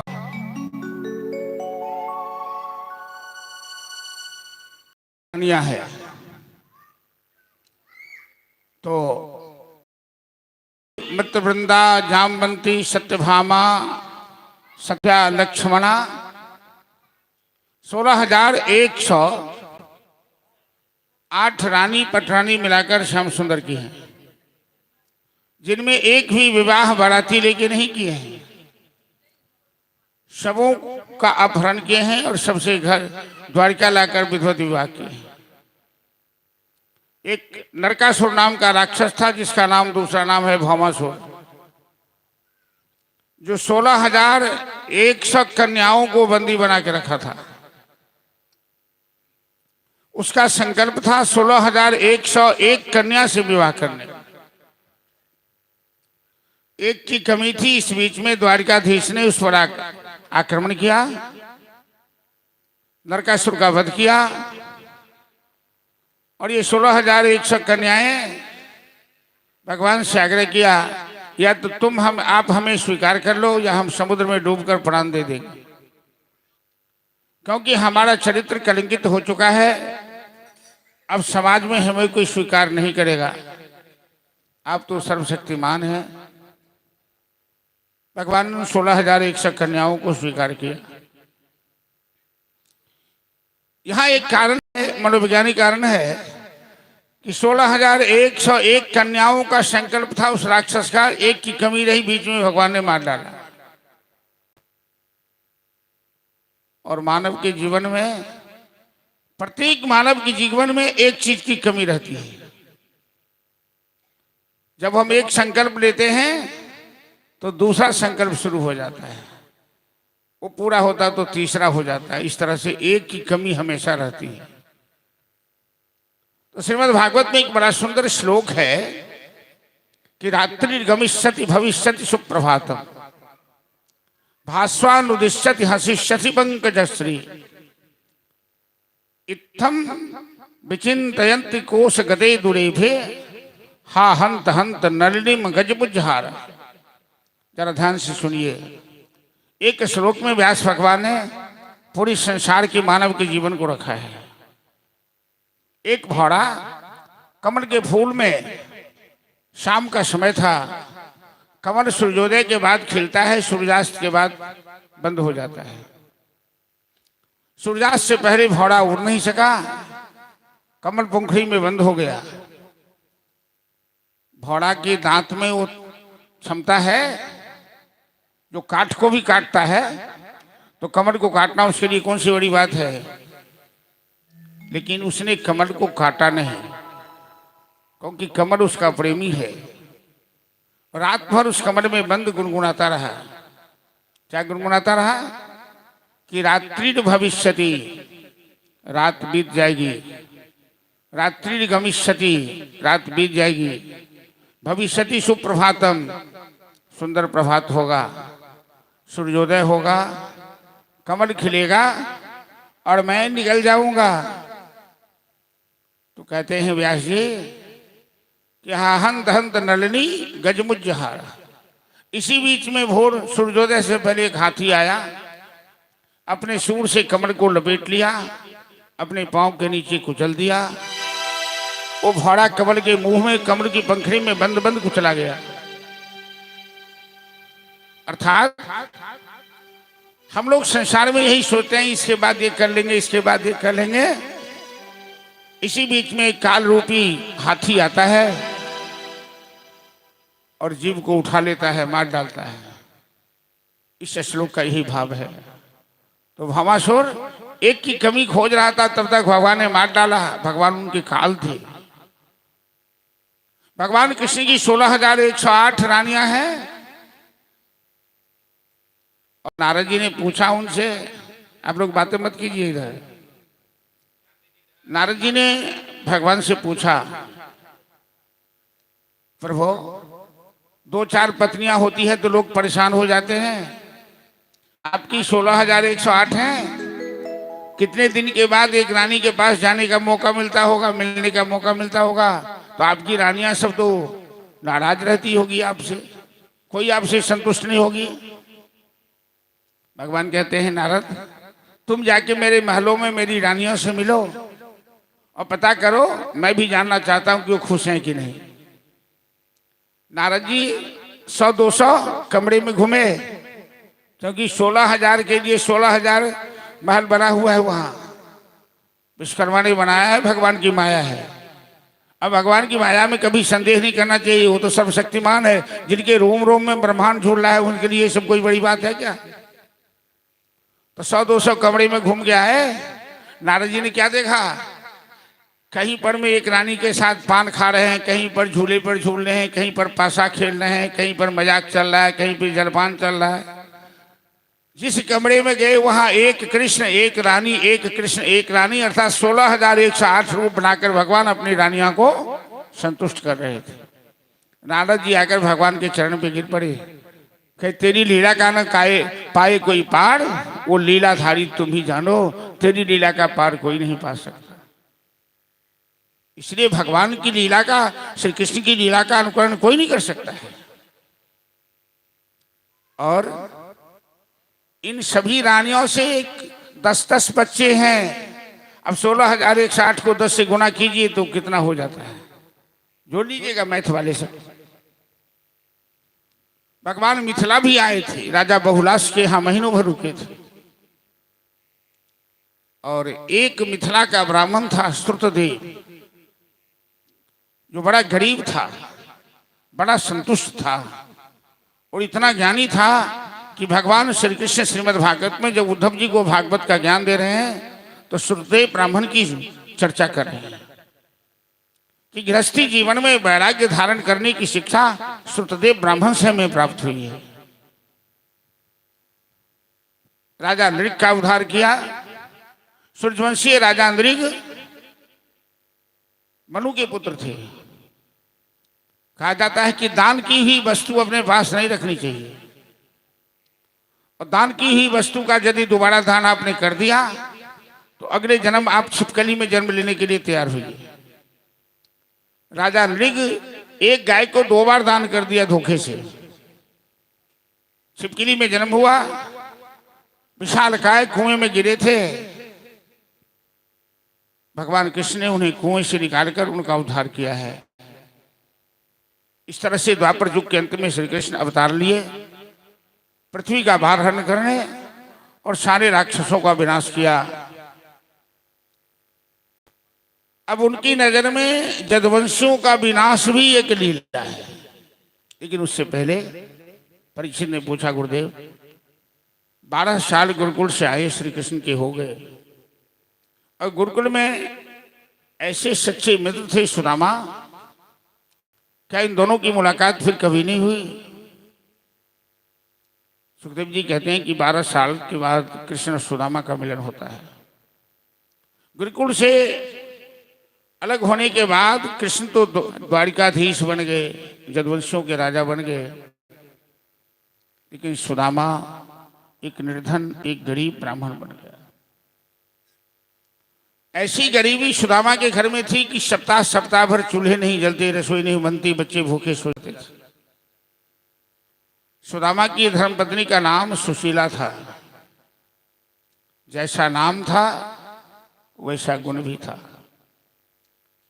नाम शांति देवी, और जहां बैठे वहां सबको अशांत करके रख दे। नाम गंगा बहन, एक गिलास पानी मांगो तो पानी भी देना, गंगा बहन पानी नहीं पिला सकती। तो सुशीला का जैसा नाम वैसा गुण था। माताओं में एक स्वभाव होता है, अपने शरीर पर दुख झेल लेती है, दुख उठा लेती है, लेकिन बच्चों का कष्ट माँ को देखा नहीं जाता है। ततस्य भार्या कुचेलस्य सुक्षामा च तथा विधा। सुदामा की जैसी संतोषी सुदामा की धर्मपत्नी सुशीला भी थी। लेकिन एक दिन वो प्रतिव्रता नारी अपने पति से कहा, ताम उपै महाभाग साधु नाम च परायण। स्वामी, हमारे बच्चे भूखे मर जाएंगे, आपके मित्र द्वारकाधीश महाराज हैं, जरा ध्यान से सुनिए, क्योंकि अब बहुत जल्दी हम कथा को विश्राम देंगे और आज आरती होगी, फिर उसके बाद विसर्जन का काम होगा। हवन का काम हो चुका है। आज विलंब स्वरूप कथा 1-1.5 घंटा विलंब शुरू हुई है, इसलिए हम क्षमा चाहते हैं। और कल से विश्राम ही करना है, 10-20 मिनट के लिए आप लोग घबराएंगे नहीं। श्रीमद् भागवत कथा में ये बड़ा मार्मिक प्रसंग है, और मार्मिक प्रसंग की कथा हो और लोगों का ध्यान इधर चंचल हो तो कथा कहने में आनंद नहीं आता है।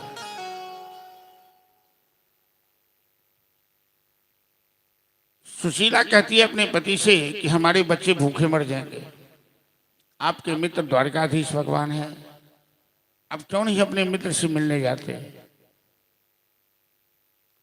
क्योंकि बच्चे घर में जाते हैं खाना ढूंढने तो खाली बर्तन मिलता है, खाली डब्बा मिलता है, आंसू की घूंट पी के रह जाते हैं। और माँ की ममता बड़ी विचित्र होती है, माँ अपने बच्चों को भूखा नहीं देख सकती। सुदामा कैसे हैं? सुदामा सुशीला की बात सुनकर कहती है कि सुशीला, मेरे मित्र बड़े महान हैं और अंतर्यामी हैं। वो यदि मेरे पास आते तो दुनिया के लोग उनकी प्रशंसा करते कि द्वारकाधीश इतने महान हैं, अपने गरीब मित्र से मिलने गए हैं।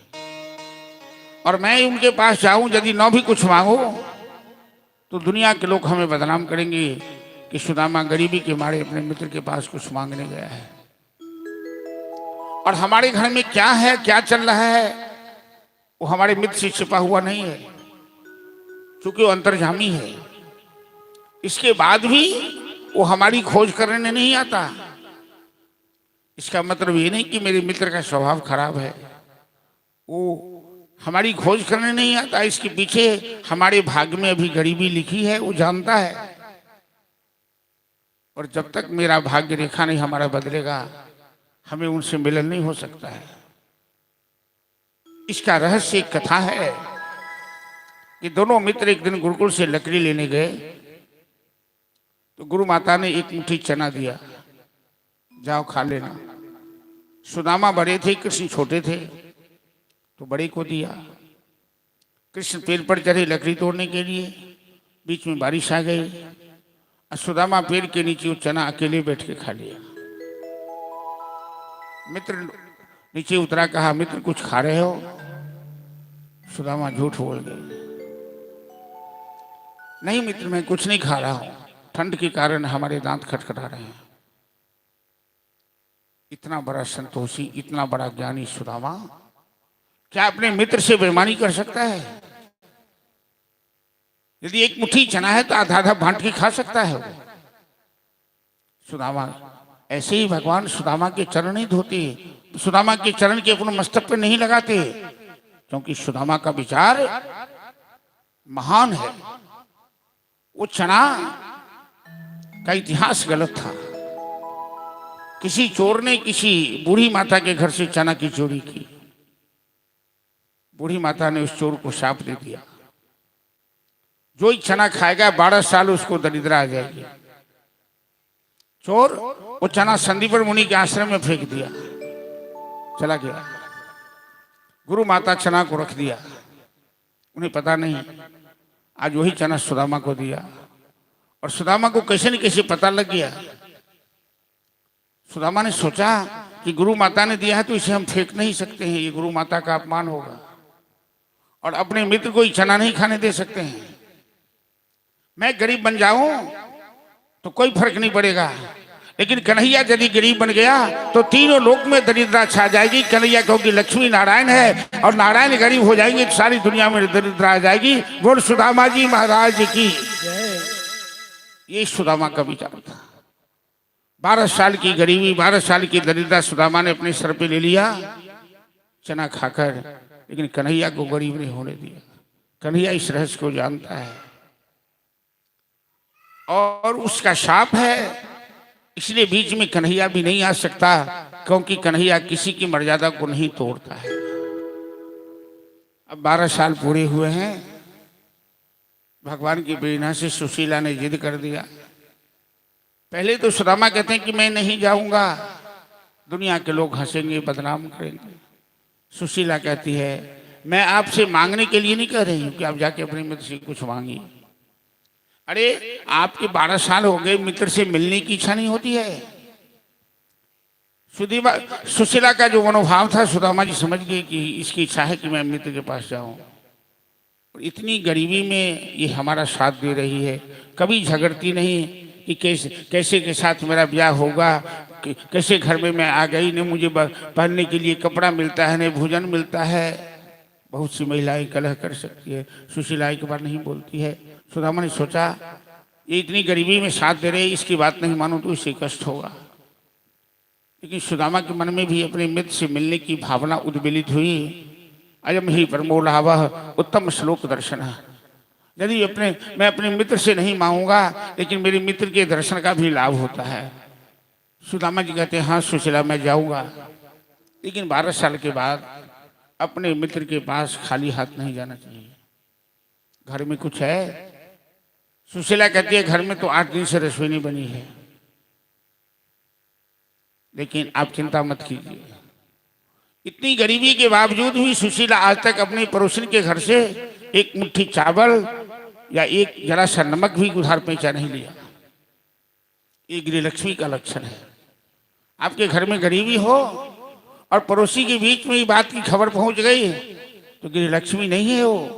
जो कानों कान अपने घर की गरीबी किसी को मालूम ना होने दे, उसी को गृहलक्ष्मी कहते हैं। सुशीला ऐसी थी।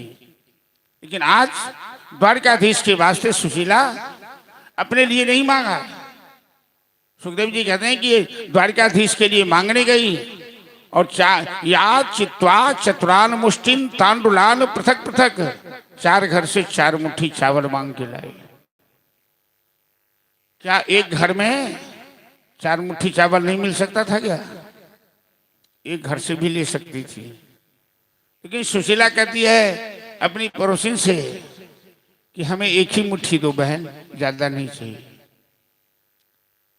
सुशीला ने अपना दिमाग लगाया कि हमारे पति तो ऐसे संतोषी हैं कि अपने मित्र से कुछ नहीं कहेंगे, लेकिन ये 4 घर का चावल 4 तरह का मिला हुआ होगा तो उनके मित्र समझ लेंगे कि चावल भी सुदामा के अपने घर का नहीं है, किसी से मांग के लाया है। मरता क्या न करता, वो मदद कर देंगे। इसलिए 4 घर से 4 मुट्ठी चावल लाए। घर में कोई कपड़ा नहीं है, उसे पोटरी बनाएंगे।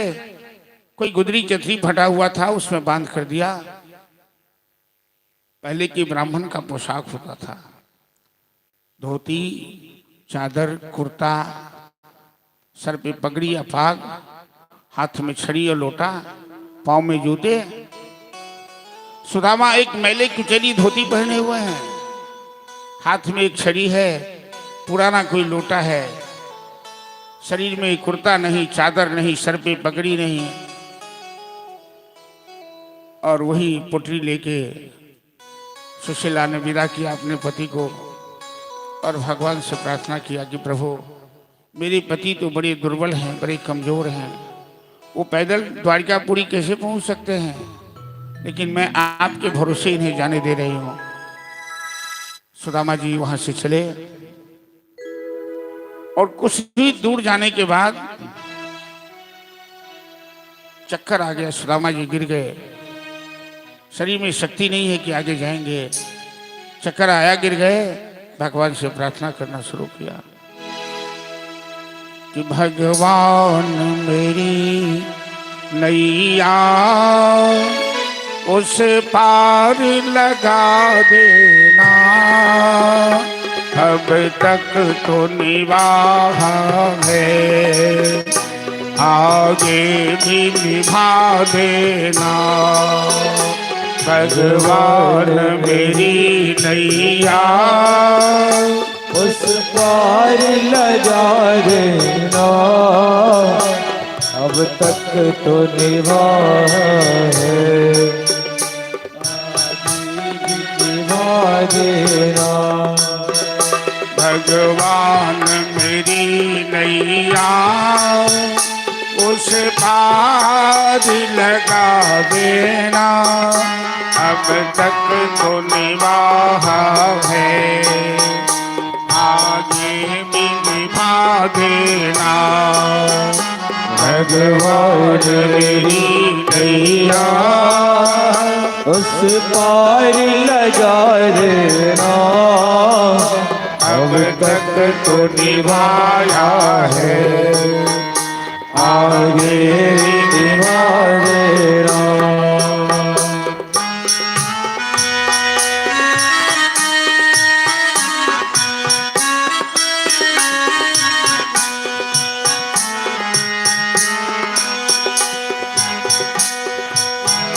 हम न दीन दुखी दुर्बल, तेरा नाम जपूं प्रतिपल। हम दीन दुखी दुर्बल, तेरा नाम जपो प्रतिपल। मुझको तो दरस दोगे प्रभु आज नहीं तो कल, मुझको तो दरस दोगे प्रभु आज नहीं तो कल। जो बाग लगाया है फूलों से सजा देना। भगवान मेरी नैया उस पार लगा देना, अब तक तो निभाया है, आगे भी निभा देना। भगवान मेरी नैया उस पार लगा देना, अब तक तो निभाया है, आगे निभा देना। तुम शांति सुधा कर हो, तुम ज्ञान दिवाकर हो। तुम शांति सुधाकर हो, तुम ज्ञान दिवाकर हो। मन हंस चुमे मोती, तुम मान सरोवर हो। मन हंस चुमे मोती, तुम मान सरोवर हो। दो बूंद सुधा रस की हमको भी पिला देना। दो बूंद सुधा रस की हमको भी पिला देना। भगवान मेरी नैया यहो पार लगा देना, अब तक तो निभाया है, आगे भी निभा देना। भगवान मेरी नैया उस पार लगा देना, अब तक तो निभाया है, आगे भी निभा देना। हरे कृष्ण कृष्ण कृष्ण हरे हरे, हरे राम राम राम हरे हरे। हरे कृष्ण ताली बजा के प्रेम से कृष्ण हरे राम राम राम हरे हरे हरे कृष्ण कृष्ण कृष्ण हरे हरे हरे कृष्ण हरे कृष्ण कृष्ण कृष्ण हरे हरे हरे राम राम राम हरे हरे हरे राम राम राम हरे हरे हरे कृष्ण कृष्ण कृष्ण कृष्ण हरे हरे हरे राम राम राम हरे हरे हरे कृष्ण कृष्ण कृष्ण हरे हरे हरे राम राम राम हरे हरे जय श्यामा माई श्यामा माई जय श्यामा माई श्यामा भाई श्यामा जय श्यामा माई श्यामा माई जय श्यामा जय श्यामा माई श्यामा माई जय श्यामा जय श्यामा माई श्यामा श्यामा माई जय श्यामा जय श्यामा माई श्यामा श्यामा माई जय श्यामा जय श्यामा माई श्यामा श्यामा भाई जय श्यामा जय श्यामा माई श्यामा श्यामा माई जय श्यामा हरे कृष्ण जय कृष्ण हरे हरे हरे राम हरे हरे हरे कृष्ण कृष्ण कृष्ण हरे हरे हरे राम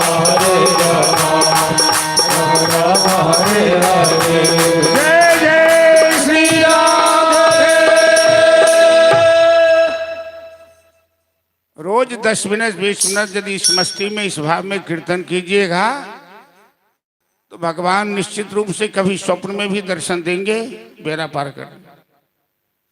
नर्तकी है भगवान की माया, और नर्तकी शब्द को उलट दीजिए तो कीर्तन शब्द बनता है। माया को पछाड़ना हो तो कीर्तन करो, माया स्वयं शांत हो जाएगी। भगवान ने गरुड़ जी को भेजा अपने भक्त को लाने के लिए। गरुड़ जी पीठ पर बैठाकर सुदामा जी को पहुंचा दिया। सुदामा जी समझ नहीं पाए।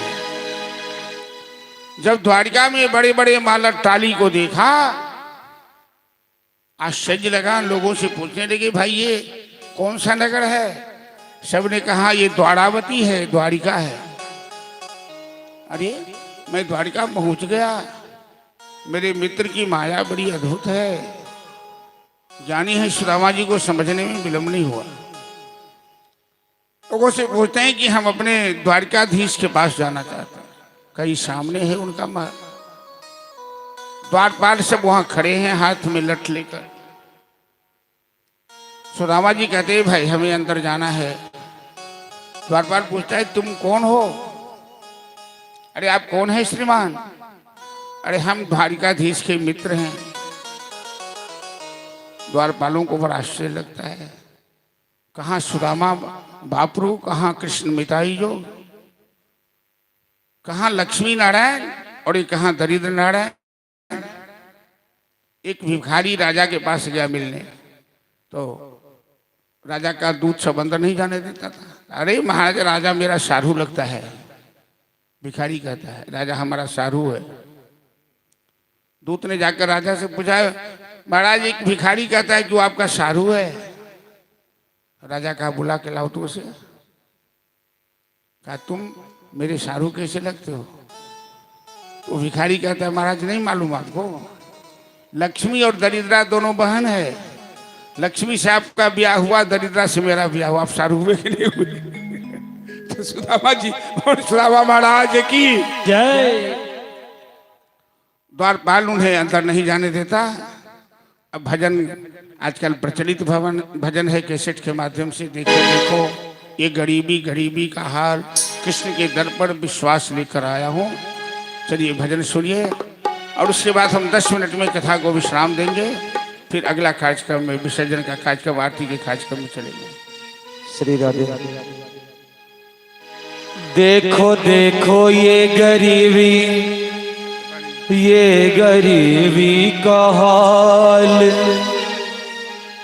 कृष्ण के दर पे विश्वास लेके आया हूँ। मेरे बचपन का यार है मेरा श्याम, यही सोच कर मैं आस करके आया हूँ।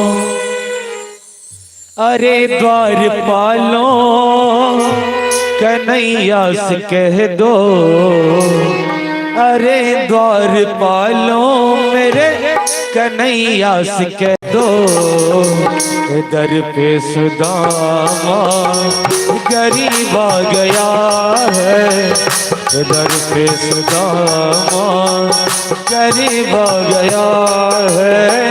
भटकते भटकते न जाने कहाँ से, भटकते भटकते न जाने कहाँ से तुम्हारे महल के करीब आ गया है, तुम्हारे महल के करीब आ गया है। अरे द्वारपालों कन्हैया से कह दो, अरे द्वारपालों कन्हैया से कह दो, दर पे सुदामा गरीब आ गया है, दर पे सुदामा गरीब आ गया है।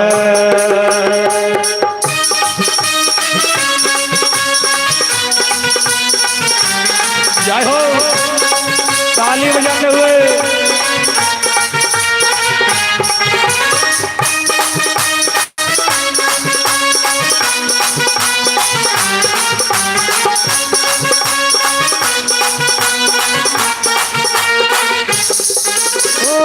सर पे है पगड़ी पगड़ी, नतन पे है जामा जामा, बता दो कन्हैया को नाम है सुदामा, हो बता दो कन्हैया को नाम है सुदामा। न सर पे है पगड़ी नतन पे है जामा, बता दो कन्हैया को नाम है सुदामा, हो सर पे है पगड़ी नतन पे है जामा, बता दो कन्हैया को नाम है सुदामा, हो बता दो कन्हैया को नाम है सुदामा। तुम एक बार मोहन से जाकर कह दो, हाँ एक बार मोहन जाकर कह दो, मिलने सखावरे नसीब आ गया है, मिलने सखावरे नसीब आ गया है। अरे द्वारपालों कन्हैया से कह दो, अरे द्वारपालों कन्हैया से कह दो, घर पे सुदामा गरीब आ गया है, घर पे सुदामा गरीब आ गया है।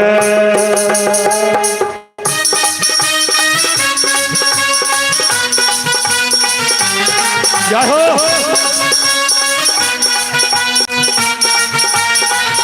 हरि बोल, ताली की सेवा करते हुए।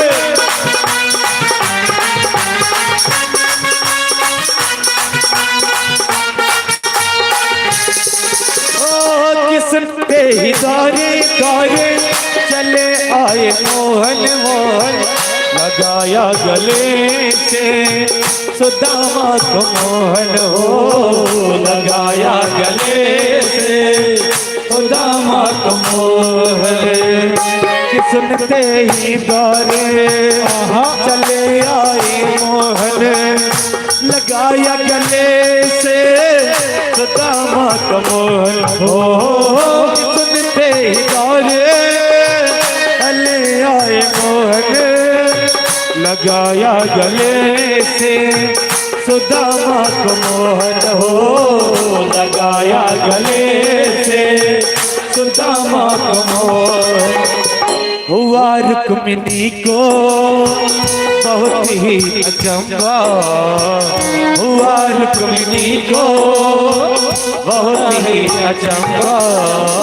ये मेहमान कैसा अजीब आ गया है, ये मेहमान कैसा अजीब आ गया है। अरे द्वारपालो कन्हैया से कह दो, अरे द्वारपालो कन्हैया से कह दो कि दर पे सुदामा गरीब आ गया है, दर पे सुदामा गरीब आ गया है।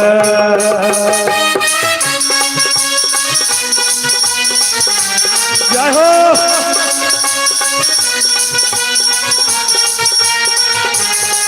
हरि बोल।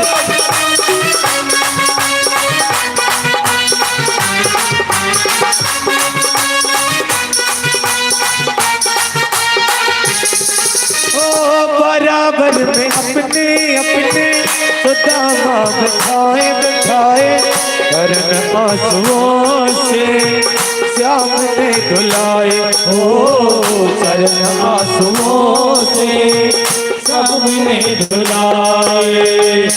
बराबर में अपने सुदामा बैठाए, चरण आंसुओं से श्याम ने धुलाए हो। बराबर में अपने सुदामा बैठाए, चरण आंसुओं से श्याम ने धुलाए हो, चरण आंसुओं से प्रभु ने धुलाए। न घबराओ प्यारे जरा तुम सुदामा, न घबराओ प्यारे जरा तुम सुदामा। सुदामा खुशी का समा तेरे करीब आ गया है, खुशी का समा तेरे करीब आ गया है। अरे द्वारपालो कन्हैया से कह दो, अरे द्वारपालो कन्हैया से कह दो कि दर से सुदामा गरीब आ गया है, दर से सुदामा गरीब आ गया है, दर से सुदामा गरीब आ गया है, दर से सुदामा गरीब आ गया है। बोल सुदामा जी महाराज की जय। द्वारपाल ने सुधा कन्हैया से क्या कहा, द्वारकाधीश से, आपका मित्र आया है। तो स्वरूप का वर्णन किया। नरोत्तम दास नाम के एक कवि ने कविता लिखी, किसी सपगा न झगा तन में न सर्वे पगड़ी, उसी का अनुवाद है, न शरीर में कुर्ता है, और पाय उपा नहीं की नहीं श्यामा, धोती फटी सी लटी दुपटी, रहियो चकिशो वसुधा अभिरामा, द्वार खड़े दुज दुर्बल एक, बतावत आपनो नाम सुदामा। ऐसे एक ब्राह्मण खड़े हैं महाराज, जिनकी सर पे पगड़ी नहीं, शरीर में कुर्ता नहीं, चादर नहीं, पाँव में जूते नहीं, पेट पीठ दोनों मिलकर है एक, चल रहे लकुटिया टेक, मुट्ठी भर दाने को भूख मिटाने को। जहाँ बहुत सारी महारानियां सब हैं, रुक्मिणी, जामवंती, सत्यभामा, मित्रवृंदा इत्यादि, सुदामा शब्द सुनते ही सिंहासन छोड़ के द्वारकाधीश ऐसे उछल पड़े, कहाँ पीताम्बरी गिरी, कहाँ पांव की पन्ही गई।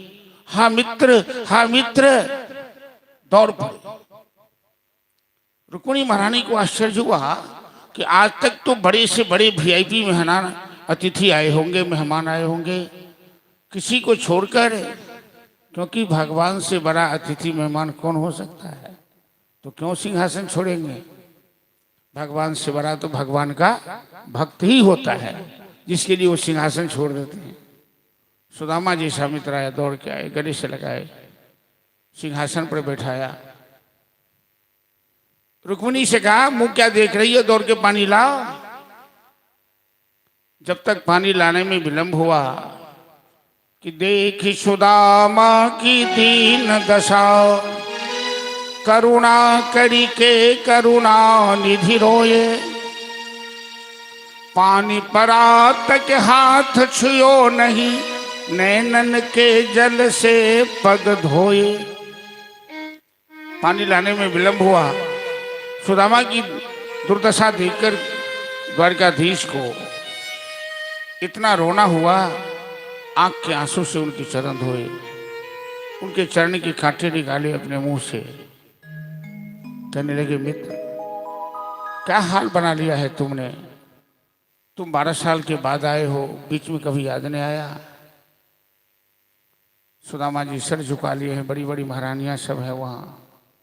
कहते हैं, मित्र हम क्यों नहीं आए मैं नहीं बता सकता, लेकिन तुम भी तो हमसे मिलने नहीं आए। मैं गरीब था इसीलिए क्या। कन्हैया रोने लगे। कहते हैं, मित्र दूसरा आदमी ऐसी बात कहे तो चलेगा, तुम तो जानता है मेरा स्वभाव, मैं क्यों नहीं आया ये भी तुम जानते हो। दोनों मित्र में वार्ता होती है। वस्त्र परिवर्तन किया, सुंदर वस्त्र सुदामा जी को पहनाया। दोनों मित्र साथ साथ में भोजन करते हैं। पता नहीं सुदामा जी पोटली कहीं छिपा के रखे हैं, कहाँ रखे हैं। भोजन के बाद दोनों मित्र बैठे, वार्ता होने लगी। बात बात में पूछते हैं द्वारकाधीश, मित्र भाभी ने कुछ मेरे लिए नहीं भेजा है। सुदामा जी कहते हैं, भाभी के पास कुछ नहीं था, हमारे बच्चे तो भूखे रहते हैं, तो क्या देती। द्वारकाधीश कहते हैं, मित्र भाभी ने हमारे लिए बस कुछ भेजा है, तुम्हारे घर में गरीबी है वो मैं मानता हूं। पोटली को सुदामा जी छिपाए हुए थे, उनसे पोटली खींच लिया।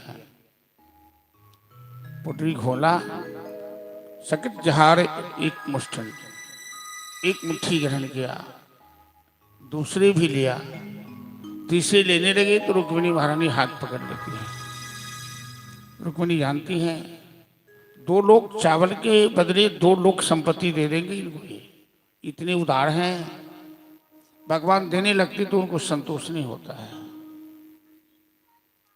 तीसरी मुट्ठी भी खा लेंगे तो 3 लोग दे देंगे, हम फिर फुटपाथ पे आ जाएंगे।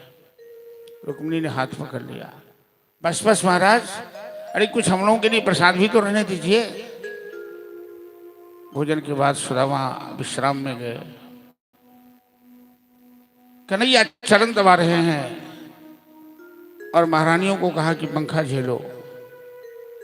यही एक प्रसंग है श्रीमद् भागवत में, जहां सुखदेव जी प्रश्न पूछ रहे हैं परीक्षित से। पूरी कथा में परीक्षित प्रश्न पूछते हैं, सुखदेव जी उत्तर देते हैं, और यहां सुखदेव जी ही प्रश्न पूछ रहे हैं। महाराज, दुनिया के लोग सुदामा को दरिद्र कहते हैं, निर्धन गरीब कहते हैं, और मैं तुमसे पूछता हूं कि जिन सुदामा का चरण नारायण दबा रहे हो, जिन सुदामा को पंखा लक्ष्मी झेल रही है, क्या वो सुदामा गरीब हो सकता है? क्या वो दरिद्र हो सकता है? सुदामा तो शहंशाह की शहंशाह है। अमीरी गरीबी की परिभाषा धन से नहीं की जाती। कोवा श्रीमान ही कोवा, इस संसार में धनवान कौन है? जस्य समस्त तोषः, जिनके जीवन में संतोष आ गया है। कोवा दरिद्र है, सबसे बड़ा दरिद्र संसार में कौन है? जश विशाल तृष्णा, जिनकी तृष्णा का अंत नहीं है। 4 दिन सुदामा जी रहे।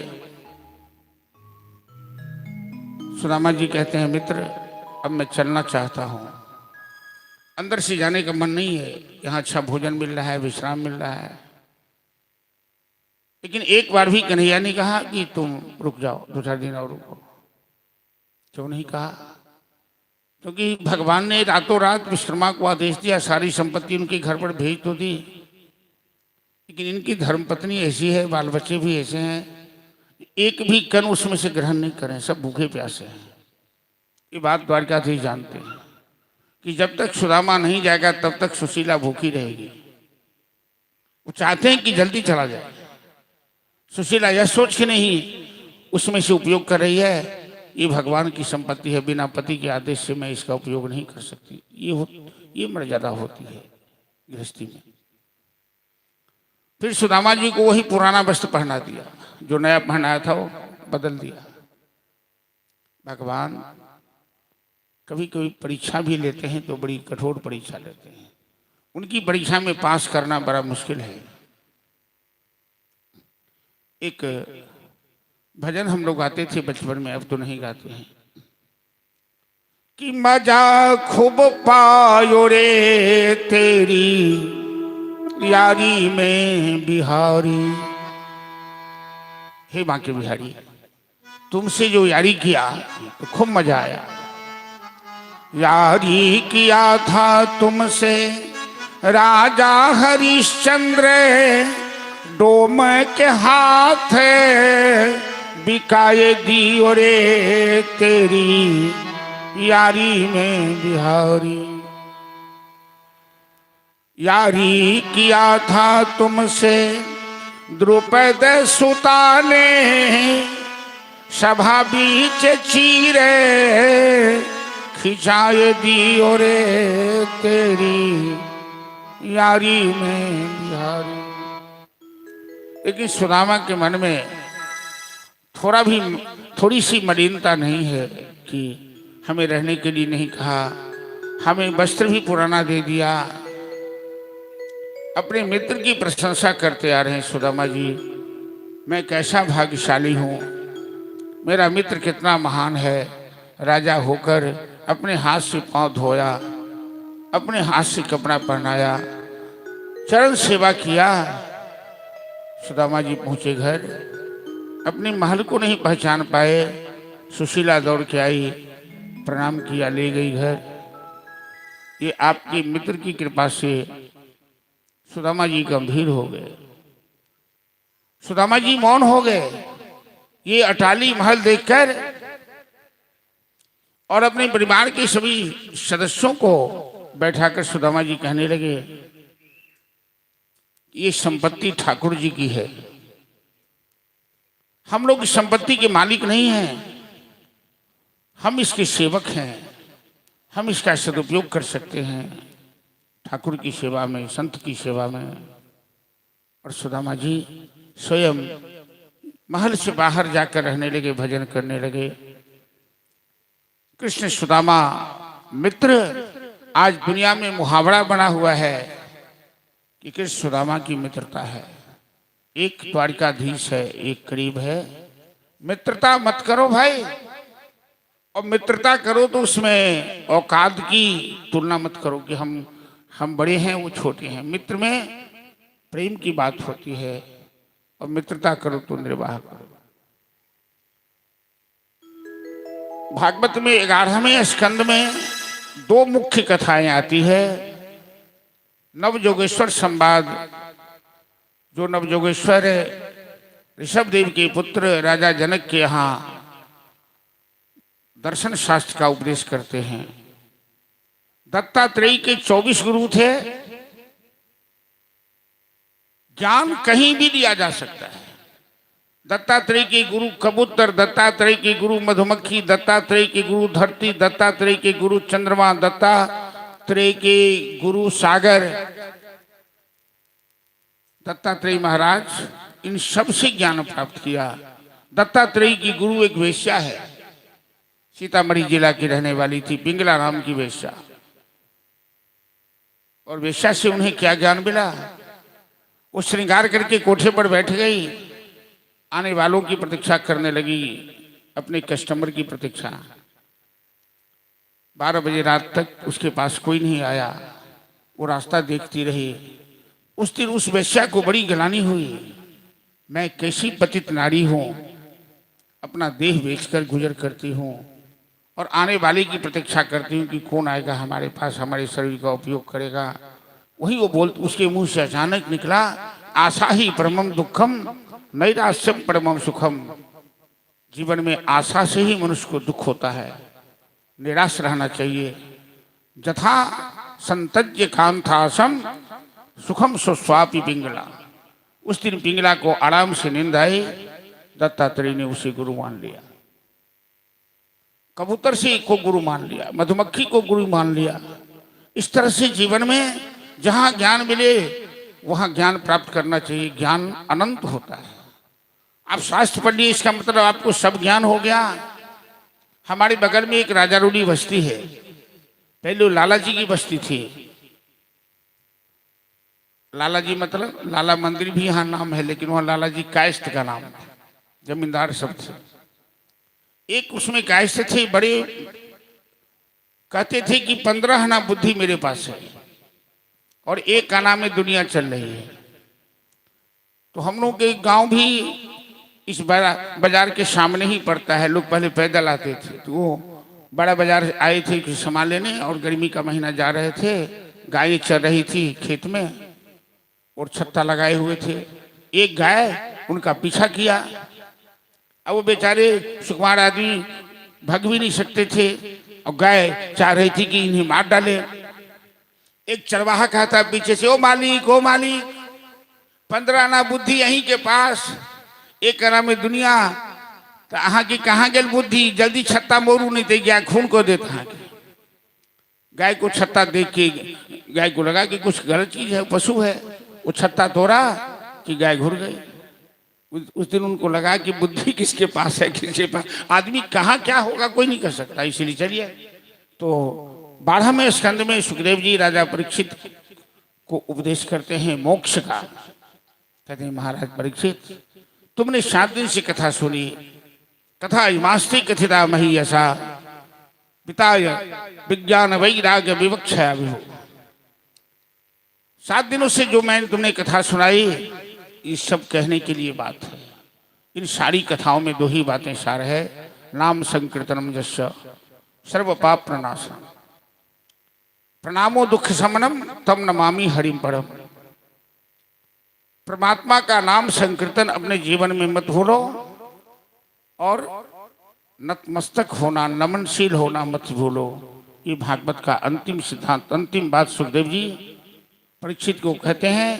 कहते महाराज, 7वां दिन पूरा होने आया, ऋषि का शाप कभी व्यर्थ नहीं जाएगा। तक्षक चारों का चक्कर लगा रहा है, जब तक मैं व्यास मंच पर हूं वो तेरे पास नहीं आएगा। अब तुम सावधान हो जा, क्योंकि शरीर त्यागते समय जैसी भावना होगी अगला वही फल प्राप्त होगा। तुम गोविंद के चरणों में अपना ध्यान लगा लो, और तक्षक तुम्हें स्पर्श करेगा, तुम्हारी सदगति होगी, तुम्हारा कल्याण होगा। सुखदेव जी अंतर ध्यान हो जाते हैं। परीक्षित गोविंद के चरणों में अपना ध्यान समर्पित कर लेता है। तक्षक आया, स्पर्श किया, चला गया, शरीर काला पड़ गया, और तुरंत दूसरा शरीर धारण करके परीक्षित विमान सामने खड़ा है। सारे श्रोता समाज को प्रणाम किया, विमान पर चढ़ के परीक्षित की मुक्ति होगी। बोल परीक्षित महाराज की जय, सुखदेव भगवान की जय। आज हम लोग कथा के अंतिम चरण में हैं। इसी नीलियम आवास अग्रवाल परिवार की ओर से आयोजित, मैं लगभग 7-8 साल से आपके बगल में आपके पूर्वजों द्वारा जो निर्मित मंदिर है लाला जी मंदिर, उसमें सावन के अवसर पर, झूला के अवसर पर सेवा करता रहा हूँ। और आज हमारे जजमान जी राम प्रकाश जी महाराज, इनके परम मित्र हैं नंद जी, इनके भाई साहब मुन्ना जी, और सब पूरे परिवार इसमें हाथ बटाए हैं। साल 2 साल से बातें चल रही थी। इनकी कहावत है कि देर आया दुरुस्त आया। आज भगवान की कृपा हुई, पितर पक्ष के पावन अवसर पर इनके यहाँ सत्संग का आयोजन हुआ और बहुत अच्छा लगा हमें। कितना अच्छा लगा जो मैं कह नहीं सकता हूँ। इनकी सभी जितने अर्जन परिजन हैं उन सबों का व्यवहार, इनके परिवार के सभी सदस्यों का व्यवहार और जजमान जी का व्यवहार भी मैं पहले इतना नहीं जानता था, इस कथा में परिचय हुआ। इसलिए इस व्यास मंच से सबसे पहले उपस्थित तमाम श्रोताओं को मैं बहुत बहुत आशीर्वाद देता हूँ, बहुत बहुत धन्यवाद देता हूँ और उनके प्रति शुभकामना व्यक्त करता हूँ कि यदि श्रोता न हो तो वक्ता का महत्व नहीं होता है। आप तमाम श्रोताओं ने अपना अमूल्य समय दिया है, तभी ये यज्ञ संपन्न हुआ है। इसलिए उपस्थित तमाम श्रोताओं को इस व्यास मंच से आशीर्वाद है और परमात्मा से प्रार्थना है कि परमात्मा सब पर अपनी कृपा दृष्टि बनाए रखे। परमात्मा की कृपा दृष्टि बनी रहेगी तो जीवन में कभी अमंगल नहीं होगा। इस जग में जितने भी सहयोग करने वाले हैं मैं उन सबको बहुत बहुत आशीर्वाद देता हूँ। भगवान उनके समस्त परिवार पर कृपा दृष्टि बनाए रखे। हम जो साउंड सेवा करने वाले श्याम जी हैं, दरभंगा के मशहूर श्याम साउंड, बड़ा अद्भुत सेटिंग होता है इनका। मैं इनको ही बहुत आशीर्वाद देता हूँ कि भगवान इनको आयु दे और इस तरह से सेवा करते रहें। मैंने कई कथाओं में देखा है श्याम जी को कि ये पैसा के चलते प्रोग्राम नहीं छोड़ते हैं। जो लोग दे देता है ले लेते हैं, क्योंकि ये कहते हैं कि हम साउंड के साथ साथ कथा श्रवण करते हैं, हमें दोहरी लाभ होता है। तो मैं इन्हें भी बहुत बहुत आशीर्वाद देता हूँ। हमारे युवा पंडित लोग हैं, आप लोगों ने सुन ही लिया है। श्रीकर जी हैं, विकास जी हैं, सुंदरम है, इनकी जो प्रस्तुति है हमारे साथ रहते हैं। आप लोग भी परोक्ष में इनकी प्रशंसा किए हैं। तो मैं इन युवा पंडितों को भी बहुत बहुत आशीर्वाद देता हूँ कि ये इस तरह से परिश्रम करें, जीवन में भविष्य में आगे बढ़ें। हमारे जो कलाकार लोग हैं, ऑर्गन पर जयप्रकाश जी हैं, नाल पर सुरेश जी हैं, पैड पर पुकार जी हैं और संगीत में साथ दे रहे हैं राहुल जी। उन तमाम कलाकारों को भी बहुत बहुत आशीर्वाद है कि उनके सहयोग से कथा में कहावत है कि मणि कांचन योग है बन जाता है। मैं अपने जजमान जी के पूरे परिवार को बहुत बहुत आशीर्वाद देता हूँ कि भगवान इन्हें सामर्थ्य दे, हमें स्वस्थ रखे। पूरे परिवार में जो इनके परिवार में जो एक वातावरण है धर्म के प्रति, भगवान की प्रार्थना के प्रति, इनके पुत्र को भी, इनकी पुत्री को भी, इनकी बहन को भी, इनकी माँ को भी, इनकी पत्नी को भी, आप लोग तो खुद ही देख रहे हैं। तो ऐसी ही भावना बनी रहे। जिस परिवार में जहाँ सुमति तहाँ संपत्ति नाना, जहाँ कुमति तहाँ विपत्ति निधाना।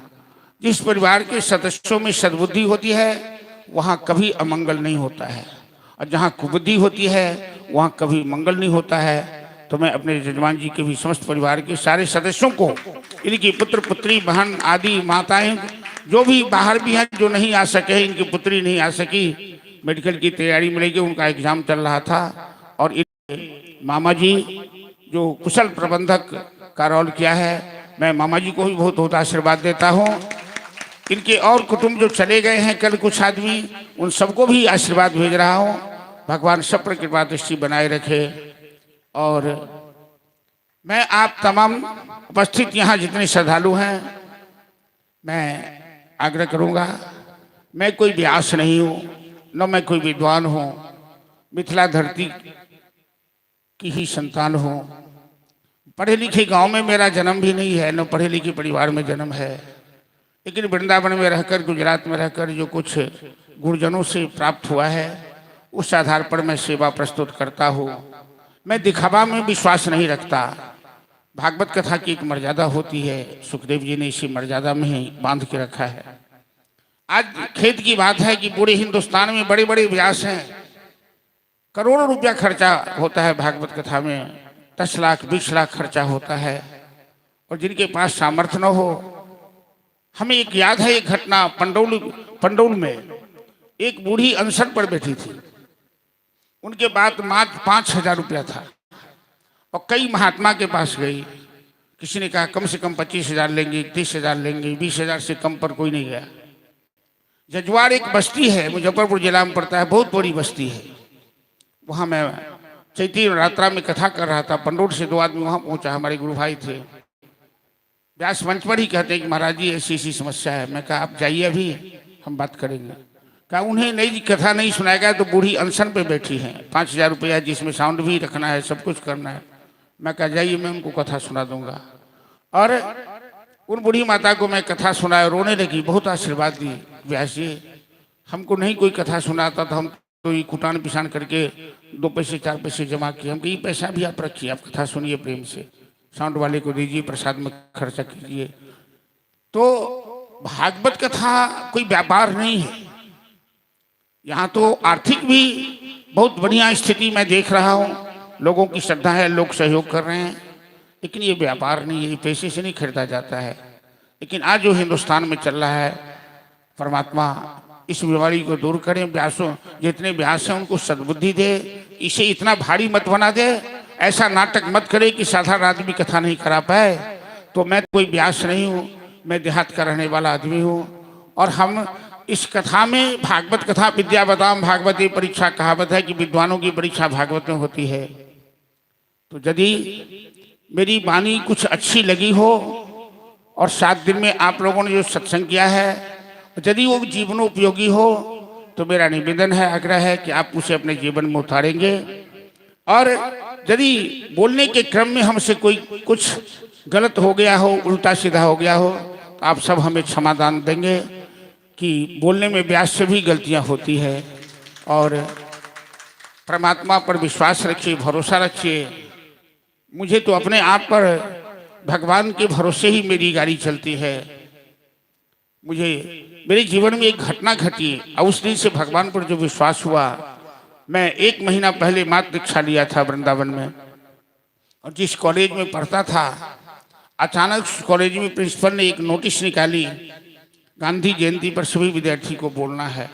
तो हिंदी विभाग से 2 विद्यार्थियों का नाम लिखा गया, एक मेरा नाम, एक और नाम था।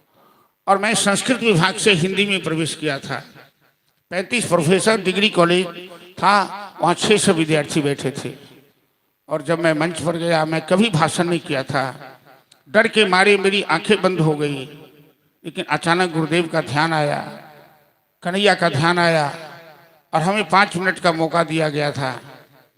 लेकिन भगवान की कृपा से, गुरुदेव की कृपा से 5 मिनट जो भाषण किया महात्मा गांधी के ऊपर, तो जितने भाषण करने वाले, यहाँ तक कि प्रोफेसर लोग भी कहने लगे कि बेटा तुमने बहुत अच्छा बोला, तुमने बहुत अच्छा प्रस्तुति किया।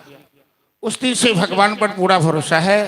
यदि भगवान पर श्रद्धा हो, विश्वास हो, तो आप जो भी करेंगे उनकी प्रेरणा से करेंगे, और उनकी प्रेरणा से जो भी करेंगे वो अच्छा ही होगा, वो बुरा नहीं होगा। ये मेरा पूरा विश्वास है। श्री नीलम आवास में भी कथा का ये रूप होगा, ये मैं कल्पना नहीं किया था। लेकिन यहाँ जजमान, सहयोगी, सबके सब अच्छे मिले, और साथ में हम लोग भी प्रयास किए, भगवान से निवेदन किए।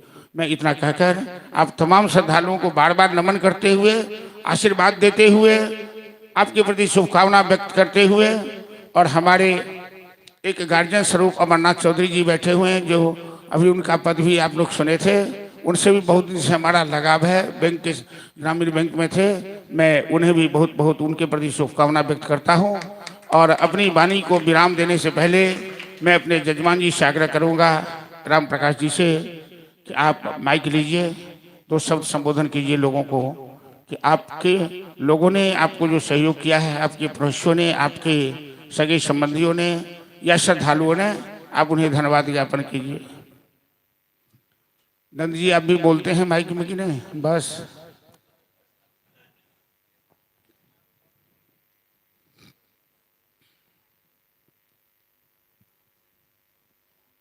आरती की थाल तैयारी रखो। मैं कुछ भी बोलने से पहले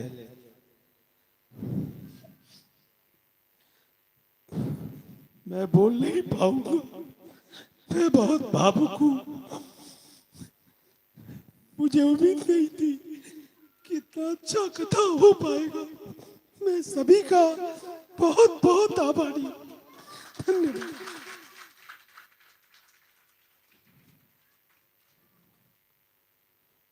देखिए,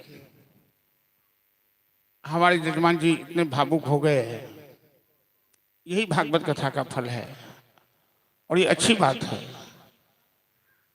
कि कथा के समय, विसर्जन के समय आपके अंदर खुशी की आंसू, भक्ति की आंसू आ जाए तो भगवान की कृपा है।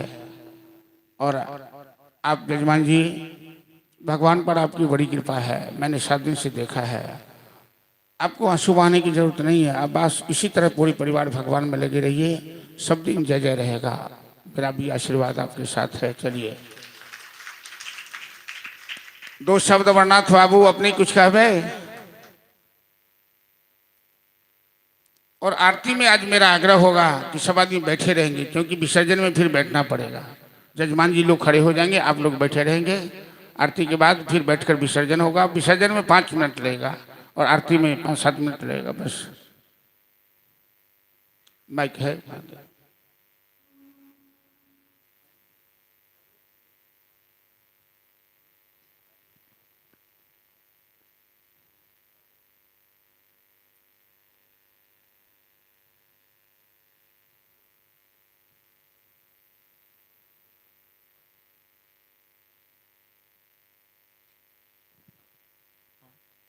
सबसे पहले राधा कृष्ण प्रणाम निवेदित करैत हार्दिक व्यास गद्दी व्यास जी के नमन करैत अपने सब लोकनि सँ बहुत बहुत शुभकामना, हमर आशीष। सबसे पहिल बात, व्यास जी छथि, चर्चित व्यास छथि हमरा सबके बीच में। एकटा कहावत छै अपना सब ओतऽ जे बादू के पटवा तीत, से बात इनका संगे नहीं छनि, ततेक सुंदर छथि। और दोसर बात, इनका में सबसे मुख्य बात छै जे अपनापन फील होइ छै। अपनापन सब गोटे के जे व्यवस्था केलनि से, श्रोता भेलनि से, तिनका बुझि नहि पड़लनि जे कतौ हम बाहर से सुनि रहल छी।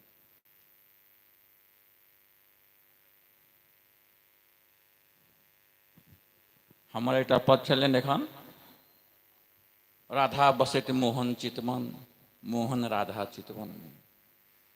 सत्य बात ई छै, अपने गद्दी से कहबे कले थे, व्यास गद्दी से, जे दुनू एके छथिन। के कतौ बसल छथि नहीं छथि से तक नहीं छै।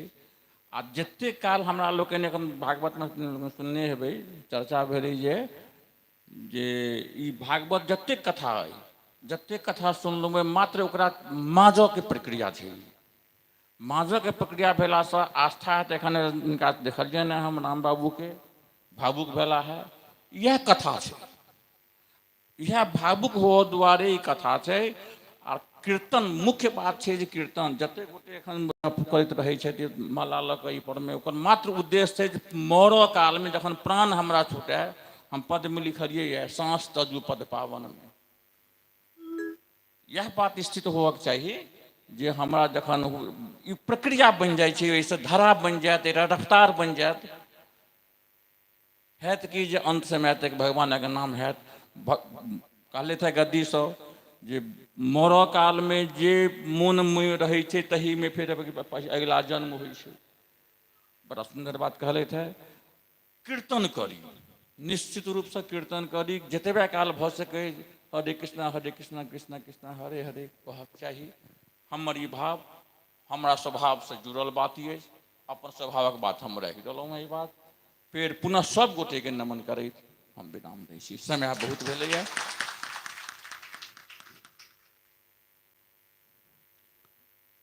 हमारे विचार है, आशुतोष जी आइए आइए। हेलो,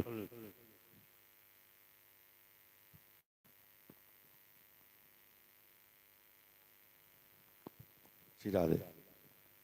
राधा मेरी स्वामिनी, मैं राधे का दास, जन्म जन्म मेरो दीजियो ही चरणन को वास। श्री महाराज जी की असीम कृपा से और राधा रानी की अहित की कृपा से आज जो यहाँ श्रीनिलयम में हमारे महाराज जी श्री हेमचंद ठाकुर जी के द्वारा जो अमृत रस की वर्षा हुई है, उसको पीकर हम लोग बहुत उत्साहित हैं और अनुग्रहित हैं। और राम प्रकाश जी को हमारे जो अनुज हैं, इनको मैं हार्दिक दिल से बधाई देता हूं कि आगे निरंतर हमेशा इनको सद्बुद्धि, बुद्धि और धनबल से मजबूत करें कि बार बार ऐसा प्रोग्राम कराएं। जय, धन्यवाद।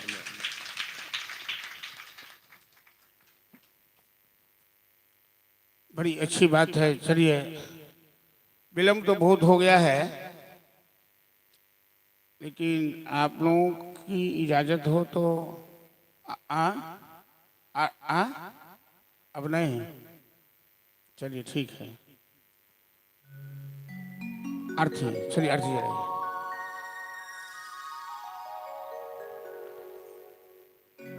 भागवत जी की आरती है।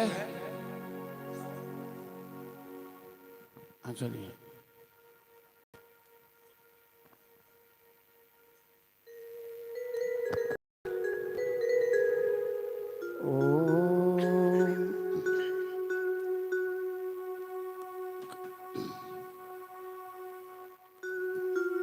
जलाओ आरती।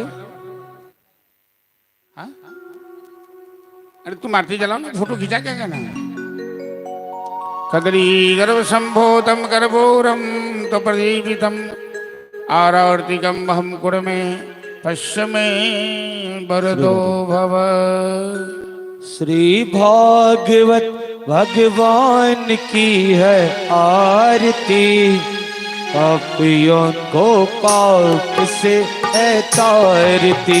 श्री भागवत भगवान की है आरती, पापियों को पाप से है तारती। श्री भागवत भगवान की है आरती, पापियों को पाप से है तारती।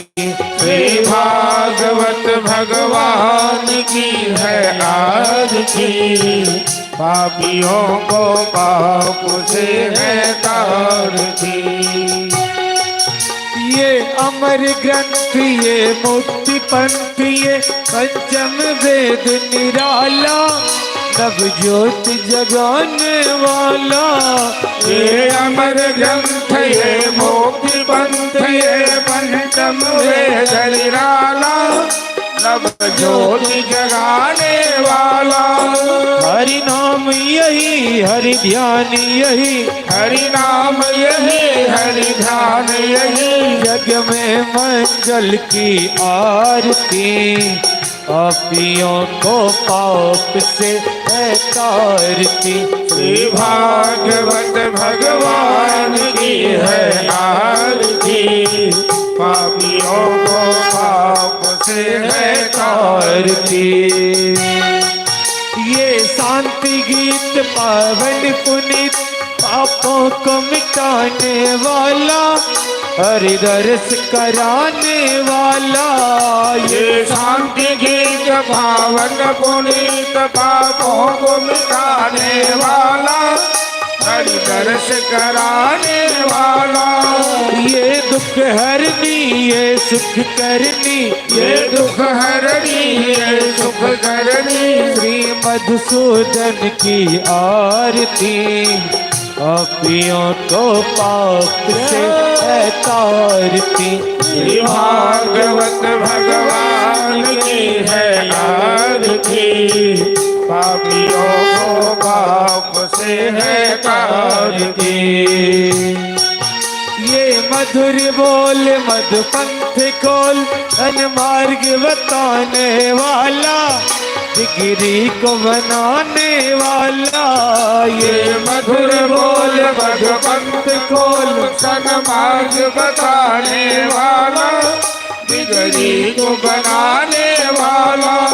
श्री राम यही, घन श्याम यही, श्री राम यही, घन श्याम यही, श्री राम यही, घन श्याम यही, श्री राम यही, घन श्याम यही। प्रभु की महिमा की आरती, पापियों को पाप से है तारती। श्री भागवत भगवान की है आरती, पापियों को पाप से है तारती। श्री भागवत भगवान की है आरती, पापियों को पाप